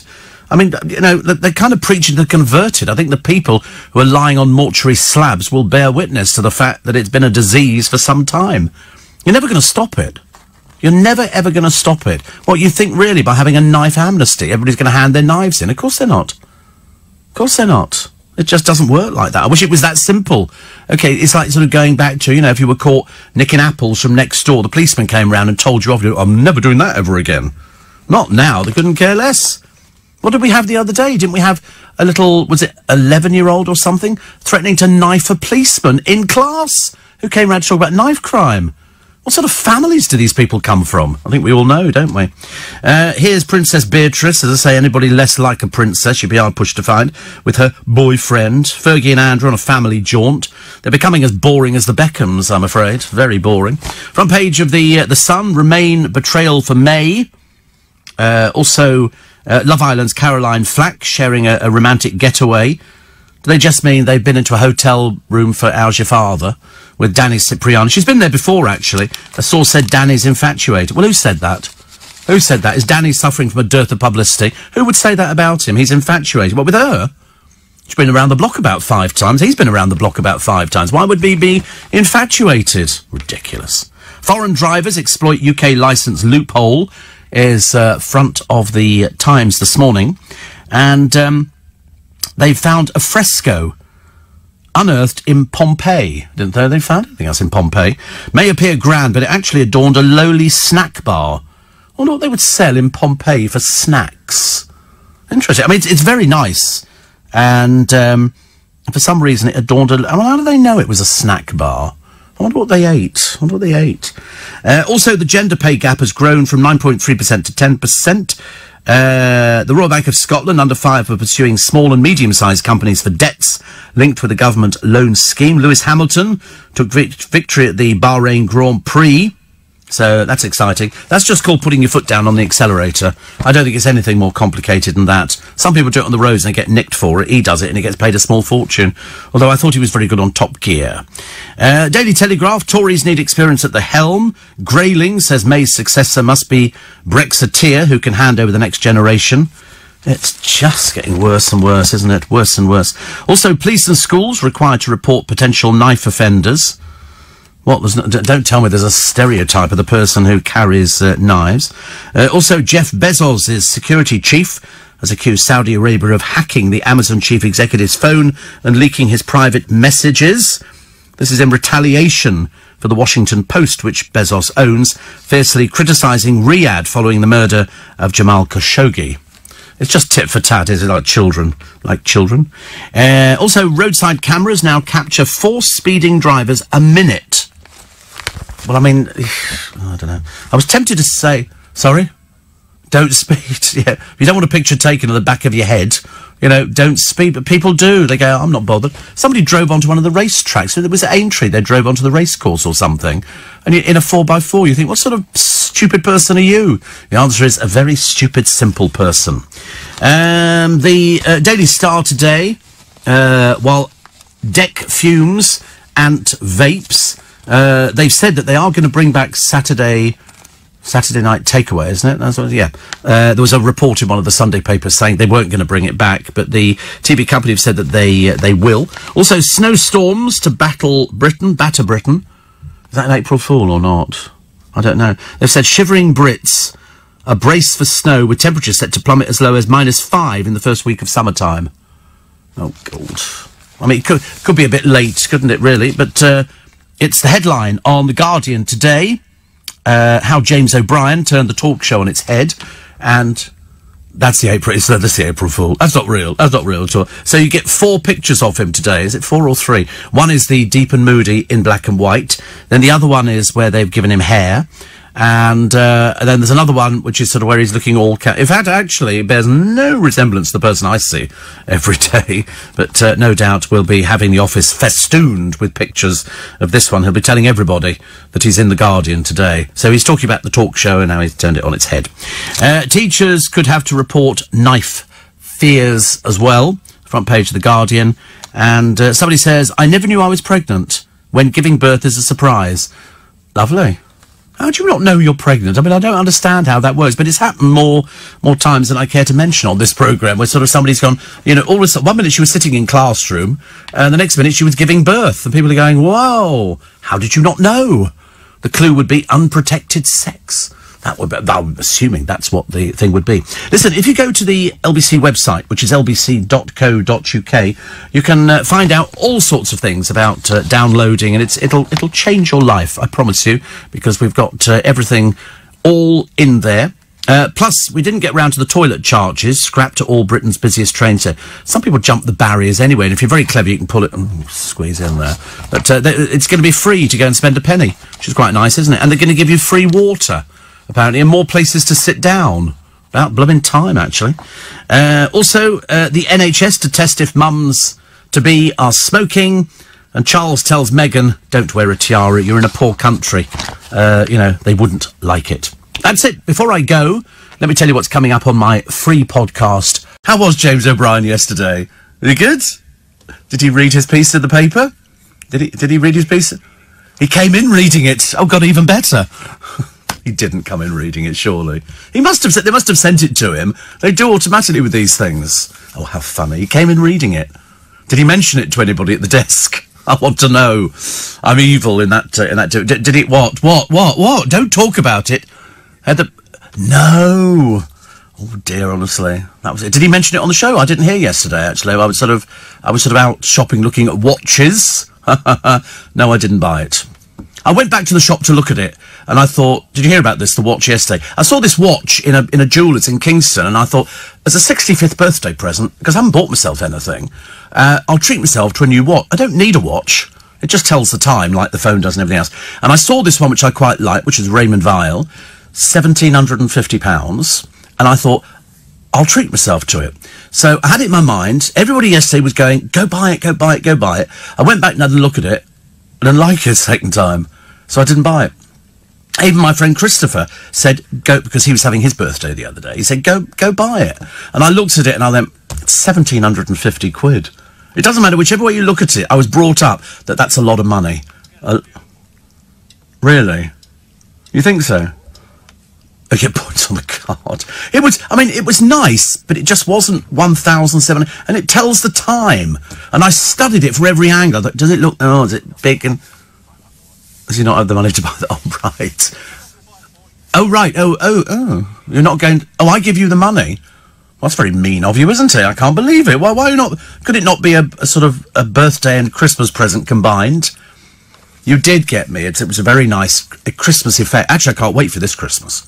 Okay, every Christmas, we have Christmas, and the lead up to it is the best bit, and then you have... And it's over and done with really fast.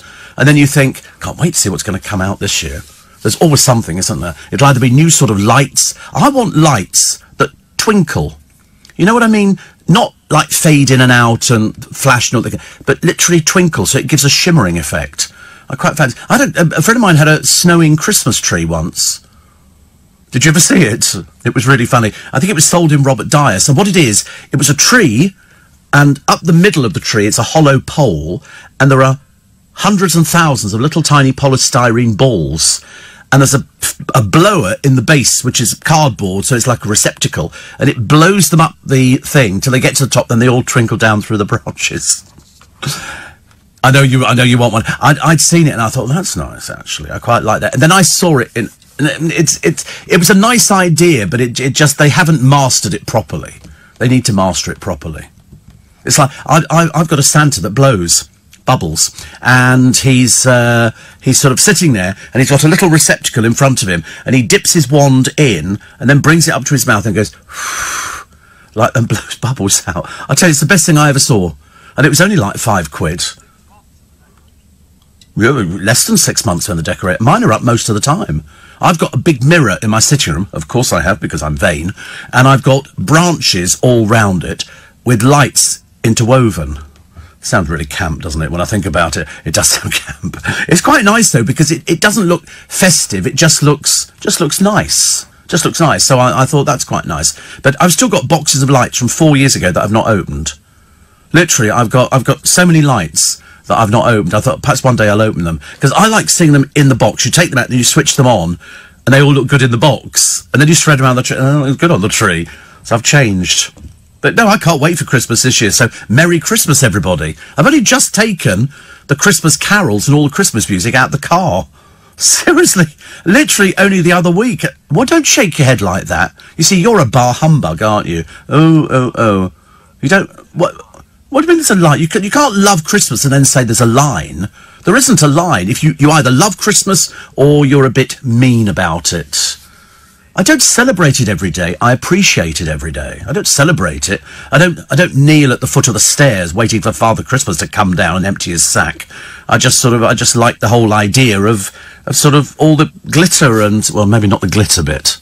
Maybe not the glitter bit, but the rest of it is lovely. So I didn't buy the watch, and I went home and I thought, do you regret it? I thought, no, I don't actually. I don't actually regret it. And I haven't told the bank. I didn't tell the bank that I might be buying a watch, because you need to tell people so they're aware and go, have you just spent 1,750 quid? So I didn't buy it. I might buy something else, I don't know. Might buy another bottle of Creed, Aventus. I don't know, I haven't decided yet. But anyway, it's going to rain today. So that's good news. I'm very pleased about the rain. Very pleased, because then it'll water all the pots, give them all a much-needed drink, because yesterday was freezing. Freezing cold. London, very quiet this morning. Even the driver said to me, he said, God, blimey. Deanna at Tadworth says, I've got the answer. Come back, Guy Fawkes. Yeah, I know, do you know, if they'd not found him, just imagine how happy we'd be. There he was, in the Undercroft, getting ready. They were all executed, weren't they? I'm pretty certain all the gunpowder plotters were executed. But you're right, Deanna. Definitely. Jeanette says you should buy yourself the watch. You don't need to justify it. You deserve it. Do you know, you're probably right. I might deserve it because normally if you hit a big birthday, and I thought 65 was quite a big birthday, and I sort of thought, I'll buy. I'd never thought about it before until the other day, and I thought I'll treat myself to a present. In previous years, I've sort of changed the car or something like that, but I didn't fancy changing the car because I quite liked this one, and I thought I'll treat myself to a watch. And then the more I thought about it, the more I talked myself into, you've actually got a watch, Steve. In fact, you've got quite a few watches. Why do you want another one? You know, 1,750 quid. All right, very nice, but a bit up the Swanee, isn't it? So I didn't buy it. Perhaps I should have done. But I went instead to have breakfast at the Mental Centre. And I go in there, the shop, I didn't know that. Do you know what time shops open now? 9:30. The afternoon for me. So I get there, park the car at John Lewis, walk across, you know, have a look at the watch, decide maybe 1,750 quid. I could probably buy some nice shirts for 1,750 quid. So I go to get breakfast upstairs. The Mental Centre have got one of these, you know, move your tray along here, 6 items for breakfast, £5.40, whatever it is. So I was the only one in there. And so she comes out. Nobody's on the counter where the food is. So, of course, I make my presence known. I bang the tray down. And so somebody eventually looks up and goes, oh, yeah, can I help you? I felt like saying, oh, sorry, do you sell paint? You know, I'm standing in front of sort of bacon and all the rest of it. So I said, I'll have 2 sausages, 2 bacon, hash brown and baked beans. And it comes with a free slice of toast. So I slide the thing round. And so I go on, have an Earl Grey tea. So I go to get the knife and fork from the knife and fork place. I haven't paid for it, bear in mind. And so she goes, tea? I went, yes, I'll have Earl Grey, thank you. And she's got a bit of attitude. So there's no forks. There's trays full of knives. And I said, there's no forks. And so she went, oh, we've only just opened. I said, I don't want to be rude. I said, but you should be ready to serve food when you open. That's the whole idea. It's 9:30 in the morning. We're practically into lunchtime and sandwiches. So anyway, she goes, well, we weren't. So I thought, okay, fair enough.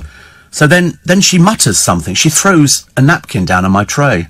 So I say to her, you can drop the attitude now. So immediately she goes, oh, I'm so sorry. I'll give you your tea complimentary. I thought, there's only me up there. You know, so God help you if you go to the Mental Centre today and you're early, because they won't be ready. Or today they probably will be after this. Dreadful service. Honestly, you don't expect that, do you? Anyway, she gave me the tea for free and it cost me £5. You know, for whatever. So that was that. And then I went back and had another look at the watch. Still couldn't justify it. Still couldn't justify it. And then I looked at, excuse me, some Easter eggs for the boys. Do you know there's an array of Easter eggs out there? Some really lovely... No, not there, no. Boot of my car now. But there's some lovely... I mean, really lovely Easter eggs. Really, you know, almost a shame to actually eat into them. I remember years ago, we used to get about 4 Easter eggs each as boys. And you'd have the one with Smarties on, and you'd break the egg. There'd be a little clear plastic bag full of Smarties. Love Smarties. Love Smarties. I can't eat them now. But I love them. Now they're all muted colours. Years ago, they were bright, you know, and you could really get off on it. It was like being plugged into the grid. It was fantastic. Now they're all muted colours because apparently it's safer that way. Excuse me. So I'm watching telly yesterday. I get back, done a few little bits and pieces, message from the bank manager about the accountant and he needs this and that. And I think, oh, I'll have to do it in a few days. I don't like stress. And I turn on Loose Women. And who do they get? Oh, and today our very special guest is Katie Price. I thought, look, not another crap booking. Goodness sake, can't they find anybody else on that programme? And then he went, and later on, Ollie Murs is joining us to tell us why he can't find love. I thought, you want to come round here, ladies? I'll tell you who he's been seeing. God, blimey. And so Katie Price goes on, the whining voice, Here to put the record straight, here to do this. Sometimes I can't believe the stuff I read. No, we can't believe it. Don't tell us you're not broke. Don't tell us you've not done a deal with the taxman, because we know you have. Anyway, and so she's forgiven, we thought, and they obviously thought as well, the woman who had the affair with her ex-husband, well, still current husband, I can't remember. And it turns out she wasn't going to talk about that. I don't want to say who it is. What's the point of you being on there? The point of being on there was to exploit her mother again, who doesn't even live in this country. Her mother lives in Spain and isn't, on her last, 24 hours. She has an illness, but it's being dealt with. And the doctor said he'd never seen her so healthy. So that was a bit of a waste of space, because if you believe everything you read in the newspapers, Katie Price was taking her mother away for that last holiday. And I'm thinking, well, she lives in Spain. She's on permanent holiday. So that was that very dreary interview. Ollie Murs I'd given up with by the time we got to Ollie Murs, talking about how difficult it is to find somebody. Really? I think your bed says differently, doesn't it? Unless you don't want me to mention the people. The GC turned up on television, trying to talk about Brexit. I mean, that was seriously the most embarrassing thing I'd ever seen. And Piers Morgan laughed, which of course he would, at her, I suspect, as opposed to with her. The trouble is, when you get to that age and you are that thick, it's a bit of an embarrassment. Plus. Oh! Daniela Westbrook and Kerry Coke-Toner have fallen out. Apparently, Daniela Westbrook, thick as a brick, says, I've only ever met her once. I don't think so, dear. I think you've been on Loose Women about 3 times, flogging your tatty, boring little story about how you shoved Columbia up your nose, and now it's our fault, apparently. And then Kerry Katona was saying she was doing so many drinks. Oh, yes, and there was something else I was going to mention. The GC, guess who's mentoring her musical career? Brian McFadden. I mean, you might as well shoot yourself now. I mean, the most dreary person, the man who was married to Kerry Coke-Toner, almost an embarrassment in itself. He's going to mastermind GC. He says, I think she's got great talent. I wasn't sure who was more stupid, her for believing it or him for actually coming up with the idea in the first place. But never mind, it's the last we've had to see of Brian McFadden. He will disappear somewhere, for which and he certainly won't be driving, he won't be driving to the House. Is he? Oh, he's banned as well. Good. Is there nobody allowed to drive anymore? You see, there was a picture of Katie Price in the car the other day, and, oh, the ban's finished. Oh, so he keeps oh, dear, honestly, he keeps speeding. It's not good, is it, really? I mean, it's a bit silly. Katie Price has to wait till the end of April or May, I can't remember. One of the two before she gets her licence back. And then apparently she's going to go out buying a car. It's as if, all her sort of problems are sort of just airy-fairy things. Doesn't really care about them at all. Plus, we found an abusive note stuck on an ambulance's windscreen as the paramedic was looking after somebody in the back of the vehicle. Somebody wrote an abusive note. I mean, seriously, it's almost too embarrassing for words. You want to find who this person is and drag them into court, because they're really thick. They should have put it up so you can recognise the writing. And plus, a drunk 27-year-old mother of 3, single parent, of course, drunkenly attacked a bloke with a bottle and left him needing surgery. She gets taken to court. The judge lets her off. She's got a string of felonies against her, and she comes out, and smug little bitch that she is, she takes a picture. She uses the word bitch on her thing. She takes a selfie going, I'm the luckiest bitch alive. And I thought, they should have thrown you in prison. It was only for the fact she had children. Well, put them into care. I'm sorry, somebody goes out getting drunk, and she has a history, put her in prison. What a stupid magistrate. Gets worse. And the sad news that the BBC correspondent Jeremy Bowen has revealed that he's got bowel cancer. So he's telling you now, because he wants you to go out and get checks. You can do a check. You can do a check. They sometimes send you things in the post. You get like a package, and you take it on from there. 84850 steve@lbc.co.uk. I know, such a good picture, wasn't it? Toby Tarrant, I told you, Toby Tarrant had this picture taken in the shower, and I said he should turn round so we know it's him. You only tell by looking at somebody's face. And so it went on, which was very funny. So I'll probably get that in the neck tomorrow, I can tell. Snooker legend Ronnie O'Sullivan's been using a different sort of pot to write a cookbook. They're all doing it. Oh, and Danny Dyer. Do you remember Danny Dyer, the talentless one, the barmaid, who apparently is like the barmaid?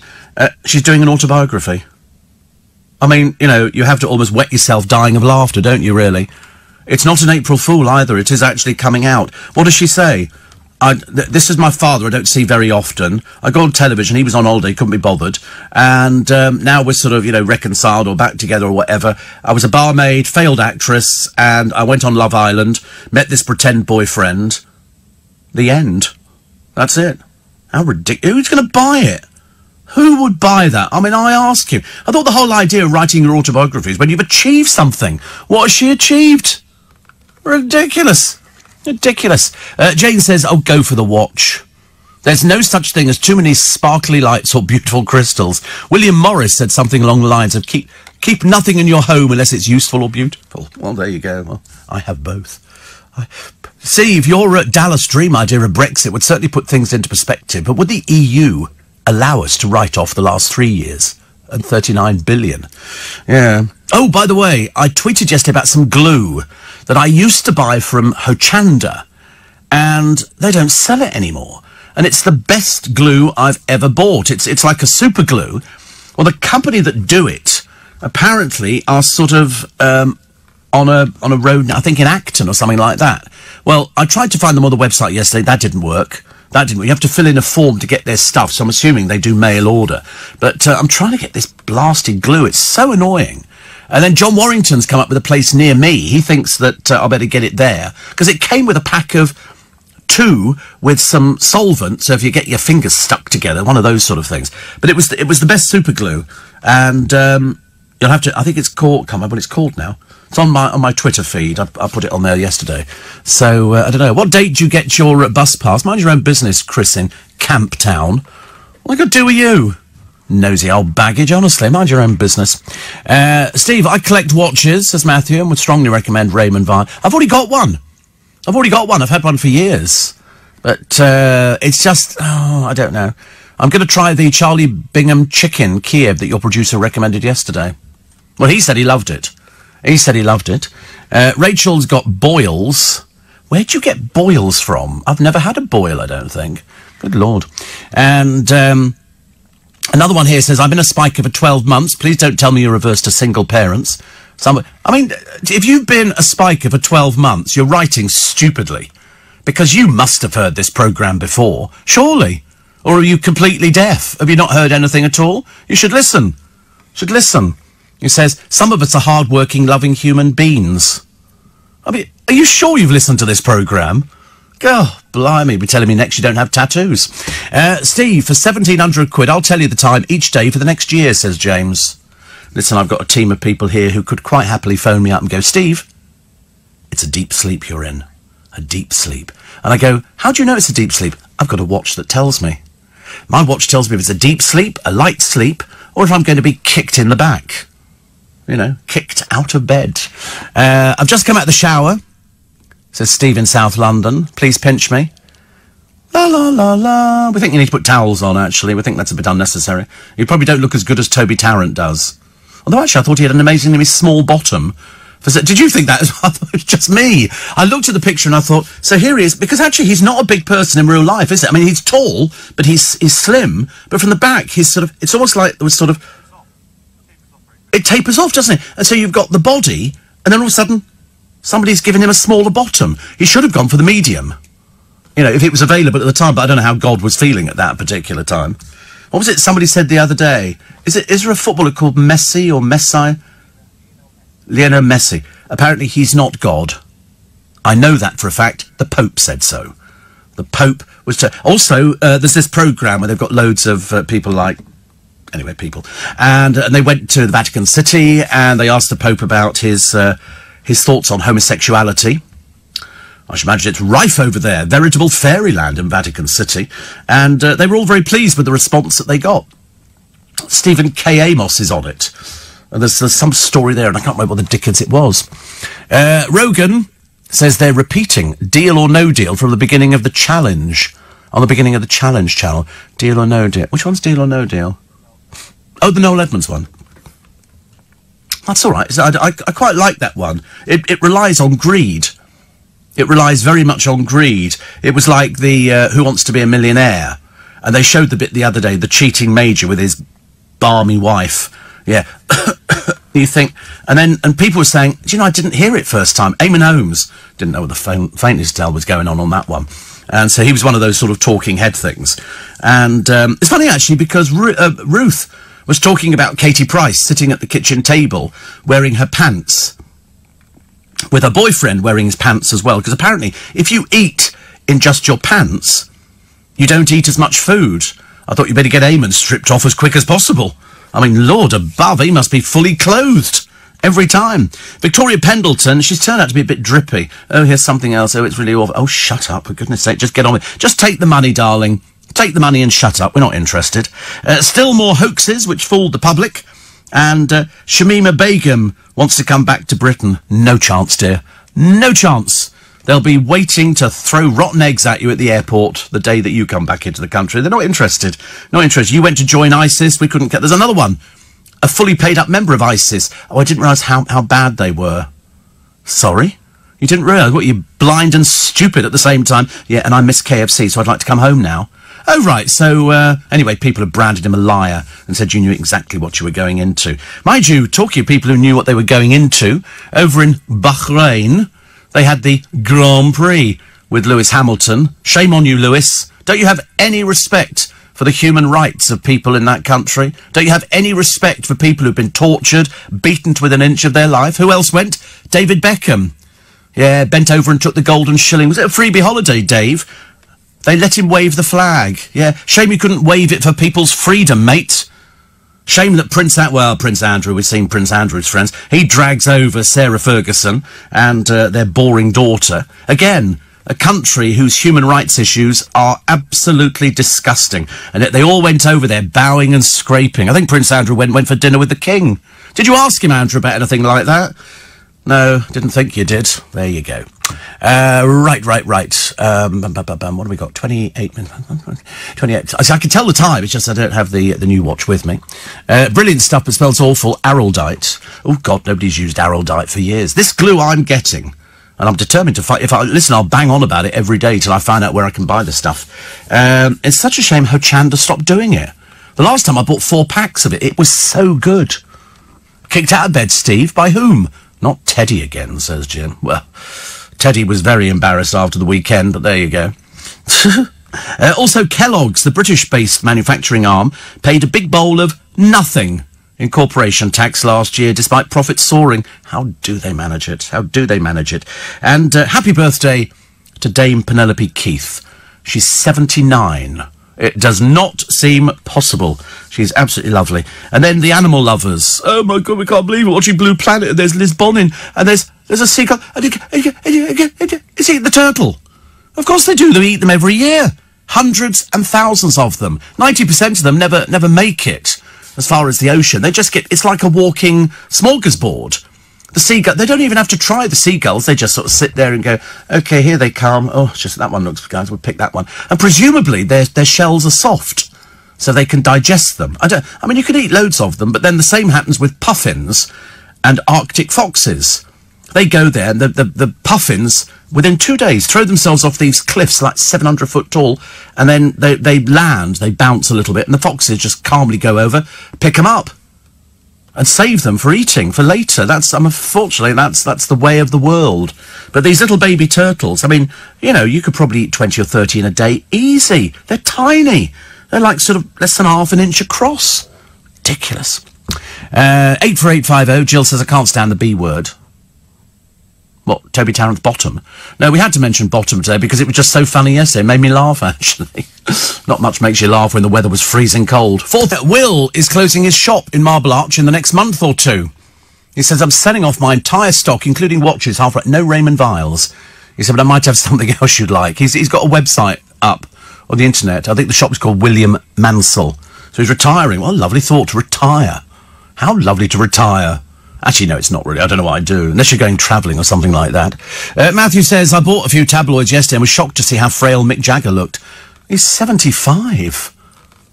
He's 75. I see a red door and I want it painted black.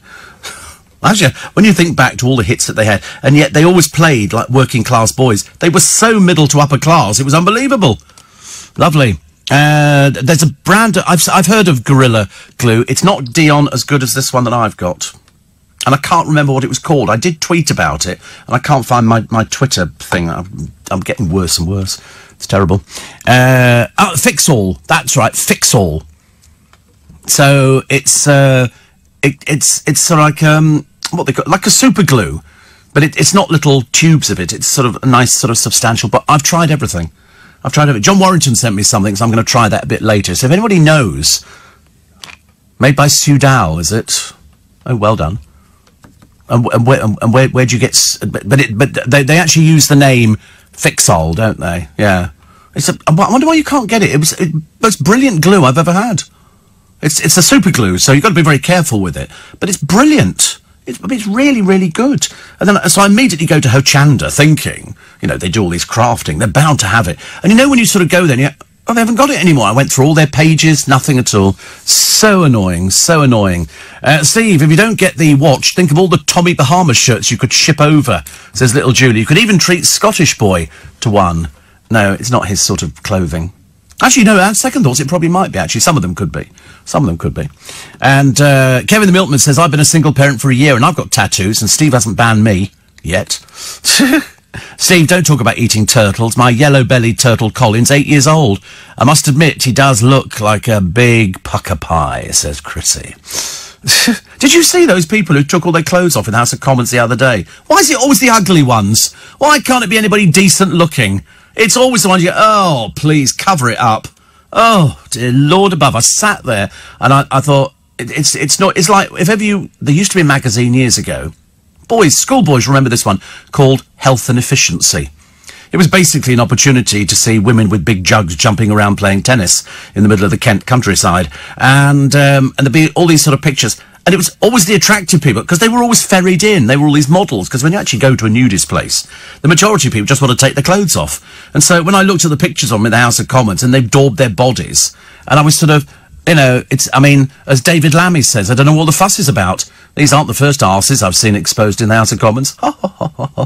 It's true. And they said, but also, where's the security? What, they were able to walk in and stand there? I mean, this is the public gallery, isn't it, where they were? Don't they check? They got super glue in. Really? What were they doing with super glue? They glued themselves to the window. Well, as I say, couldn't care less. At least it keeps the ugly ones off the streets. That's the best. And there's a bloke with Bam Bam. He's got his little hair tied up in a knot. He didn't bother taking his clothes off. And then there's women, and there's a man wearing an oversized jockstrap, looking a bit sad. I mean, what were they protesting about? Saggy climate change. What, in the House of Commons? What's that got to do with them?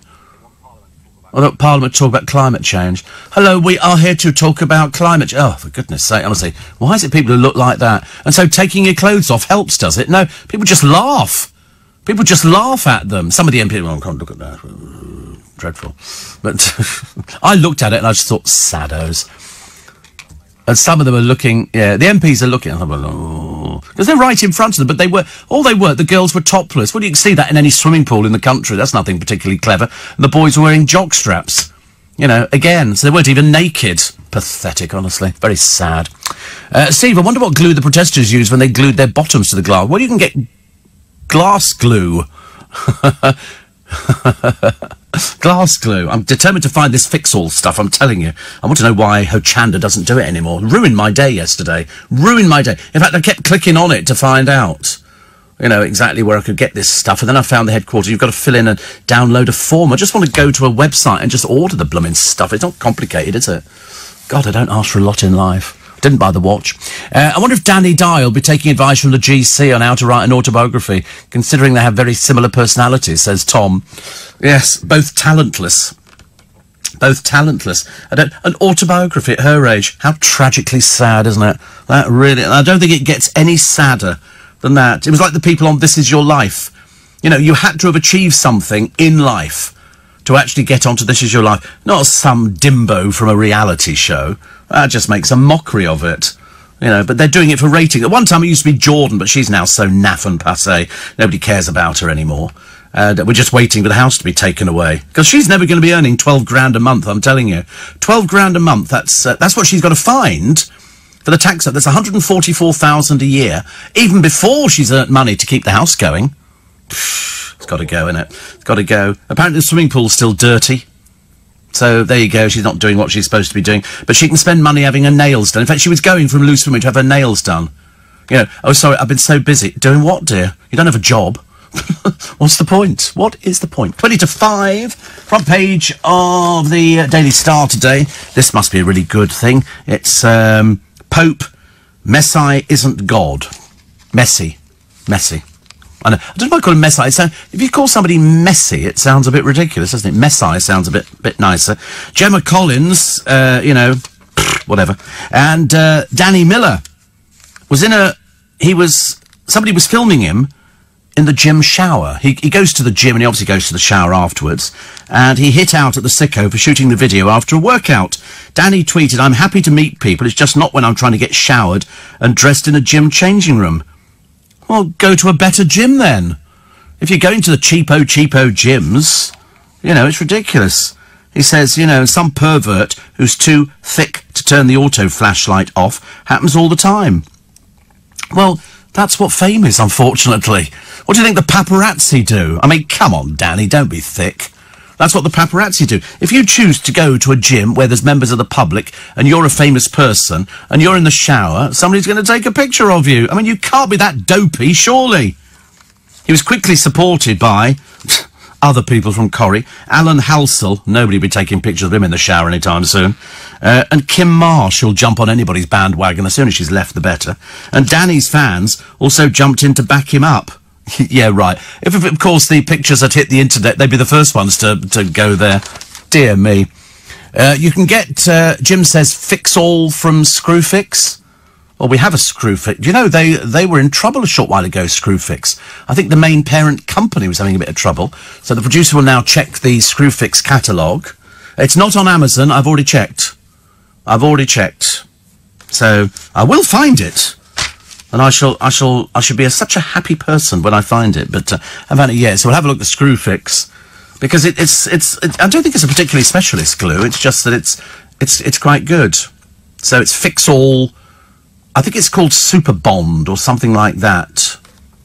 It's very good, very, very good.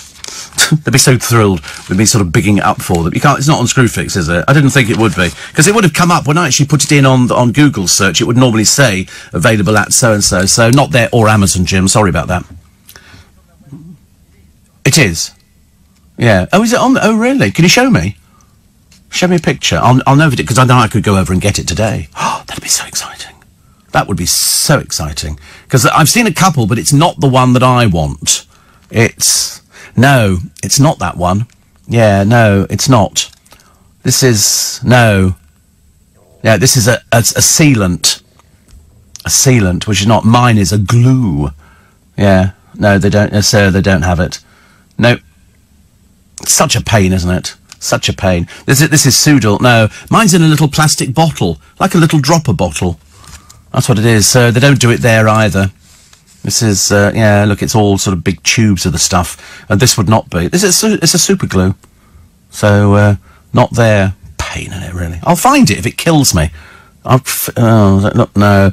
Looks a little bit, no. See, that's, no. These are all, they aren't the right things. What a shame. What a shame. No, but I shall find it eventually. Perhaps the company will contact me and go, "We heard you were trying to contact some of our glue." They're Belgian, are they? I don't want to buy it. No, I don't mind, actually. Is that what they are? They're Belgian, are they? Oh, right. Oh, well. So, Brexit's causing inflation.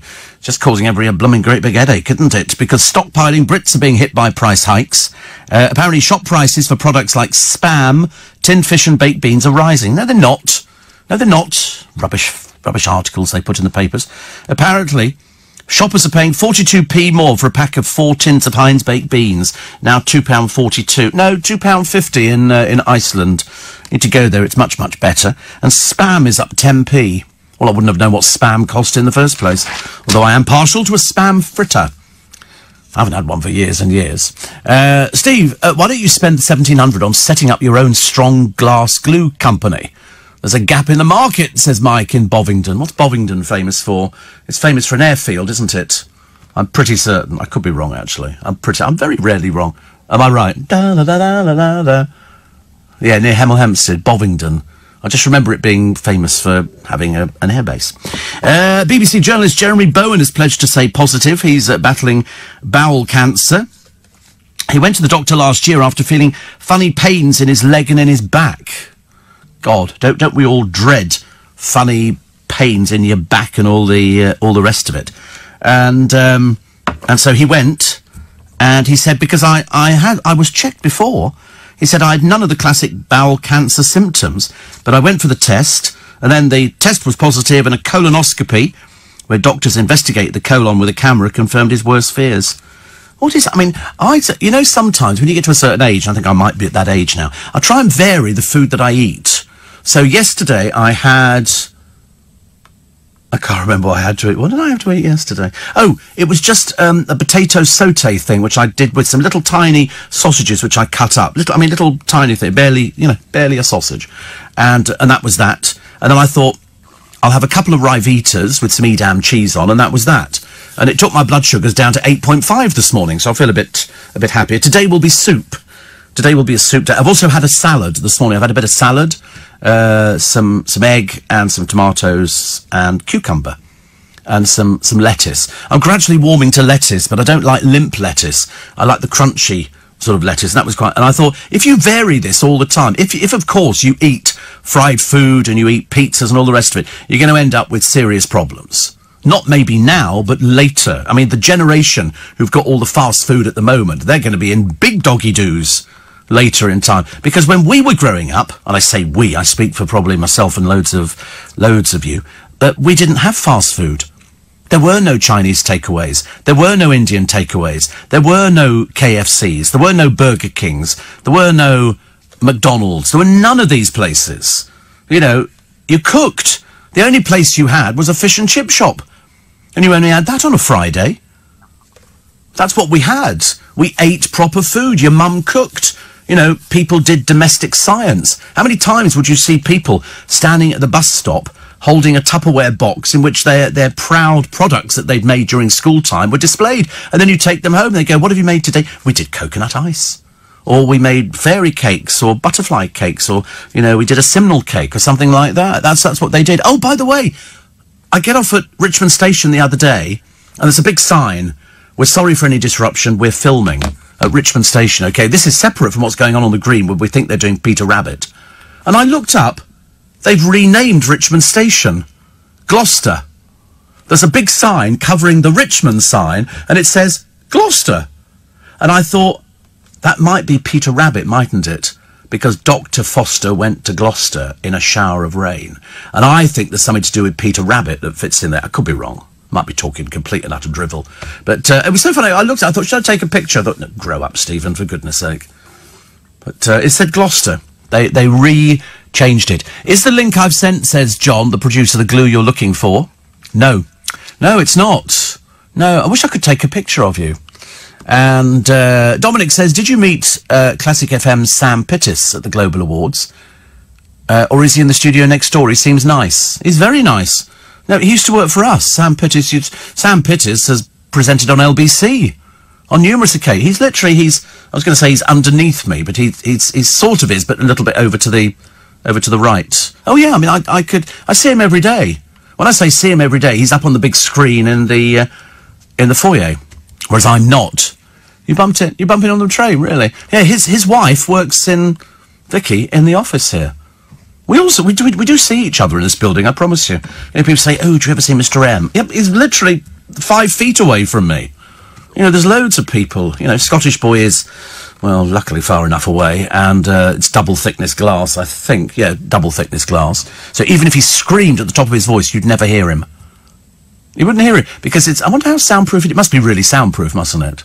Must be, because there's glass your side, and then there's a gap of about 1.5 foot, and then there's another piece of glass. Oh, really? Oh, right. Don't want to do that, do we? Why are you wearing a hat? Please don't tell me it's cold again. It's not cold. It really isn't, dear. I promise you, today is warm. Look, my hands are all warm, because it's warm out there. Well, it's not. Well, it's not warm, but it's not. Yesterday, waiting for the bus, bloody freezing it was. It was really cold. You know, the wind hit the side of your face. I thought, don't like that idea at all. Bovington, also known by pilots as one of 4 main hold patterns for inbound aircraft to Heathrow. Thank you so much.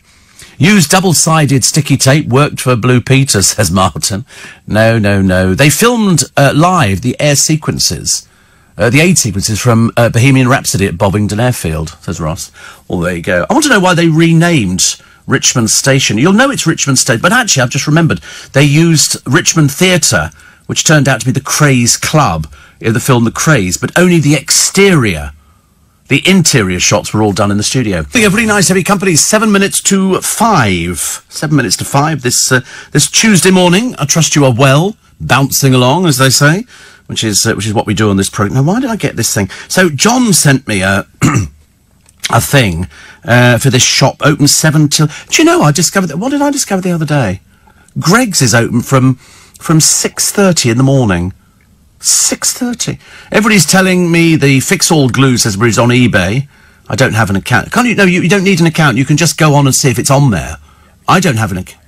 No, you can't. But, well, I mean, no, but you can go on there and have a look now and see if it's actually on there. But it won't be the same one, I promise you. It'll be the one that we've seen all the way through. It's not the same thing at all.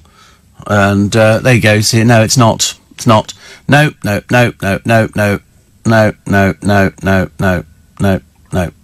None of them. Absolutely none of them. Wait a minute. Going back down again. No. None of them. These are all sort of Fix-All, but it's not the Fix-All that I have, which is the super glue. The super glue. Super Bond, I think they call it, something like that. This is stuff that the tubes are about 100 miles long. So there's loads of it on there, but it ain't the right one. So good, just coming up. So it's Fix-All Super Bond. There it is. There. Super Bond, Super Glue. That's the one. Super Glue, extra long life, free power bond. It's blooming good. So what are they looking for? £9.50 for 4 bottles. Oh, right. We're not sure. No, we're not actually sure. It's because it doesn't say Fix-All on it. In fact, it does. It just says Super Power Bond. Where's Fix-All? We see. So you've got to be so careful with this stuff. There's so much rubbish. What's that one there? £3.99. So, no, up. That one there. What's that one? No, the bottles are not the same, are they? No, you've got to be so careful because you can buy something that can come in from China and it's absolute rubbish. Absolute rubbish. That's why it's got to be Fix-All and it's got to be Super Bond. I mean, the nearest we got was looking at the new Power Bond, and actually it does look very similar. If only I could find one of the bottles at home, but I can't find it. Such a pain, isn't it? Honestly. But as somebody said, all this glue talk will not hold this show together. Well, hold it together as much as we actually can. So anyway, we'll just have to be disappointed today. I bet you anything, but by the end of today, something will have happened. Somebody will have written to steve@lbc.co.uk with this stuff. Probably people at Hochanda going, do you know, we found a warehouse full of it. Yeah! I'll have 2 bottles. 2 bottles. What have we got? Oh, there was a good story. I can't do it. It's going into court very shortly. But there was another story about something. Why did I... Oh, the very idea that Ronnie O'Sullivan's writing a cookbook is hilarious. Eating for mind and body. Lovely. What a brilliant idea. And here we go. Olympian Victoria Pendleton says SAS training helped her overcome her failed Everest mission. Oh, shut up. What is it about these snowflakes? And this kind of just goes on and on and on. And there's a bunch... All right. These are the people on this SAS programme. Obviously, you know, they've all got the word, I need the money in my bank account. But you have to tell me who you think they are. Camilla Thurlow. Love Island. Producer got Love Island. Heather Fisher. I've got no idea either. No idea. Jeremy Irvine. Actor. Well done. Ben Foden. Don't know. What do you think? Rugby player. Okay. Andrea McLean. Must be really desperate. We know who she is. Louise Mensch. I don't know. I've got no idea who she is. I've heard that lives in America. Well, you can't do. She's doing this SAS programme. Can't live in America. Wayne Bridge. That's that naff footballer, isn't it? Jeff Brazier. Again. Did you read that thing about he's so pleased? Oh, you didn't hear it. We're going to do it for the thing that he goes out and he's very pleased with his boys because they've tidied up Jade Goody's grave, and I thought that's what Jack Tweed was claiming to do. All of a sudden, now they're all doing it. It's all very odd, isn't it? Dev Griffin, not a clue. Sam Thompson, was in Made in Chelsea, turns up unnecessarily on every blooming programme at the moment, very dreary. AJ Adudu, nope, not a clue there. And then Victoria Pendleton. Victoria says taking on the brutal SAS training helped her come to terms with a failed Mount Everest climb. Oh, blimey, you never survived in my day, darling. My father used to run the Special Forces Club, so that's my claim to fame. That's my claim to fame. Louise Mensch was an MP. Was she really? Why does she sound like a BBC breakfast presenter? Oh. I was watching it the other day, actually. They have Charlie State on there, who I think still lives around our way. Well, he used to. Whether he does or not, I've got no idea. And Naga Manchetti, who wears these ridiculous comedy glasses. And then some days she doesn't wear them at all. So I'm assuming she must alternate between contact lenses and comedy glasses. Either way, it's not... Oh, that disappeared. Only got as far as just going to have a look at it, and then it sort of disappeared. Also, John Torode and Lisa Faulkner, they've told one of the papers they sleep next to a rose quartz crystal to encourage love. Half a bottle of brandy would have done the trick, but apparently a rose quartz crystal is the thing which encourages love.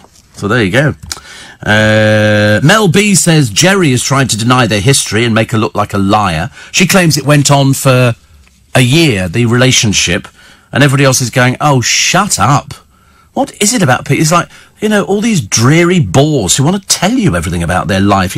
Oh, this was when I had sex with sort of Jerry Halliwell, and Jerry goes, shut up, I've got children. I've got a husband now, and nobody wants to hear about this kind of stuff. I mean, I can't wait to see them on stage. They'll avoid each other like the plague. Or will they sort of skip on the stage and hold hands? I don't know. It's very odd, isn't it, really? And then you get Kerry Coke Toner wants to tell you everything about her dreary life and why she's a failure. Daniela Westbrook, an equal failure. Jordan, who comes up with just the biggest load of twaddle you've ever heard in your life. And Steve, I'm currently in hospital with a chest drain, says Geraldine. Good Lord. Never heard of a chest drain. Is that where you get liquid on the chest and they drain it off? Is it like a little piece of tubing that they pop in and it's sort of, I don't know. But anyway, I could do with some love. Well, you're in hospital. You're not going to get any love in hospital. You get lots of care and attention. I don't think you're going to get love. Thank you very much indeed to Trudy. And she says, I too have diabetes. You're a bit worried about it. Well, it's because I couldn't get it down, but now I've sort of... to be honest with you, it's just laziness on my behalf. It really is. I know how to. Morning, everybody. Tuesday, 2nd of April. I know we've had the first. That finished very quickly, didn't it? I know exactly what glue you're talking about, Steve. It's what the Beckham uses to stick that thing on his head. Yes, that hilarious hair, as we call it. I'm not forgiving David Beckham for going to Bahrain for the Grand Prix, because quite clearly I don't think he's bright enough to know about their human rights issues. I don't think he's bright enough to know exactly just how bad they are and how some of these countries pretend that they don't have anything to do with it, so they invest in sport, huge amounts of money, and so we all go, oh, isn't that great? Hence Prince Andrew dragging his weary carcass out there with his dreary ex-wife and daughter, to a country whose human rights are so disgusting, you begin to wonder why they're there in the first place. We had this the other day, didn't we?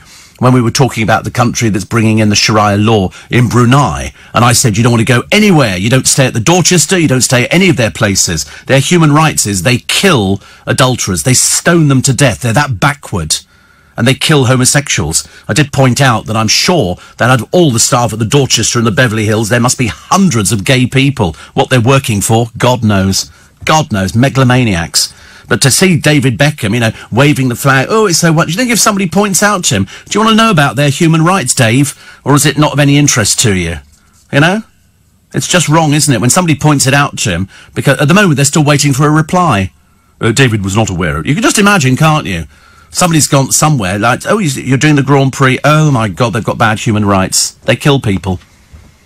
People are severely beaten, and you think, no, you shouldn't be out there, Dave. Neither should Catherine Zeta-Jones, but of course it's a freebie, isn't it? And Prince Andrew and drag Sarah along. She wouldn't know human rights, and yet she's constantly talking about people's rights. So what's she doing out there? You know, you sometimes wonder whether these people's brains are in their rear ends or not, because they don't seem to be between the ears. It's so annoying. But at least the paper's now picking up on it. Elton John started a campaign as well, and loads of other people to stop people, you know, going to places like the Dorchester and stuff like that. I'm sure it's a lovely hotel. I've been there. But frankly, now I know about the human rights issues and about the murdering of people because they're gay or because they might have had an extracurricular. Funnily enough, it's only the women who get done in the adultery line. They don't bother with the men, they just carry on. But that was like ISIS, wasn't it? Bunch of perverts. They actually didn't care that one of their high command was having sex with young boys. That was okay, so they took the young boys away and dealt with them, but the bloke carried on. But like Vatican City, isn't it? The amount of paedophile priests we've had over the years. I mean, my God, I mean, it's not like, you know, one or two. Even the Pope admits it's a huge problem. When the Pope finally admits that they've got a huge problem with paedophile priests, you know, then you know somebody's finally taking notice.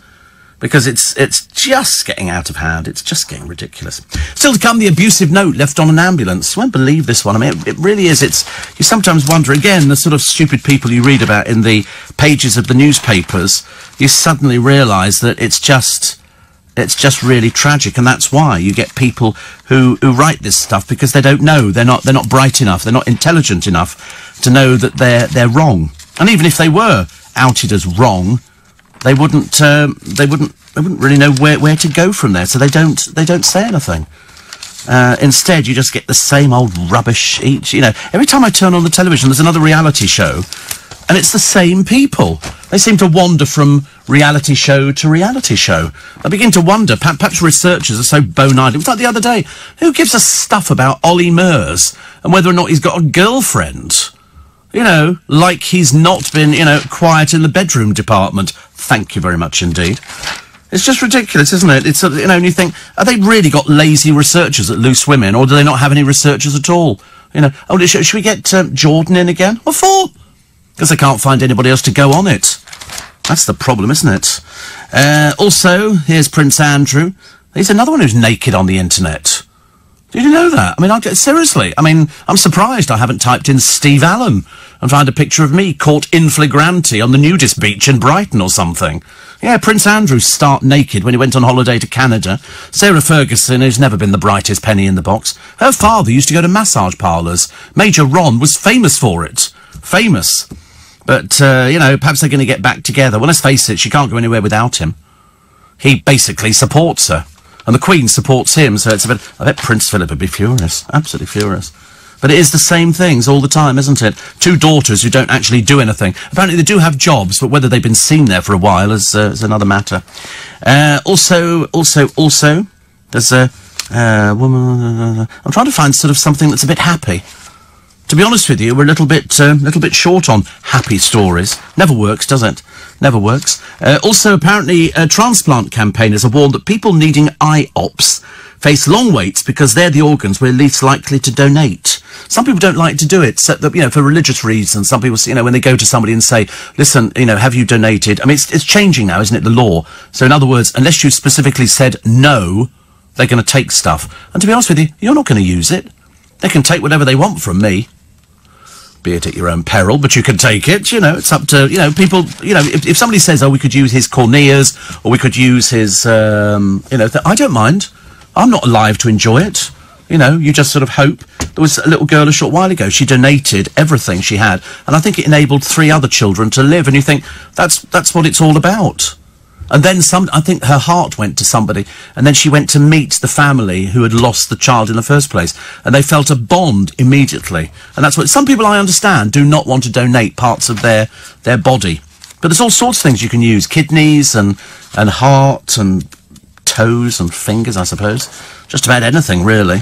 But you should do it. But nowadays, you don't really have a choice unless you specify you don't want to do it. But I don't... They could take anything they want from me. I couldn't care less. After that, you know, it makes no difference. Makes no difference. So, Barbara Streisand loves fish and chips, pasties and shepherd's pie. Well, when did she get that? She lives in America. She says, I love coming here and the food, of course. I never understand why many years ago people said the food in London wasn't great. And you're from America. Hello? The country that gave us KFC, McDonald's, Burger King and all the other rubbish. We get it all. She says, I came and I thought my Yorkshire pudding, my roast beef, everything that they made, my pasties and scones, of course, with clotted cream. I mean, can't you get scones in America? You must be able to get they call it heavy cream, I think. But she gets her assistant to make shepherd's pie. It's not difficult, dear. It's minced lamb, I think with carrots, or perhaps that's the other one, and then with some mashed potato on the top. I mean, how complicated can that be? You don't bring me shepherd's pie anymore. American Barbara, speaking to Zoe Ball, said, I have my assistant who's been with me 45 years, and she makes the, what do you call the things we eat all the time with the mashed potato? Oh, shepherd's pie. They're not bright, these people, are they, really? She said she was making yentl. She says, 4 o'clock every day we stop for tea and scones and pasties. I mean, if I love it, I have to share it with my cast and crew. That is just so generous, Barbara. Colour me Barbara. So, the Yorkshire pudding was voted the nation's favourite. Oh, I could eat them by themselves. Don't they have little roast potatoes in America? No, they don't have anything like that. Do they have decent sausages? No. No. Do they have decent bacon? No, they don't have anything like that. They've got something called grits, which, to be honest with you, I think it's something they've scraped up off the road and then they sort of serve it up for breakfast. Do you want eggs with that? Sorry? Eggs? Oh, what sort of eggs are they? Curdled? Okay, no. Do you have any toast? Sorry? Toast. Do you have toast? I don't know what toast is. It's like Tamara Eccleston. I mean, she is the last person you want to go for breakfast with. Tamara, should we have toast? What's that? That's like a bread that you put in the machine. Oh, right. I think she thought that toast arrived. Just like toast. I don't know, really. You do worry, don't you? Boozed up keeper Jordan Pickford. Never heard of him. But apparently he's the England... Oh, he's the England goalkeeper. Why have I never heard of him? But video footage appears to show him throwing punches after an all-day drinking binge. What is it with people who go out getting boozed up? And then they go out. Apparently, one onlooker is heard yelling, it's Pickford, for another cries, Jordan, you... And they use the rude word. Pals of the £30 million Everton ace pulled him away shortly before the police arrived after midday. He spent Sunday drinking in Sunderland. Oh, you're the dirty person on the streets, are you? God, blimey. A bystander said he was driving around in his Lamborghini. What, not drinking, I hope? That would be very bad. He went to the river bar with pals, walking around like he was a big shot. Yeah, big drunk shot by the sound of it. But people were goading him, and there was a bit of a flare-up. His fiancée, Megan, gave birth to their first... They're not married, you know, fiancée. She's sort of 22, and he's obviously a bit simple. Makes no difference whether he's 25 or not. You know, the Brits are number one for sex, drugs and drinking. At the same time. Apparently at the same time. That's what they've said. Well, to be honest with you, can't, can you? I mean, certainly you couldn't light the sploff and you'd spill the drink. I mean, surely that makes sense. I mean, it's just not going to work, is it? Apparently no other nation does it. 64.1% combine alcohol with sex. Well, it's the only reason many people get sex. If you're on Love Island, you're not going to get it when you're sober, are you? You're only going to get it when you've had a few drinks. That's the whole idea. They give people alcohol. That was like on Big Brother. Thank God that's not coming back.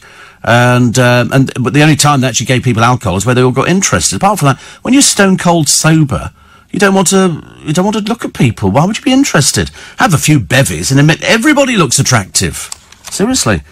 Some people combine cocaine with sex. In the UK, 12.7%. Oh, who are they? 12.7% of people combine cocaine with sex. In America, it's only 7.4%. But combining alcohol, I mean, that's quite normal. Do you want to come home with me? Sorry?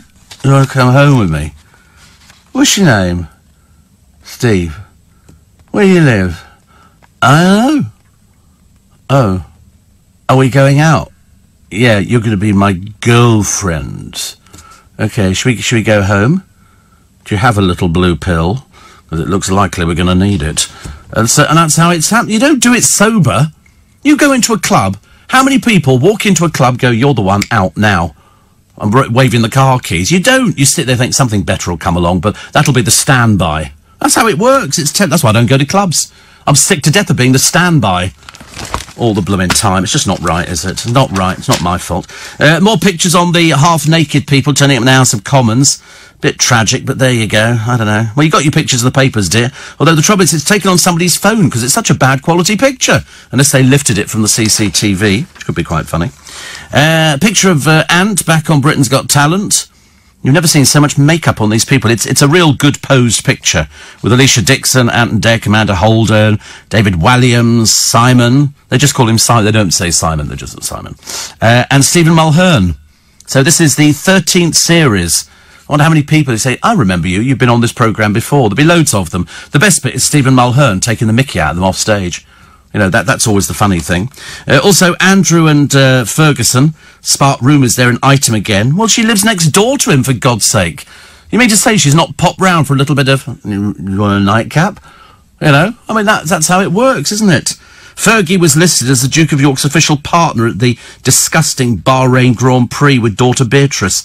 Another freebie, was it, dear? Oh, blimey, did you get a nice picture taken? God in heaven. Why are they so stupid? Why are they so stupid? It's so annoying, isn't it? Did you find the April Fool's articles? The Daily Mail one was the cat flap in number 10 Downing Street. That took some effort, didn't it, to work out? There were a few others, actually. Yeah, we've done that one. And it's cute, though. I mean, I don't see what... The first thing I thought of, when they showed you the picture of the cat, I thought, I think that must be a listed front door. I don't think you could just cut a cat flap in it. That's quite old, isn't it, I should imagine. Sorry, I'm just going to have a quick slurp of... Oh, and I'll tell you what we'll do. I'll have a slurp of tea. And you have a... Morning, really nice to be company. Welcome to Tuesday. It's 5:20. Come on. Up. That's what you have to do. Steve, I went to a bar once, and this guy, who I thought was, well worth hooking up with, says, hold on a sec, if this other guy doesn't work out, I'll come back for you. Oh, my God, the shame, says Paul. I know. There's nothing worse. Nothing worse. Actually, the line almost comes from Torch Song Trilogy, where Harvey Firestein goes into a bar, sees somebody there, then he goes into a room, apparently, at the back or something like that, comes out, and the other guy looks at him as if to go, tramp. And Harvey says, at least I didn't have to cook him breakfast. And it's a bit like that, isn't it? I've got the solution, says Mark, for Katie Price's financial problem. She could replace Posh on tour. She can't sing, ridiculous pout, no fashion sense, wandering husband. Perfect. And the name Dreary Spice. Well, she was so boring on Loose Women. You know, to watch them toadying up to her was really embarrassing. Really. It was interesting because... Jane Moore was going... sorry, I just want to ask this question. She was trying to find out, you know, whether or not she was in a better place. But, of course, unfortunately, because I think that Jordan is a bit tone-deaf in the singing department and in the real world, she didn't contribute anything to the programme. She didn't tell them what they wanted to hear. So have you forgiven Jane? You know, because you went off and slept with other people as well. The trouble is, she seems to think she's Teflon. It's not going to happen like that. It really isn't. The more she talks about it, the more boring she becomes. So she might marry this latest one, have another kid, and in a year's time she'll have finished with him. It works out like that every single time. You know, never failed. She's had so many relationships now. It's a bit like Caroline Flack. You know, Caroline Flack and her little boyfriends, you know, apparently she went out with Prince Harry. Yeah, right. Well, see, he's not going to confirm or deny it, is he? They've all done that. There's been loads of people over the years, you know. Oh, wasn't it... Who was the one who's going out? The little Molly from the Saturdays. Apparently, she went out with Prince Harry as well. Stuart who? Stuart Broad went out with Prince Harry. Oh, right, with Molly King. You're telling me something new here. It's all going on in cricket. You don't find gay cricketers, do you? Really? Producer knows one, but we're not talking about it, you know. So, is it... Oh, right. Is he out? Oh, right. Who does he play for? Worcestershire, Stephen Davis. But there's nobody else, is there? Whereas there are lots of gay footballers. Lots of gay footballers. But there's more gay athletes, I think. Rugby players seem to be fairly popular at coming out, don't they? Now, they all can't wait. You know, ooh. And the footballers as well. You can always tell when they have the mass bath at the end. There's one person nobody wants to sit in the bath with. It's a bit embarrassing, isn't it? Come on, come in here. Party time. Party on down. But it's funny, isn't it, really? Every other business, you know, MPs... Speakers of the House, things like that, you know, loads of gay people, you know, television. I mean, at one time, it was either window dressers or hairdressers. Now it's changed completely. MPs, openly gay MPs, good grief, openly gay television presenters, openly gay musicians. And we all go, it's radio presenters as if. Good grief, honestly, I ask you, ladies and gentlemen. But it's almost become passé now, isn't it? It was like, you know, when H from Steps came out, you could have knocked us backwards. Seriously, H from Steps was gay. Woo! Never saw that one. Never saw that one. I can remember somebody asked Dale years and years ago. They said he went for a job at a radio station. I won't tell you which one it is. And they said, are you gay? And he went, I don't know what you're talking about. Because I don't think he was out at the time. I don't think so. It didn't take long. And basically by the second series of Supermarket Sweep, he'd become magically gay. And it was so funny. So funny. Because I can remember walking through Leicester Square and there was a load of football fans. And they started chanting about him. It wasn't pleasant. We just increased. He thought they were going to go, oh, it's Dale Winchell. No, they didn't. No, they didn't at all. Well done for highlighting the hypocrisy of Bahrain. It never ceases to amaze me, but nobody can see beyond the phony glitz and glitter of nations like Bahrain and the United Arab Emirates. The treatment and views of women and gays in the legal system is from the Dark Ages. What's even more depressing is that Beckham's over there, grinning like a Cheshire cat. And you think, I'll tell you what, should we take you to some of their prisons, Dave, and show you what they do to people? He'll just go, David doesn't like to get involved in politics. That's all right. You just take the shilling, will you, mate? Just take the shilling. All right, to beat a few people up. That's all right. As long as you don't see it, that's okay. You've left out a few other ingredients for shepherd's pie. Onion, mushrooms... Really? The shepherd's pie? Onions, mushrooms, celery, gravy, seasoning and little dots of butter on the top to give a crispy potato, says Beverly. See, I wouldn't put celery in it. I think celery... I do like celery, but I think it's quite dreary when it's cooked. Popped into Greg's yesterday and had a chicken baguette. Rank. Never again, says Matthew. I thought all their stuff was really... It's made in Twickenham. It's made up by the Green. They've got... apparently, Jordan Pickford is England's #1 keeper. Not overly bright, though. Well, if he spent all day boozing, he's quite clearly a bit thick. Still enjoying a show, says Elisa. For the Seychelles, thanks to the LBC app, we can listen every morning and still have the daily chuckle. The Russians are filming their version of Love Island. So it seems the poor Russians have to suffer endless reality shows too, except their chavs get sent to the Seychelles, whereas ours get no further than Mallorca. It is true, isn't it? Can you imagine? I can't imagine what chavs in Russia are like. I really can't imagine.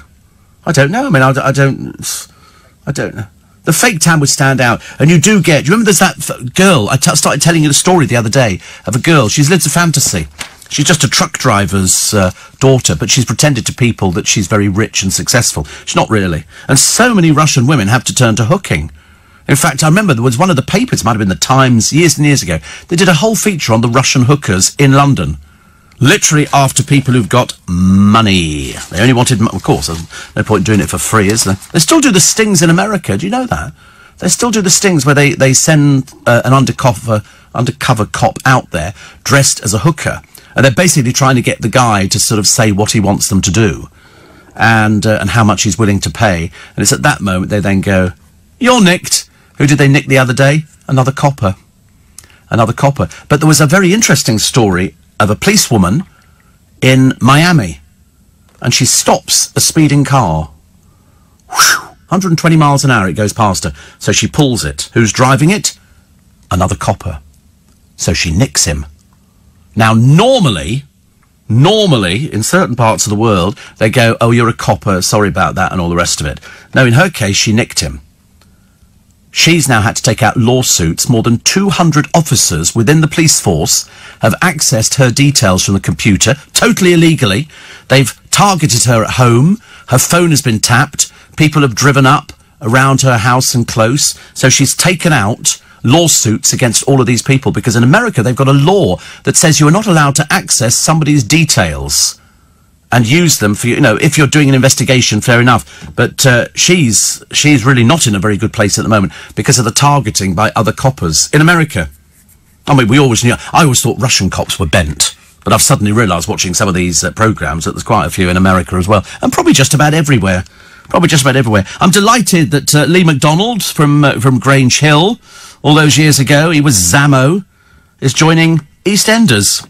It's only taken him 32 years to get there, poor soul. He runs a locksmiths and a key-cutting business since he retired from telly. And so they've said he's not going to be in it very long, which is a shame because he looks absolutely ideal. It'll please Grange Hill fans. He was part of the Just Say No campaign. It was big because up until then they didn't have anything on television for kids. It was cartoons and stuff like that. And he turned up on television a while ago. They did a reunion of the Grange Hill kids. And so I'm delighted that he's going to be playing a bus driver for some reason. Oh, they'll be renting in a bus then, who competes against Queen Vic landlord Mick Carter in a radio competition to win gig tickets. Oh, put him in permanently. Goodness sake, I mean, he's waited outside in the cold for 32 blooming years. Go on, give him a job. You can do it. If I was running EastEnders, I'd put him in it. I'd put Peter Dean back in again. I always tell people that. So I'll put Pete in. Of course I would. Why not? Good Lord. I know people go, oh, but he was killed off. You go, so? There's always ways round it. Always ways round it. More on the animal lovers. Horrified to see a seagull snapping up a baby turtle. Why would you be horrified? This takes place every single year since God created heaven and earth. It's at that particular time that they all get born that the seagulls can't get... But they're there all the time. They're always looking for little things like that. They're not going to tackle a big turtle, are they? They're going to wait till all the little ones. And thousands of them. Thousands will swarm down the beach. You must have seen it. Try typing it on YouTube, and so the seagulls there. Some of them just hover above, go, pick them up, take the... I mean, that's what happens. That's what happens. But people are up in arms. Ooh, it's dreadful. She was sitting there talking about it. Well, she's not supposed to turn round and see what's going on all the time, is she? These poor television presenters, honestly, you do worry, don't you? You do worry. Right, what else? Steve, I don't know about you, but now that GC's going to sort out Brexit, all my worries have just slipped away, says Angie. I know. Did you hear that silly little sing-song? Yeah, because, like, you know, going to sort it all out for you for Brexit. You know, I voted leave. I thought, we voted leave for you, dear. Anything to get rid of you. Steve, if you want to know what Russian chavs are like, spend a bit of time in Knightsbridge, says Tony. Actually, I did go to a well-known department store, not in Knightsbridge, somewhere else, and there was a lot of Russians going around. They looked as though they were all crims. To be honest with you, they were sort of picking up like £1,000 jackets. They looked like criminals, so dear me. Shane says, I've been waiting for the technician for my landline to turn up. He's supposed to be here at 8 a.m. It's now 3:30 in the afternoon. They're winding you up. It's not good, is it? Listen, short break. 7 minutes to 6. Cooking with gas this morning. Former Strictly Come Dancing star, dumped, of course, so he was never a star on it. Brendan Cole has described meeting the Pope as scary. How do you think the Pope felt? Who remotely is interested in anything Brendan Cole says? He says, I went into panic mode. Well, because he's the Pope. He's just an ordinary person. He's the Pope. You know, doesn't make any difference, really. What else we got? Boyzone's Keith Duffy was contaminated food was responsible for his collapse. He's expected to join the Irish group's Farewell World Tour soon. Goodbye. There you go, done. Saved yourself a fortune in ticket sales and everything else. So, Boyzone finishing, goodbye. What have we got here? A hungry diner. Oh, can you believe this one? This is how stupid. I thought this was actually in another country, but it's here. It's in York. You know York, it's quite nice, actually. This is a diner who flagged down a policeman to complain. Wait for it. Seriously, I mean, you worry about the sanity. This person should be incarcerated immediately. That his portion of takeaway chips was too small. He'd complained in the shop, and they basically said, go away.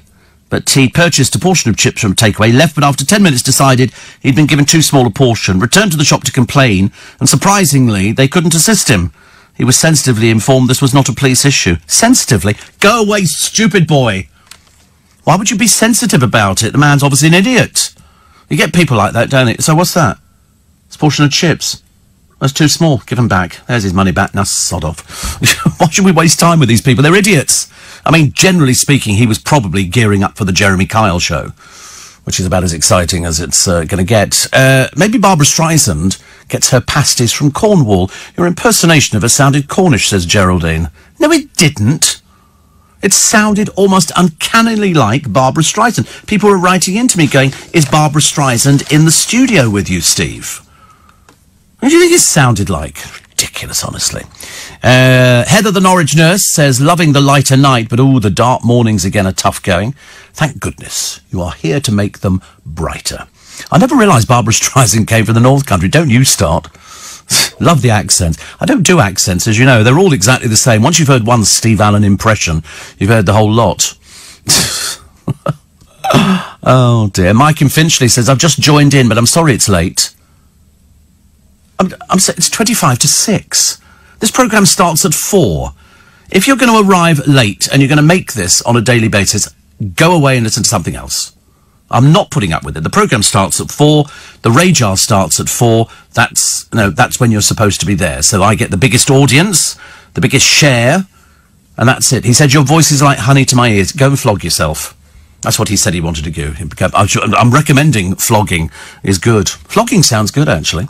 Wonderful show, Steve. My wife bought me a Raymond Weil watch several years ago for £995. I left it in a hotel room and never got it back, but never had the heart to tell her. I went online and found a fantastic site which sounded too good to be true and found the identical watch for under half the price, and I bought it. Couldn't have been happier. Yes, I mean, I shall check out the company. I don't want anybody else's glue, by the way, except the one I want, which is called Fixall. But it's not that you can find it, but it's not the one I'm looking for. Hochanda sold the one that I wanted, and I'm determined to find it. I can't believe that they would just stop producing something like that. That would just be ridiculous, absolutely ridiculous. James Corden is in the papers today, telling people he finds it, a bit of an issue years ago when he was trying to be an actor. He claimed he was ignored for roles because he was too large. He's really hit the big time in America. He really has. I mean, out of all the people who go over there, and they've all tried it. Even Angela Rippon tried it. It's very, very difficult. Pete says the Pope, it's just a job. Oh, it is a job. I mean, you'd hate it, wouldn't you? They've only ever had one who opted out. And we were never too sure of the reason, but I'm sure there must be something. Because normally you're in the job till you drop dead. And then they go there and everybody stands in the square, St. Peter's Square, and then they sort of, wait till the smoke changes colour. I was feeling, is it black smoke or white smoke? One of the two. White means we think they've actually found a new one. Morning, Steve, says Michael Dennis, the Black Cab poet. Up until my divorce last year and I've lost it. Wait a minute, it's gone again. And the sale of... Oh, it's gone. Where's it gone to? I do hate these things. And the sale of our house... Wait a minute. That's the trouble with divorce, isn't it? Oh, hate it. Hate it. Lee McDonald was my neighbour. I always thought EastEnders would be perfect for him. A nice guy. So there you go, Lee. He'll be delighted everybody's talking about him. Good for you. I hope they make it permanent. He just want to be a part-time bus driver. Go on, give it to him permanently. I know there's people from EastEnders listen to this programme. But, so he was your neighbour. Oh, interesting. Lee McDonald. Well, fingers crossed. Other ones coming in here this morning.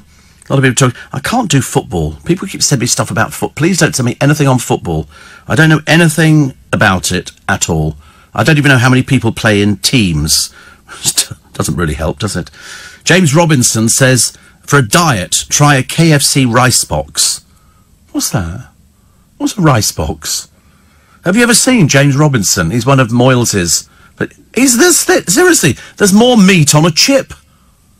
There's nothing of him. Absolutely nothing at all. I can't believe he eats anything like that. A rice box. Sounds quite nice, though, doesn't it? No, it doesn't really. Nice bit of chicken.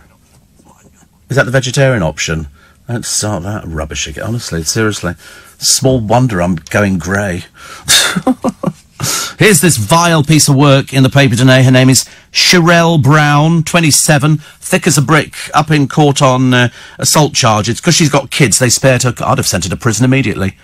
She glassed somebody up and then took a smirking selfie outside of court. You're a disgusting person, aren't you? Hope you hear this programme, darling. I hope you hear this programme. Line of Duty. I've never seen Line of Duty, so I don't know what it is. I don't know how good it is. I don't know how bad it is. But 8.5 million of you tuned in, so obviously you're very pleased with it. Also, Andy Hall's bizarre TV column, couldn't find anything this week, so spent practically half the page talking about Holly Willoughby and how she was fooled by sort of a prank that they did on the programme. Also, this is where I got the... John Road and Lisa Faulkner sleeping next to a rose quartz crystal to encourage love. I'm not sure about that, actually. Apparently John likes it. Also, what's this one here? Noel Fielding. Oh, boring person. I can't believe he's still around, actually. Still working. Even more depressing, isn't it? When you sort of get somebody on the television who's not funny or even interesting to look at. Just dull. So Mel B complaining bitterly after telling you that she and Jerry Halliwell, as was, had a fling for a year. It's all being denied left, right and centre, and so the tour's going to be interesting. You know, all you'll hear at the beginning go, ladies and gentlemen, please welcome the Spice Girls. All you hear is, get your bloody hands off me. It's going to be hilarious, isn't it? I think so. Oh, here we go. 22 tips for a good night's sleep. You don't need a watch. Nothing like that. Okay. First of all, do the washing up. Okay, washing up, very therapeutic. Very therapeutic. Rock yourself. I don't know what that means. Rock. I don't know, actually. I don't know what rock yourself means. Sounds a bit dull, doesn't it, really? Listen to a bedtime story. See, did your parents ever read a bedtime story to you? Yeah, mine did to me. And you'd lie there going, this is so cute. You know, and she'd start reading, you know. His hands wandered slowly over her negligee. I'm going, Mum, I'm 11, all right? Let's find something else, shall we? Used to end up with Lady Chatterley's lover. It's only because I borrowed it from the library once and never took it back. Think of 5 good things. If you want to sleep with 5 good things. Sex? Oh, right, no, sorry, not that one. Okay, try to stay awake. That's a very good one. Have you ever done that one? Try to stay awake.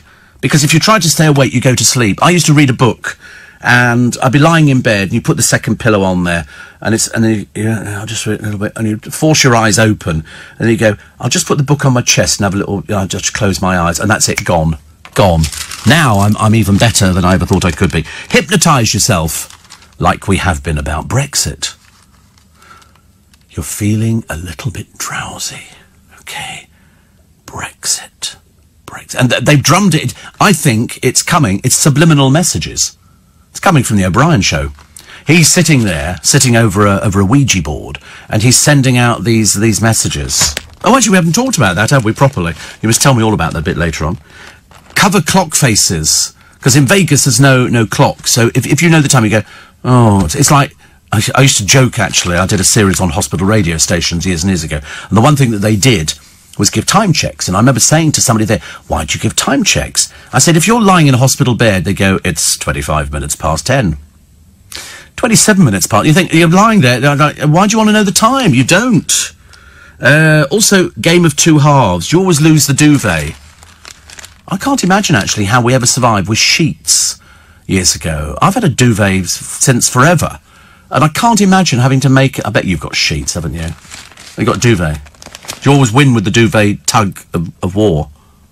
You lose. Oh, God, dreadful. Also, a clean sheet. You have to have clean sheets. You've got to wash them every week. Declutter. Well, no chance of that for me. Shun too much sugar. Before you go to bed, sugar is bad for you. Very bad for you. Go nuts for walnuts. Walnuts are really good for you, but I can't bear them. They're so boring. So boring. Lie still. I can't. I lie side... and then the other side, and then the other side. I never lie on my back, and I know some people who lie face down on the bed. You know, what, to suffocate yourself? Why would you want to do that? Supposed to be, yeah. Well, I always lie on the side, and then I think, I'll turn over the other way. Turn over the other way, which is much better. Sit by a window is very good. Take a 2 p.m. nap. So have a little nap at 2 p.m. for an hour. Because yesterday, after I went out to look for the watch, which I didn't buy, I then came back and I had a bit of a lie down, and then when I woke up, it was gone 12. I thought, blimey, I need to nip out quickly. Get vitamin D, and also restrict your sleep, and finally, check your medication. There is a book, of course, so they've done a whole page. No, people used to say years ago, count sheep, and I said, what's the point? Have you been trying it? It doesn't work, does it? Because you go, what? Then you like, oh, sorry, that sheep. Did you jump it? I don't know. Okay, back to the beginning, everybody. 1, 2, 140. I just I don't know why people ever bothered counting it. Why was it counting sheep? There's loads of sheep around. eBay. Get them from eBay. You can have sheep. Look, they do make a lot of mess, but the good thing is that they don't really go anywhere. They'll just stand there. Bahram you. To your fleece be true. Bahram you. That was from Babe, by the way, another quick impression. There's no extra charge for these. You don't get these on other programmes. You know why? They can't afford to do it. They have to bring in an impressionist. I have to do it all myself. You actually hear the jingles later on. I've had to do all of those. Very exciting. And we don't get the O'Brien clap or anything like that. Very disappointing. But Holly says, what a brilliant idea. Let's ban all media coverage of the B-word shenanigans for our sanity and just wait for a smoke signal rising from the House of Commons, which will mean probably it's on fire. Steve, don't you think Theo Usherwood deserves a knighthood after Brexit is over? Absolutely not. What an absolute waste of time and money. He would not appreciate it. Seriously, if you said to him, if I said to him this morning, Theo, you know, people are calling for you to be given a knighthood, he would go, Steve, I don't want one. You know, he would be like that. He's very humble. He's very humble. It's like, you know, are we going to give one to Simon Conway for reading the news beautifully every morning? You know, no, of course we're not. Of course we're not. Because we can't just start handing out knighthoods. But quite a number of people have called. I'm beginning to think it's obviously an internet campaign. White smoke above the Vatican means the Pope has been chosen. Black smoke means they're still undecided. And green smoke means they've all locked themselves in for a crafty spliff. That would be so. I'd love to go inside. Wouldn't you love to go inside the places where you couldn't go inside Vatican City? I've been down in the tombs, where a lot of people, because I'm not Catholic, a lot of people drop to one knee. Well, I tried that, but frankly, I did my knee in, so I had to be hobbled out of there. But there's lots of men wearing dark glasses with talking brooches on. Vatican City. And like, they're very scary. I wanted to use the toilet. No, you go there. No, I want to go to the there. They're very bullish, very bullish. They're very, you know, and the Pope, he didn't come out, the Pope wasn't there when I was there. I was on holiday or doing a painting or something. And I was hoping he'd have come out. But we went inside St. Peter's Basilica, and it's huge. It is mega huge. I mean, it is like, wow. It's kind of a bit oriented. The rest of the place is a dump, but it's quite nice to go to. Got their own police force and everything. They need it. Steve, will Theo ever be able to go on holiday again with this unending Brexit saga? I shouldn't think so. I shouldn't think so. I think the wife has given up now. It's a case of where are you going? Oh, I know where you're going. Seriously, I mean, I don't think he ever sees his family. Really nice to have your company. 9 minutes to 6. Alan says, travel to London on a packed train Friday on the C2C line from Basildon to Fenchurch Street. I've never even heard of the C2C line. Goes from Southend. There's a train to Southend. Good Lord above, honestly, there you go. A woman next to me said out loud, I've come out today. I don't think she meant that. I think she meant, I've come out today. You know, I'm going out shopping. I've come out today. He says, honestly, too much information. I know the climate change protesters have their knockers, but they're okay by me. Thank you very much indeed. Always thought the white smoke was when they lit up the sploffs, says Christine. Yes. I mean, to be honest with you, that would be quite funny. Have you ever seen, what was that film that they made about life inside Vatican City? It wasn't a documentary. It was a film with, was it the Da Vinci Code? Whatever it was, it portrayed it as being quite sinister. Oh, the Da Vinci Code. Oh, right. Okay. Was that the one with no, it wasn't Tom Hanks. Who was, I bought the blooming thing and I can't remember. Actor Jude Law. Jude Law's in it. And he's in this film, and I'm sure it's about Vatican City, because I saw a documentary on Vatican City, which went behind the scenes and showed you their archives and the stuff that they've got, and the secret places that nobody ever shows you. They've got, now what is this blooming thing called? It's fairly recent-ish. So they, oh no, you can go up to about 2016, I would think. So wait a minute, we got here. Thomas Wolfe Genius, Fantastic Crimes, Rainy Day, New York Nest, Grand Budapest Hotel. Oh, what is it? Somebody will know what it is. Somebody will know what it is. But he's I've got him in all his in his gear. I just can't remember what the film is called. So annoying, isn't it? But no, we've gone back to 2004. We can't find it. Somebody help me out on that one, please. Thank you very much indeed. 84850 Steve at LBC. Oh, it's a TV. I've got it on DVD. The Young Pope, it's a TV series, is it? Oh, right. He plays 10 episodes. Lenny Bellarado, Pope Pius the 13th. I remember learning to do that years ago. You know, X is 10, the Young Pope. Oh, right. I love Jude Law. I love it. I think he's really... Oh, so right. So, but they're doing a sequel. John Markovich is in it. And other people. Called The New Pope now. Wow. And so it's still with Jude Law as Pope Pius the 13th.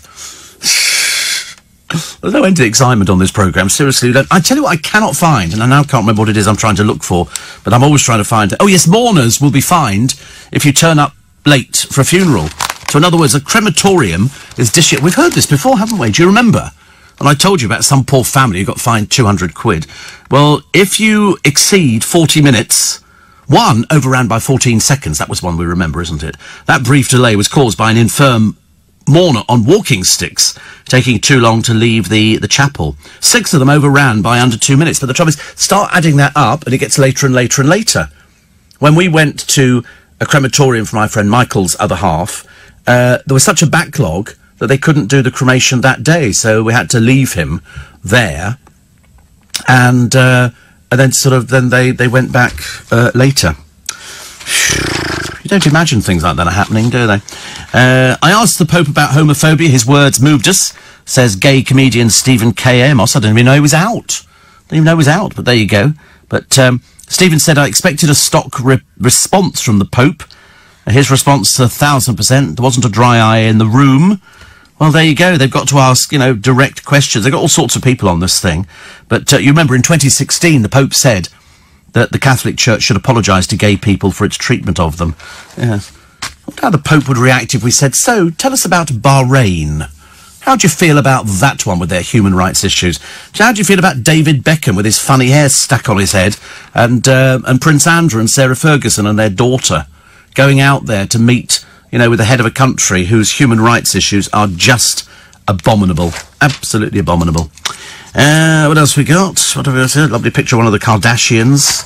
Not that you ever know who the Kardashians are. There just seem to be loads and loads of them. And a mum who pocketed £21,000 in benefits. So she's obviously quite ill, isn't she? She claims she was too frail to dress herself. Was caught out competing as a kickboxer. Yes, well-known crook, Tammy Horton, said she had chronic conditions. She lived in pyjamas and needed a wheelchair, but the 31-year-old from Stickney in Lincolnshire secretly joined a local kickboxing club, spotted fighting by investigators, mum of one, given a 10-month suspended jail sentence. What was the point of that? Why not send her to prison? Do we get all the money back? Make her sell a house, take away the television, the car and everything else, we get the money back. £21,000, you crook. You crook. There's a picture of her in the gym. She can afford tattoos, but just can't afford to sort of pay the money back. Not good, is it, really? There's a club here called the Backwell Village Club. It's in North Somerset, and it's a men-only club, which I thought was illegal. They have only just accepted their first female member after 142 years, and she's the barmaid.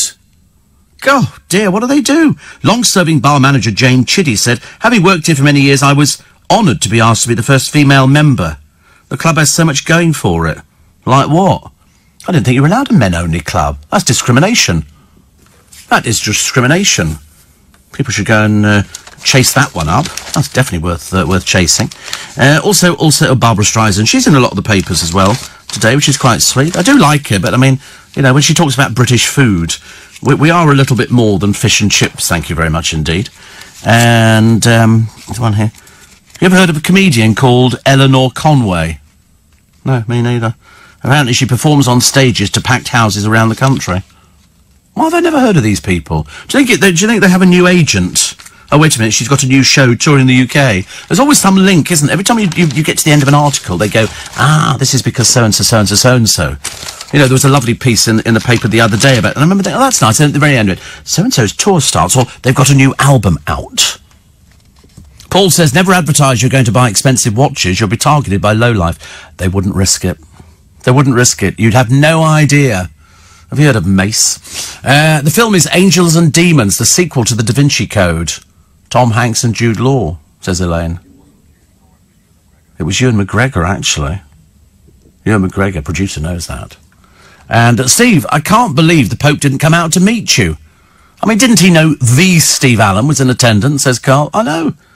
It is impressive. You do come away with this sense of awe. It's amazing. Steve, just making an egg banjo for breakfast, says Big Steve.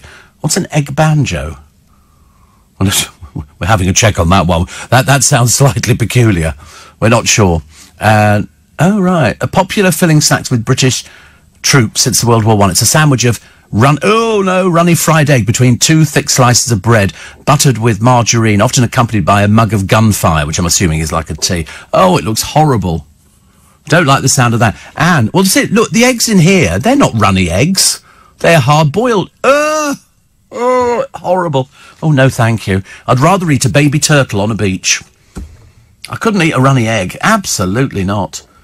They do these eggs, don't they? Egg banjo. I've never even heard of it before. They go to the things you learn. Today you'll be going around saying to people, egg banjo. They'll be going, what are you talking about? Steve Allen was talking about it this morning on LBC. An egg banjo. Runny eggs. I can't do them. I don't know why. Nice to have your company. Welcome to Tuesday. Makes it sound like Friday, doesn't it? If, of course, it was Friday, you'd be wondering where the rest of the week went. I'm hoping, I was putting forwards the theory that we have had mass hypnosis in this country to make us believe this Brexit rubbish that's gone on forever and a day, kept more journalists in work than anything you can shake a stick at. And, of course, it doesn't exist. It's just a figment of somebody's imagination. There is no thing as Brexit. I'm just hoping we'll all wake up eventually.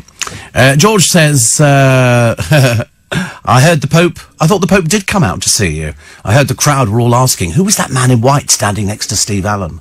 That would be so funny. That would be so... It's worth going to, George. I mean, it really is. It's very impressive. You can buy a DVD, I think, a tour of the Vatican, but there again, you can buy one of the Forbidden City. That's another interesting place to go to. My goodness me. Kevin says, my friend played a bishop in the Young Pope. There you go. Well, there's quite a few of them in there. Stephen Birkenhead says, we don't have an upstairs toilet or an ensuite. So when we get taken short at night, we have a big bucket in the bedroom. Are we common or clever? Stupid. What do you mean? You can't... So what do you mean? You don't have an upstairs toilet or an ensuite. So when we get taken short, we have a bucket. I mean, why don't you just walk down the stairs? That don't make sense. Or failing that, buy some tenor pants for men. You know, then you won't need to worry about things like that. He says, but we have very steep steps, so I don't fancy falling down them whilst needing a wee. Well, if you do fall down, you won't need to worry about having a wee, will you? There you go. How easy is that for you? I'm wide awake waiting for an Iceland delivery between 8 and 10. 8 and 10? Who has an Iceland? Can't you go to an Iceland? I mean, sure, the whole fun of shopping is that you can go out and go, oh, I think I'll go and walk around and look at different things. I mean, it's not the whole... No? I quite like the whole process, actually, of sort of... You get to deliver as well? Really? Wow. I saw somebody the other day. Obviously, they had a locked front gate, and he couldn't get in to deliver. And he's standing. He's trying to climb over the hedge. Although the other day I parked in a car park at John Lewis, and the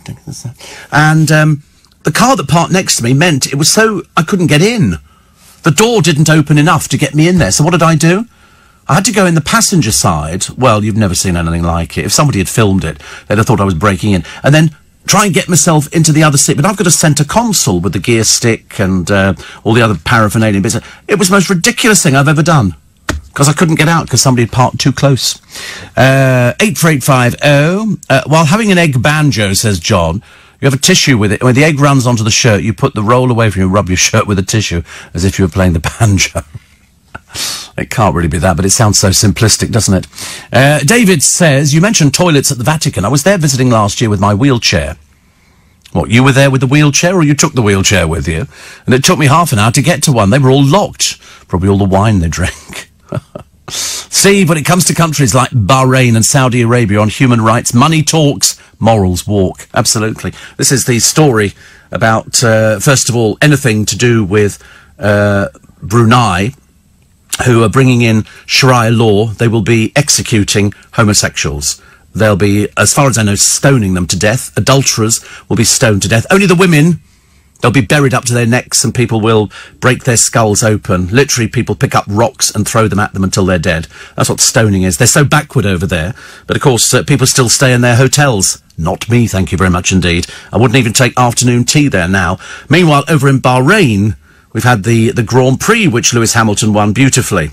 Unfortunately, their human rights issues are so bad, you couldn't examine any more than about a minute before discovering so many problems. And so Lewis goes, yeah, it's great to be in Bahrain. David Beckham obviously went over there on some sort of freebie. Can't believe he paid for himself. And they got him to wave the checkered flag. Quite clearly, the papers have tried to contact David Beckham to find out exactly why he went over there. And then Andrew went, Prince Andrew, with Sarah Ferguson and one of the daughters. What he was doing, I've got no idea. But there again, his sort of choice of friends in the past doesn't really bear looking at too closely, does it? As we all remember. But why people go over there. Also, Catherine Zeta-Jones was there, and Carol Vorderman, of all people. With their human rights issues, they beat people up But, you know, let's forget about that. Let's just do the Grand Prix. Not good enough, is it? Hope Beckham's suitably admonished. Suitably. Plus all the gay staff who work for the Dorchester and any of their other hotels. I wonder if they have got gay staff, or perhaps they vet them to find out. Sorry, anybody who looks slightly limp-wristed, you're not working here. Gemma Collins has vowed to save Brexit. Only she could save herself. But, she labelled the EU negotiations as boring and then claimed she could sort it out in an hour. That's how thick she is. That's how thick she is. That's how embarrassing it is, really. In a plea to the Prime Minister, she urged Mrs May to lead our country and go for it. I mean, really, she's that dim. She's that dim. But anyway, she revealed she's going into music. She claimed to have an album coming out, but refused to explain any more than that. Joke of the century. Listen, the person who's guiding her, I believe, there's something called Naughty Boy or something, whatever, I don't know. Another one of these peculiar people with... So what's your name? Eric. Okay, fine. And what do you want to call yourself? Call myself Naughty Boy. Okay, great. And Brian McFadden, who couldn't shift his own albums. Why he thinks he could shift... What's she going to do? Dance on... I mean, it's just pathetic. But I suppose you've got to capitalise on it before she just explodes. Also, there's a thief been banned from touching unattended vehicles for 5 years. How are they going to manage that one? He apparently has got a bit of a thing about touching vehicles. Paul Gascoigne was gutted after going off injured just 12 minutes into a Spurs Legends game. He fought to get fit, but he hurt his ankle in the warm-up. Did you go to the game? Oh, right, how riveting. How many people were there, dear? Were there lots of people, Scottish boy? You go to the game, Paul Gascoigne, taken off, hurt his knee or something. How many people were there? Was it... It was almost full. But apparently, he says, I've trained 3 months for this game and my Achilles in my ankle went horribly wrong and swelled up. So that was nice. What were they raising money for? Was it doing a test game? Oh, right. Oh, they've got a new state. Oh, right. Oh, lovely, lovely. First proper games tomorrow. Playing Crystal Palace? Oh, no chance. You're going to lose. I mean, absolutely big time. It's not really a proper game. Practice game. That's okay. We don't mind about that. I quite like that. I think it's quite funny, actually. I've never been to a football match in my life. So people keep saying, "Oh, you'd love a football match, Steve," and I always go, "I don't think I would really." Steve says, "Lou, hope your lovely car didn't get door dents." No, because there was obviously only one person in it, and they were the other side. It's just that I couldn't. Oh, it was a nightmare to try and get in. It really was. Were you ever in a small club across from Stringfellows called the Candy Box? No. It used to open at 3 a.m. and close at 7. What, 4 hours? There were loads of places like that. There was the Masquerade in Earl's Court and the Pink Pig or something. I can't remember. Loads of different places. But the Candy Box, I think I might have heard of it. I think I might have done in my dim and distant past.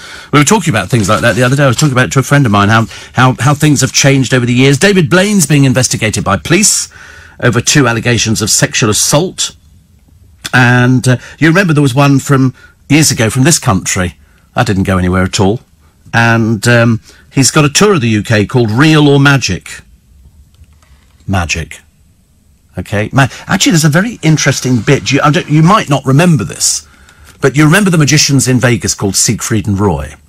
These were the 2 magicians who everybody knew were gay, and everybody knew were an item, but they didn't know. For some reason, it was all very peculiar. Anyway, I went to see the show years and years ago, and it was very impressive. Lots of lions and tigers and stuff like that. And then came that fateful show where Roy was attacked. And the reason he was attacked, because I've read up on it now, is that when you train animals, and he was with this, I think it was a tiger, anyway, whatever it was, he walked it, but he walked it in a wrong way. They had this big ball, okay, and he would stand atop of it. All of a sudden, a cloth would drop, and there he was with a tiger next to him, and flames would be coming out, and it was very impressive. He'd then get off the thing, and they'd walk round the audience, this little walkway. For some reason, on this particular night, Roy walked the wrong way. And that's what confused the animal. The animal then didn't know what was going on, and they couldn't get it back into the mindset of where it was supposed to be going. But what you don't know is that Siegfried and Roy's lions and tigers were trained by a group of people. If you get the Siegfried and Roy book, there's a very good book about it. It's very interesting. I've got a complete collection of all their shows and a piece of canvas from outside. It was brought out as a limited edition for magicians. And it was about $600, and I bought 2 of them as an investment, because they're very, very interesting. And they've got trainers, about 15 of these trainers, who train the animals, and then they give them to Siegfried and Roy, and Siegfried and Roy then sort of went through the sort of motions. And on this particular night, I mean, they're both still alive. Roy is still alive. I mean, he was very much damaged, but they tried to explain it away, saying the animal was trying to protect him. No such thing. No such thing at all. But it made them very wary of putting animal acts into Vegas, and they were the biggest act on the Strip. If you went to Vegas, you went to see Siegfried and Roy. There's another bloke over there as well. I can't remember his name, but he's a singer. We've never heard of him in this country, but he packs out the Hilton for years and years and years. And we go, they go, who is it again? Oh, he's just a Las Vegas favourite. No, I mean, the one thing you still go to see in Vegas is magic shows. People love magic shows. You know, there's women doing magic shows. There's magicians doing that. David Copperfield is still doing 3 shows a day at the MGM Grand. 3 shows a day. Where does the stamina come from? And Harry says, I'm your youngest listener at 21. Oh, nowhere near. Oh, God, you're way old. Way old. I've got a long list of people who are way younger than you. Way younger than you. I mean, some of them practically babies. I thought I saw you in Costco over the weekend. I was going to come over and realised it wasn't you. That'll be nice, won't it? I'm sorry, it doesn't look like you. Steve, my mate said, we'll go to the Catholic club in Sydney for lunch and a few beers. I said, I don't think they'll let me in because I'm Church of England. He raised his eyes. I remember when somebody said to me, I went to join a youth club when I was very young, when I was about 14, 15. And when I went in there, I got a bit confused because they said, oh, what religion are you? Because this youth club was affiliated to the church. And so I went Catholic. I wasn't. I was C of E. But I don't know why I said Catholic, because they started looking at me really strangely. It was only after a while I went, C of E. C of E. Yeah, because you go to church, don't you? Ron says the GC sorting out the EU would be like putting Mr. Bean in charge. Oh, she looked like she spent more time putting her makeup and clothes on than engaging her brain, which was the trouble. And this joke tickled me. Arj asked Gemma, why did you fail your driving test? Gemma said she was asked what signs you see whilst driving down a narrow country lane. Her answer, fresh eggs for sale. It's a good one, isn't it? Good one. Actually, it reminded me of a joke. What was it? What was the joke? I can't remember, actually. It was all to do with Essex girls, but it could be equally adapted to somebody. Oh, that looks nice. I've got to get pasta today. I can't work out if pasta's good for me or not good for me. Meatballs are quite nice. Perhaps I could have pasta and meatballs. Perhaps that'll be good. Perhaps that'll keep my my sugar levels down. But the answer is probably not. Probably not. There was a couple here. Oh, I can't do that one. It's far too rude. And really nice to be company. 20 minutes past 6. 20 minutes past 6. Over in Piccadilly Gardens in Manchester the other day. Can you believe that the police took a long-bladed knife from a young girl? From a young girl, another thick person out on the streets. Apparently the police ran over and shouted at her to get down. She went, what have I done? She's carrying a knife. She was restrained before officers found the large kitchen knife. These people just be absolutely stupid, aren't they? Then there's a picture. Strange enough, in every paper, the face has been pixelated, except in the Express today. One of the Edmonton stabbing victims. These are these people. People have been up, and you can see him quite clearly. He's quite clearly identifiable. There's a plumber helping police stem the flow of blood. I don't know how people manage things like that. Liz Hurley says she's very happy being single and would rather stay solo than be in a loveless relationship. Oh, there you go. There you go. And also James Corden in all the papers today talking about, the exclusion of chubbies. You don't get... You do, actually. In America, you get some very big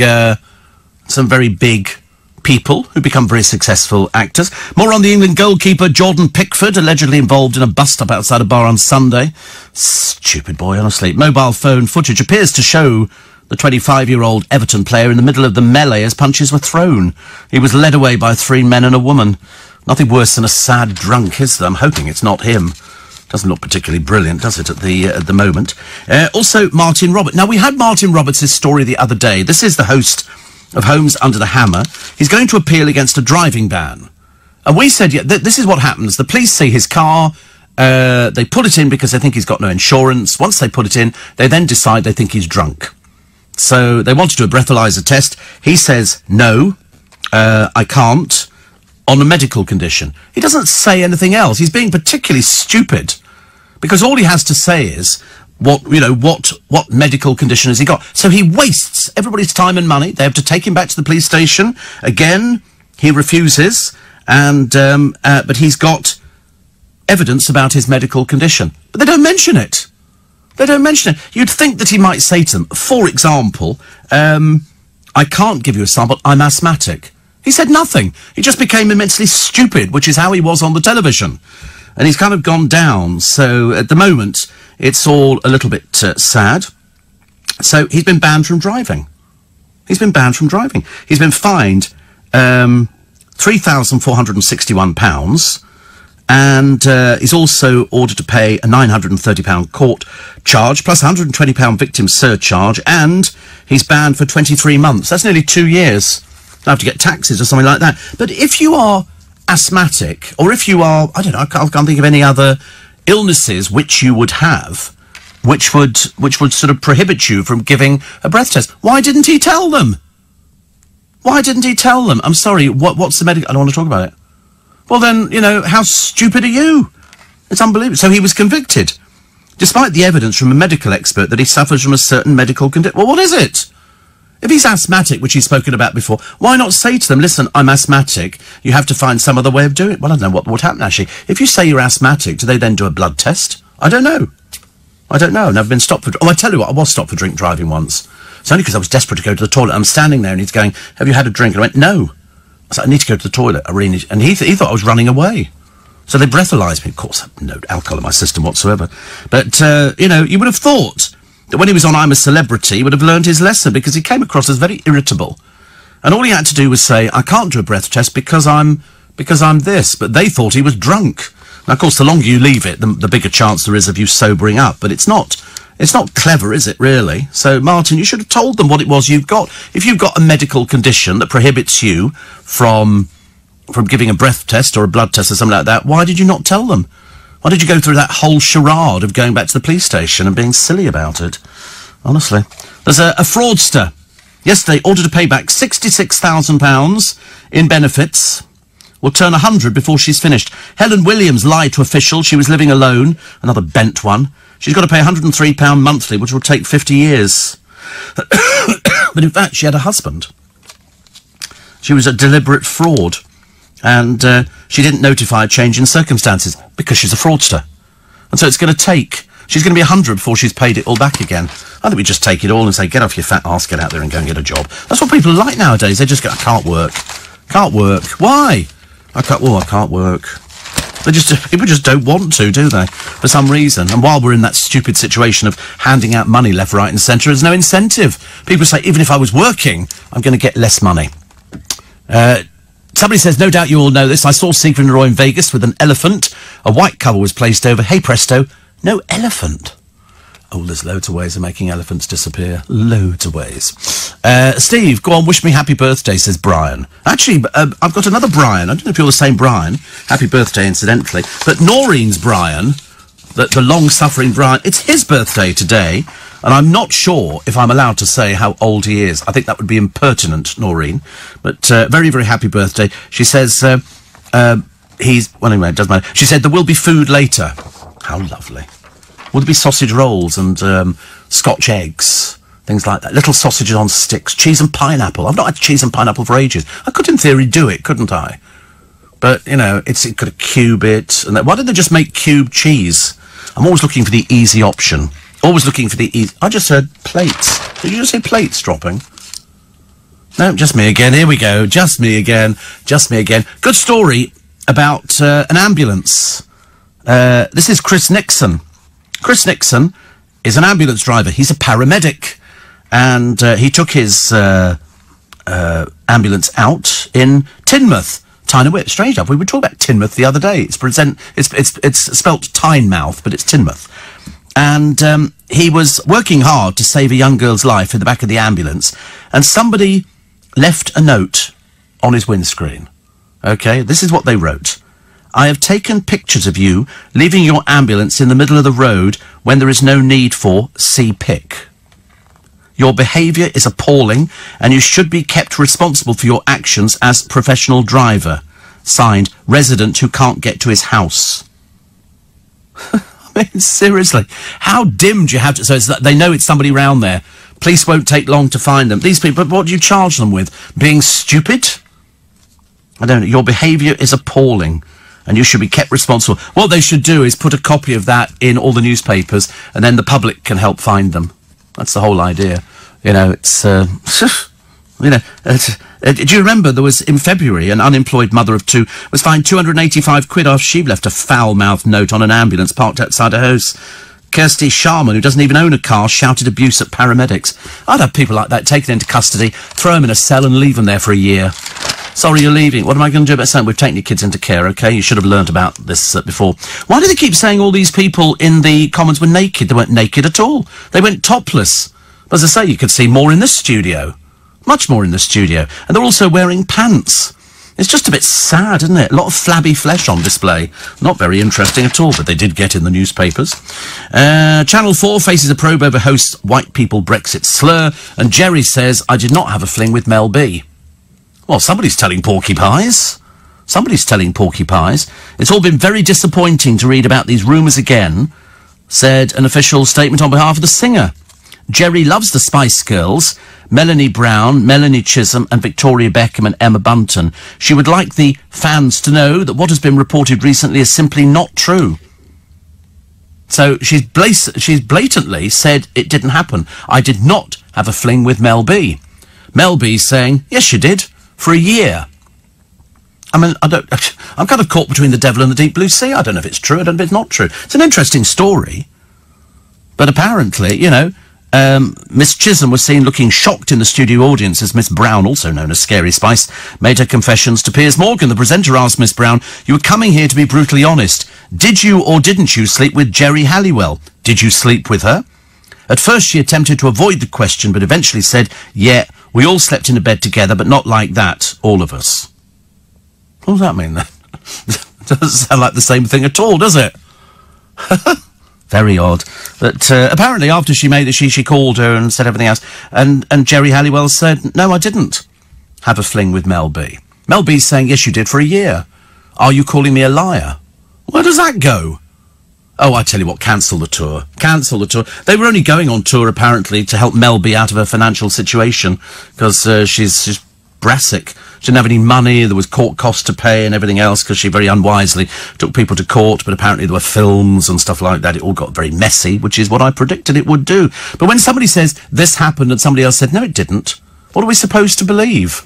I don't know who I'm supposed to believe. I mean, I'm inclined to believe Geri, because I don't like Scary Spice at all. I think she's a foul-mouthed old baggage. But that's just my opinion. Luckily, we're in a free country. We're allowed to say that about somebody. And so I believe Geri, but if Geri thinks it's damaging to her, what do we do? Difficult one, isn't it, really? What have we got now? With you at 7 this morning. MPs have once again rejected all the Brexit options put before them. How can this crisis finally be ended and a solution found? I don't know. We'll jump off the end of Southend Pier, I suspect. With over 1,000 councillors urging the government to pump billions of pounds into England's schools, Nick will speak to the Education Secretary. Plus, jihadi bride Shamima Begum says she regrets everything and has asked to be allowed to return to Britain. Is it inevitable she'll end up back here at some point? Yeah, some point. Not in our lifetime, with a bit of luck. That's all with Nick Ferrari at breakfast this morning. We'd be so wimpy, wouldn't we? Yeah, don't worry. You go away, join ISIS, pop back in the country whenever you feel like it, dear. We must have a house available for you. The husband wanted to come here, and they went, I don't think so. Martin Roberts, talking about him, he wouldn't have been done for being drunk, says Bill. We didn't say he was. We said he was convicted of failing to provide a specimen. But what he should have done is said to them the reason why he couldn't provide a specimen. What normally happens is, if you refuse to take a breath test, they take you back to the station, and they ask you again, and then you could have a blood test. A nurse would come in to administer a blood test. He didn't do any of that. So he said he couldn't be breathalyzed. Why didn't he just say to them, if he's got some medical condition, why didn't he just say to them what it was? Just seems to have wasted everybody's time. So he got, at the end of that, he got a 23-month driving ban, fined £3,500, £930 costs, and £120 victim surcharge.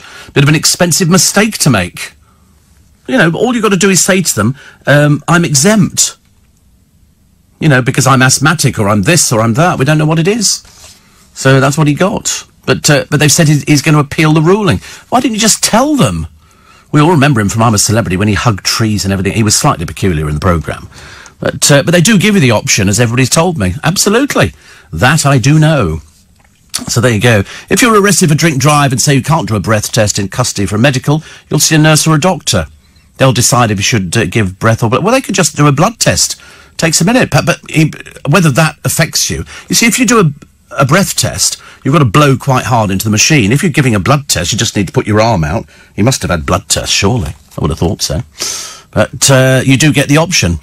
When my son was on his asthma inhaler, his breath smelled as if he was drinking alcohol. He doesn't need the inhaler anymore, says Connie. Yes. But it's why didn't you say to them what it was? Doesn't it make it so much easier?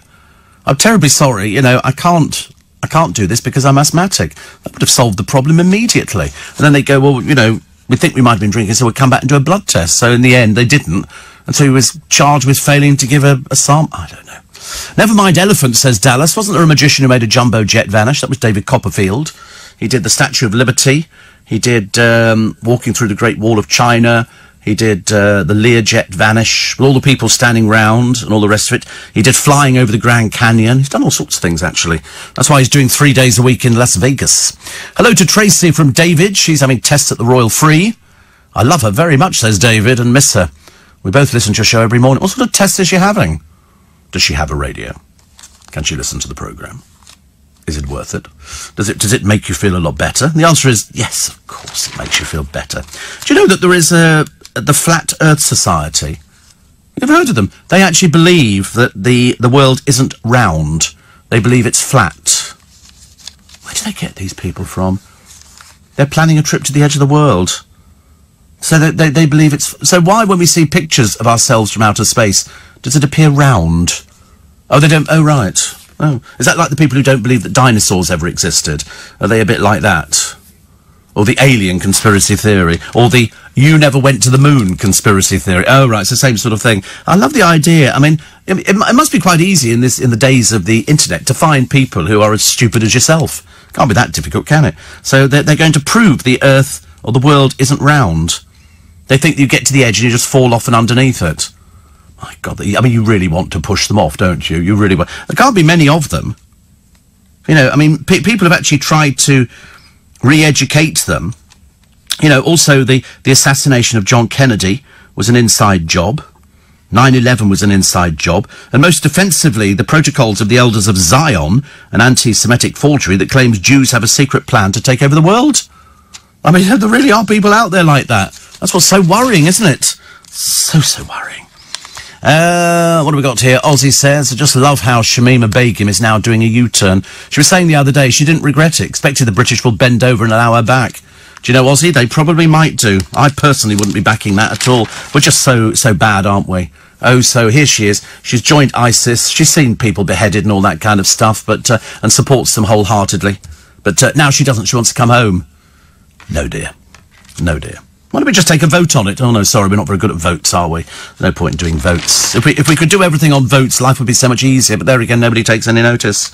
The billionaire, this is John Caldwell, who founded Phones for You, has attacked the disgusting tax avoidance of the super-rich as he pledged to leave 70% of his assets to good causes when he dies. He's always done that. He's always got taste of women. I can only say to John Caldwell, the sort of women he goes for are sort of blonde. Okay, that's all I'll tell you. But he said the children will be well provided for, but he wants to leave a lot to good causes. That's good. And also he's met other people who said, why don't you do these tax avoidance schemes? And he's gone, no, I don't want to do things like that. Because the other day, who do we have in the paper? No other lesser person than Cheryl Way, because I'm worth it, but I'm not going to pay all the tax, because she had that scheme that HMRC are not very keen on, which is slightly worrying. So, of course, I mean, as I say, she probably hasn't got the faintest idea what's going on. Why would she have the faintest idea? She really wouldn't. Also, Britain's Got Talent. Do you know, it seems like a costume show, doesn't it, Britain's Got Talent? With sort of everybody. And also, I've noticed that Amanda Holden is wearing a dress that's emphasising her chest. I thought she just fired her stylist because of a dress that she wore, which was an awful lot of chest on display. You know, people like that. It's like sort of watching, you know, all those Love Island programmes, that kind of thing. You know, as much chest as they can get on display, they'll go for it. Except the boys always wear shorts. Very dull. Happy birthday, Dame Penelope Keith is 79. The Good Life to the Manor Born. And she's done programmes about villages. You can find her on Amazon. I bought a few of the DVDs looking at village life in this country. Lovely, lovely person. Michael Fassbender, 42 today. And on this day in 1836, Charles Dickens married Catherine Hogarth. They divorced after 20 years and 10 children. Dickens to his women was vile. He'd have been prosecuted long since. But also, born on this day in 1725, the man who seduced women all over the world, but it became a byword. He is Giovanni Casanova. Another one who wants to come back here. This is a jihadi who moaned about missing KFC. He's shed 4 stone. His BBC interviewer said that he believed that this man, Parvez, he's been dubbed Hungry Hamza, lied extensively. The full extent of his crimes. We don't want him here, thank you. No, you stay where you are, pal. We don't want people like you here. These people could be sleepers, they could be anything. We'd be fools to fall for it. We don't want Shamima Begum. Go and live with your father in Pakistan. Go and live anywhere. Mind you, they don't want you either, do they? They don't want you. So, we might be stuck with you. Let's hope not. Under the microscope, the most boring person on television, Spencer the Boar Matthews, talking about he was pictured going out for a run with some dogs the other day.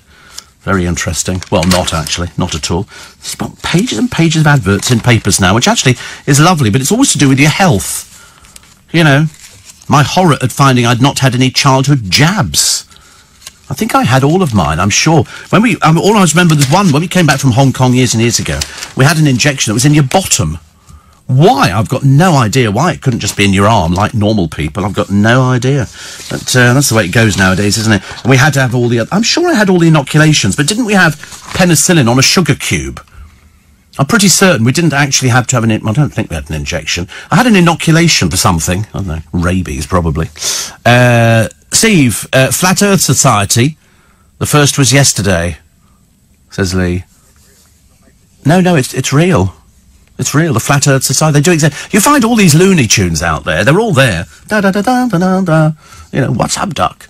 If you look at their Facebook page, the Flat Earth Society claims to have members all around the globe. Strange. Yes, it generally does say that. They're that stupid. I don't believe other conspiracy theories, but 9/11 was genuinely an inside job. I mean, that really is rank stupidity, isn't it? Rank stupidity. I mean, you obviously can't vote because you probably don't understand the form. Has it got a cross on it for you? Could you do a cross or something like that? Probably not. Self-driving cars are being tested in London. Did you know that? I'm not going outside today. I'm staying in. Gemma Collins is a member of the Flat Earth Society. Well, she will once the steamroller hits her. Also, it was polio on a sugar cube. Thank you. I've completely forgotten about that. Thank you, Dean and Craig and Bev and Julie and Sally in York. Says, good morning to Katie. Walking Bridget.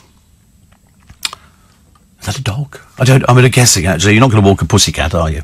See, we should do with Shamima Begum what the New Zealand Prime Minister, Jacinda Ardern, did to the mass killer over there and give her no airtime. I couldn't care less what happens to her. I really couldn't. She's a member of an illegal society. We would have to be foolish. Mind you, we do have other people very similar to her in this country at the moment. We'd be fools to bring her back in. Absolutely fools. I couldn't care less what her family want. I'm sorry, if you can't take better care of your own children, that's your problem. And then her husband. In the papers the other day, she was a gorgeous little girl. He's a pervert. They were having sex at 15, thank you very much indeed. We don't want you here. No. Daily Mail. Something interesting. Grow your own fruit trees. I mean, it's kind of like an escape, isn't it? A total escape. Also, back to square one. The farce, as the Commons fails. It is a dream, isn't it? We're not really doing Brexit. Even my drivers in the morning have said to me, what about Brexit? I said, don't even ask. It's just got worse and worse and worse and worse. Daily Express front page, Mick Jagger relaxing before his heart op. It's just a valve operation. I don't know how that works, to be honest with you. I'm only a stent person. Also, thousands of diabetes sufferers to get the PM's monitor. I'm not one of them, and I'm very high profile. Plus, we voted for Brexit.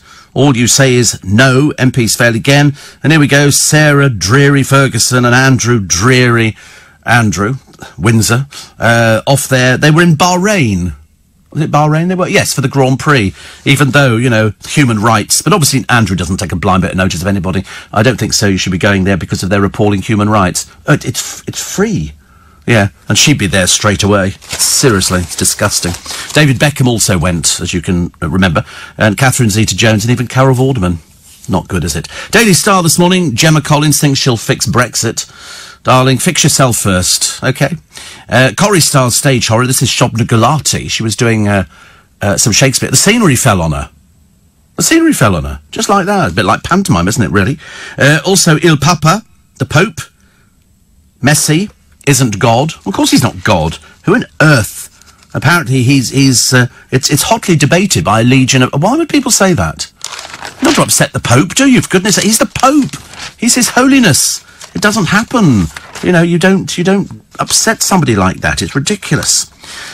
Also, the country's in limbo. I think we all know that, isn't it? And Pete Doherty, as if anybody's going to be asking him, reckons Brexit will be good for music. Goodbye. Go away. The armed forces, best in the world. Yep, I would think that. Daily Mirror, Jagger to have the heart operation. England's star Pickford. If it is him, let's just call him England drunk, shall we? Out there embarrassing himself. And Mick with towel for Devereaux. And he's 75. He must need something. Can you imagine being the surgeon who's operating on Mick Jagger? They go, it's only Mick Jagger, isn't it? It's only Mick Jagger. Do you think he'll go private? I'd always be intrigued by something like that. Private, you know. Mel B, Jerry is trying to deny our history. So Mel B says, yes, she did have a relationship with Jerry. Jerry's saying, no, we didn't.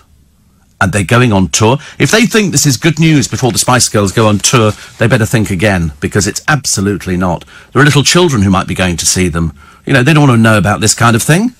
Try to explain to people. I mean, it's just not very, you know, you've got a daughter of sort of 14, 15, well, actually, maybe not 14, 15, but you've got somebody about 7 or 8, and they go, what's that? They teach that at school, do they? We didn't do anything about that at school. We didn't do anything at all. In fact, I left school and didn't know anything about it anyway. We didn't do anything. We didn't even do sex education. I was desperate to do sex education, only to sort of pick up on a few things that I was missing. Ex-cricketer turned Top Gear presenter Freddie Flintoff is a member of the Flat Earth Society. Oh, he's not. Is he? Oh, he can't be that stupid. No. Really? It's not April Fool, is it? Are we carrying it over a day? He said it last year. Oh, for goodness sake, that's terrible. Gary says, after attending a 5-year-old cardiac arrest, I came out to find a note on the inside of the ambulance saying I blocked somebody's driveway and to think before I park. Do you know, people like that just don't deserve. Every time, you know, if ever they have it, you should make a mental note of their number. If they phone up to try and say, I'm sorry, we're really busy today. Call back next week. Bye. Put the phone down. Much easier. Steve, is it true Theresa May will show up in EastEnders to get the backing of the people for Brexit? Have they mentioned it, Brexit? That was in April. Did they do it in April? They didn't do it. Oh, right. But why did they not do it? Because the soaps can't reflect that, can they? They can't reflect anything. You feel like saying to them, I'm sorry, do you know who that is? That's Michelle Collins. And they go, no, it's not. And they say another name. And you think, no, it's Michelle Collins. I know it is. How come they don't know? Like in Coronation Street. You know, do you not know... You know who these people are, don't you? No, that's Fred who works down the cabin. No, it isn't. Always love doing things like that. I'm shouting at the television. I have a great life. I just shout at the television most of the time. The Guardian have got a picture of some half-naked people, some very unattractive half-naked people, protesting about climate change, but doing it to distract MPs. Very tedious, very boring, and so dated. Good God in heaven. People took their clothes off years and years ago. Not now. The thing to do now is be clever and cover up. We don't want to see droopy little things like that. It's awful. And that's just the men. Crisis talks at number 10 as MPs reject soft Brexit options. God, I mean, where does tomorrow go? I feel like sort of inviting, you know, Theo in to sort of get... I mean, how much longer is this going to drag on? And what do you do after it finishes, Theo? That's what my big question's going to be. We'll have to find something else for him. Because he's sort of come into his own, hasn't he? I mean, he barely gets any sleep. Family don't know who he is anymore. It's they have to hold a picture up and go, oh, right, yes. because he's working all these hours, bless his heart. But, I mean, where do we go from it? I don't know. What happens? As I say, I'm hoping it's mass hypnosis, but I fear it isn't. The Telegraph this morning. Apparently, girls inspired the launch of a new campaign to close the gender gap in school sport. I did sport. Never believe it looking at me now, but I promise you I did. Mick Jagger having his heart surgery this week. Also, Sam Younger, the 22-year-old son of Alex Younger, head of MI6, has been killed in a car crash on a private estate in Scotland. His family paid tribute to their wonderful son. He was big-hearted and fun-loving. I mean, how that happened, I've got no idea, but it's not the kind of thing you want to hear about, is it, really?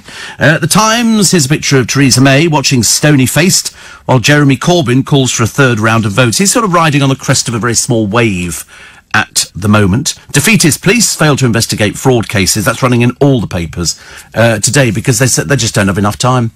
Far too busy with other things, I should imagine. Also, Shamima Begum said she was brainwashed. We've heard your lies before. Unfortunately, I don't believe a word of anything you say. You could sit there till the cows come home, but I'm not interested.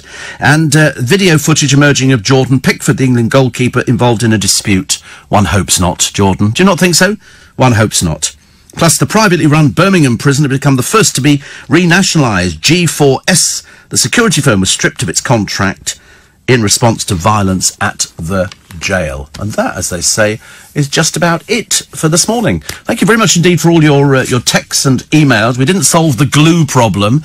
That's on my Twitter page, at Steve Allen Show, because and it's not it's little bottles, but I'm determined to find it. And I'm not going to glue myself naked to any window. Oh, no, actually, I might. We'll see how today goes, shall we?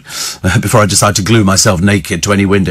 Seriously, it's as bad as Toby Tarrant. You don't want that kind of thing going on. Listen, just before I go, let you know what's coming up on my free podcast for today on my Little Bit Extra. I'll tell you why I'd love to be able to sit in on the Spice Girls rehearsals when they start. It's getting quite ugly now. You'll also hear more on why I think Beckham, Prince Andrew and his family, Catherine Zeta-Jones and even Carol Vorderman should all be utterly ashamed of themselves right now. They're either ignorant or just plain vile to be taking Bahrain's golden shilling.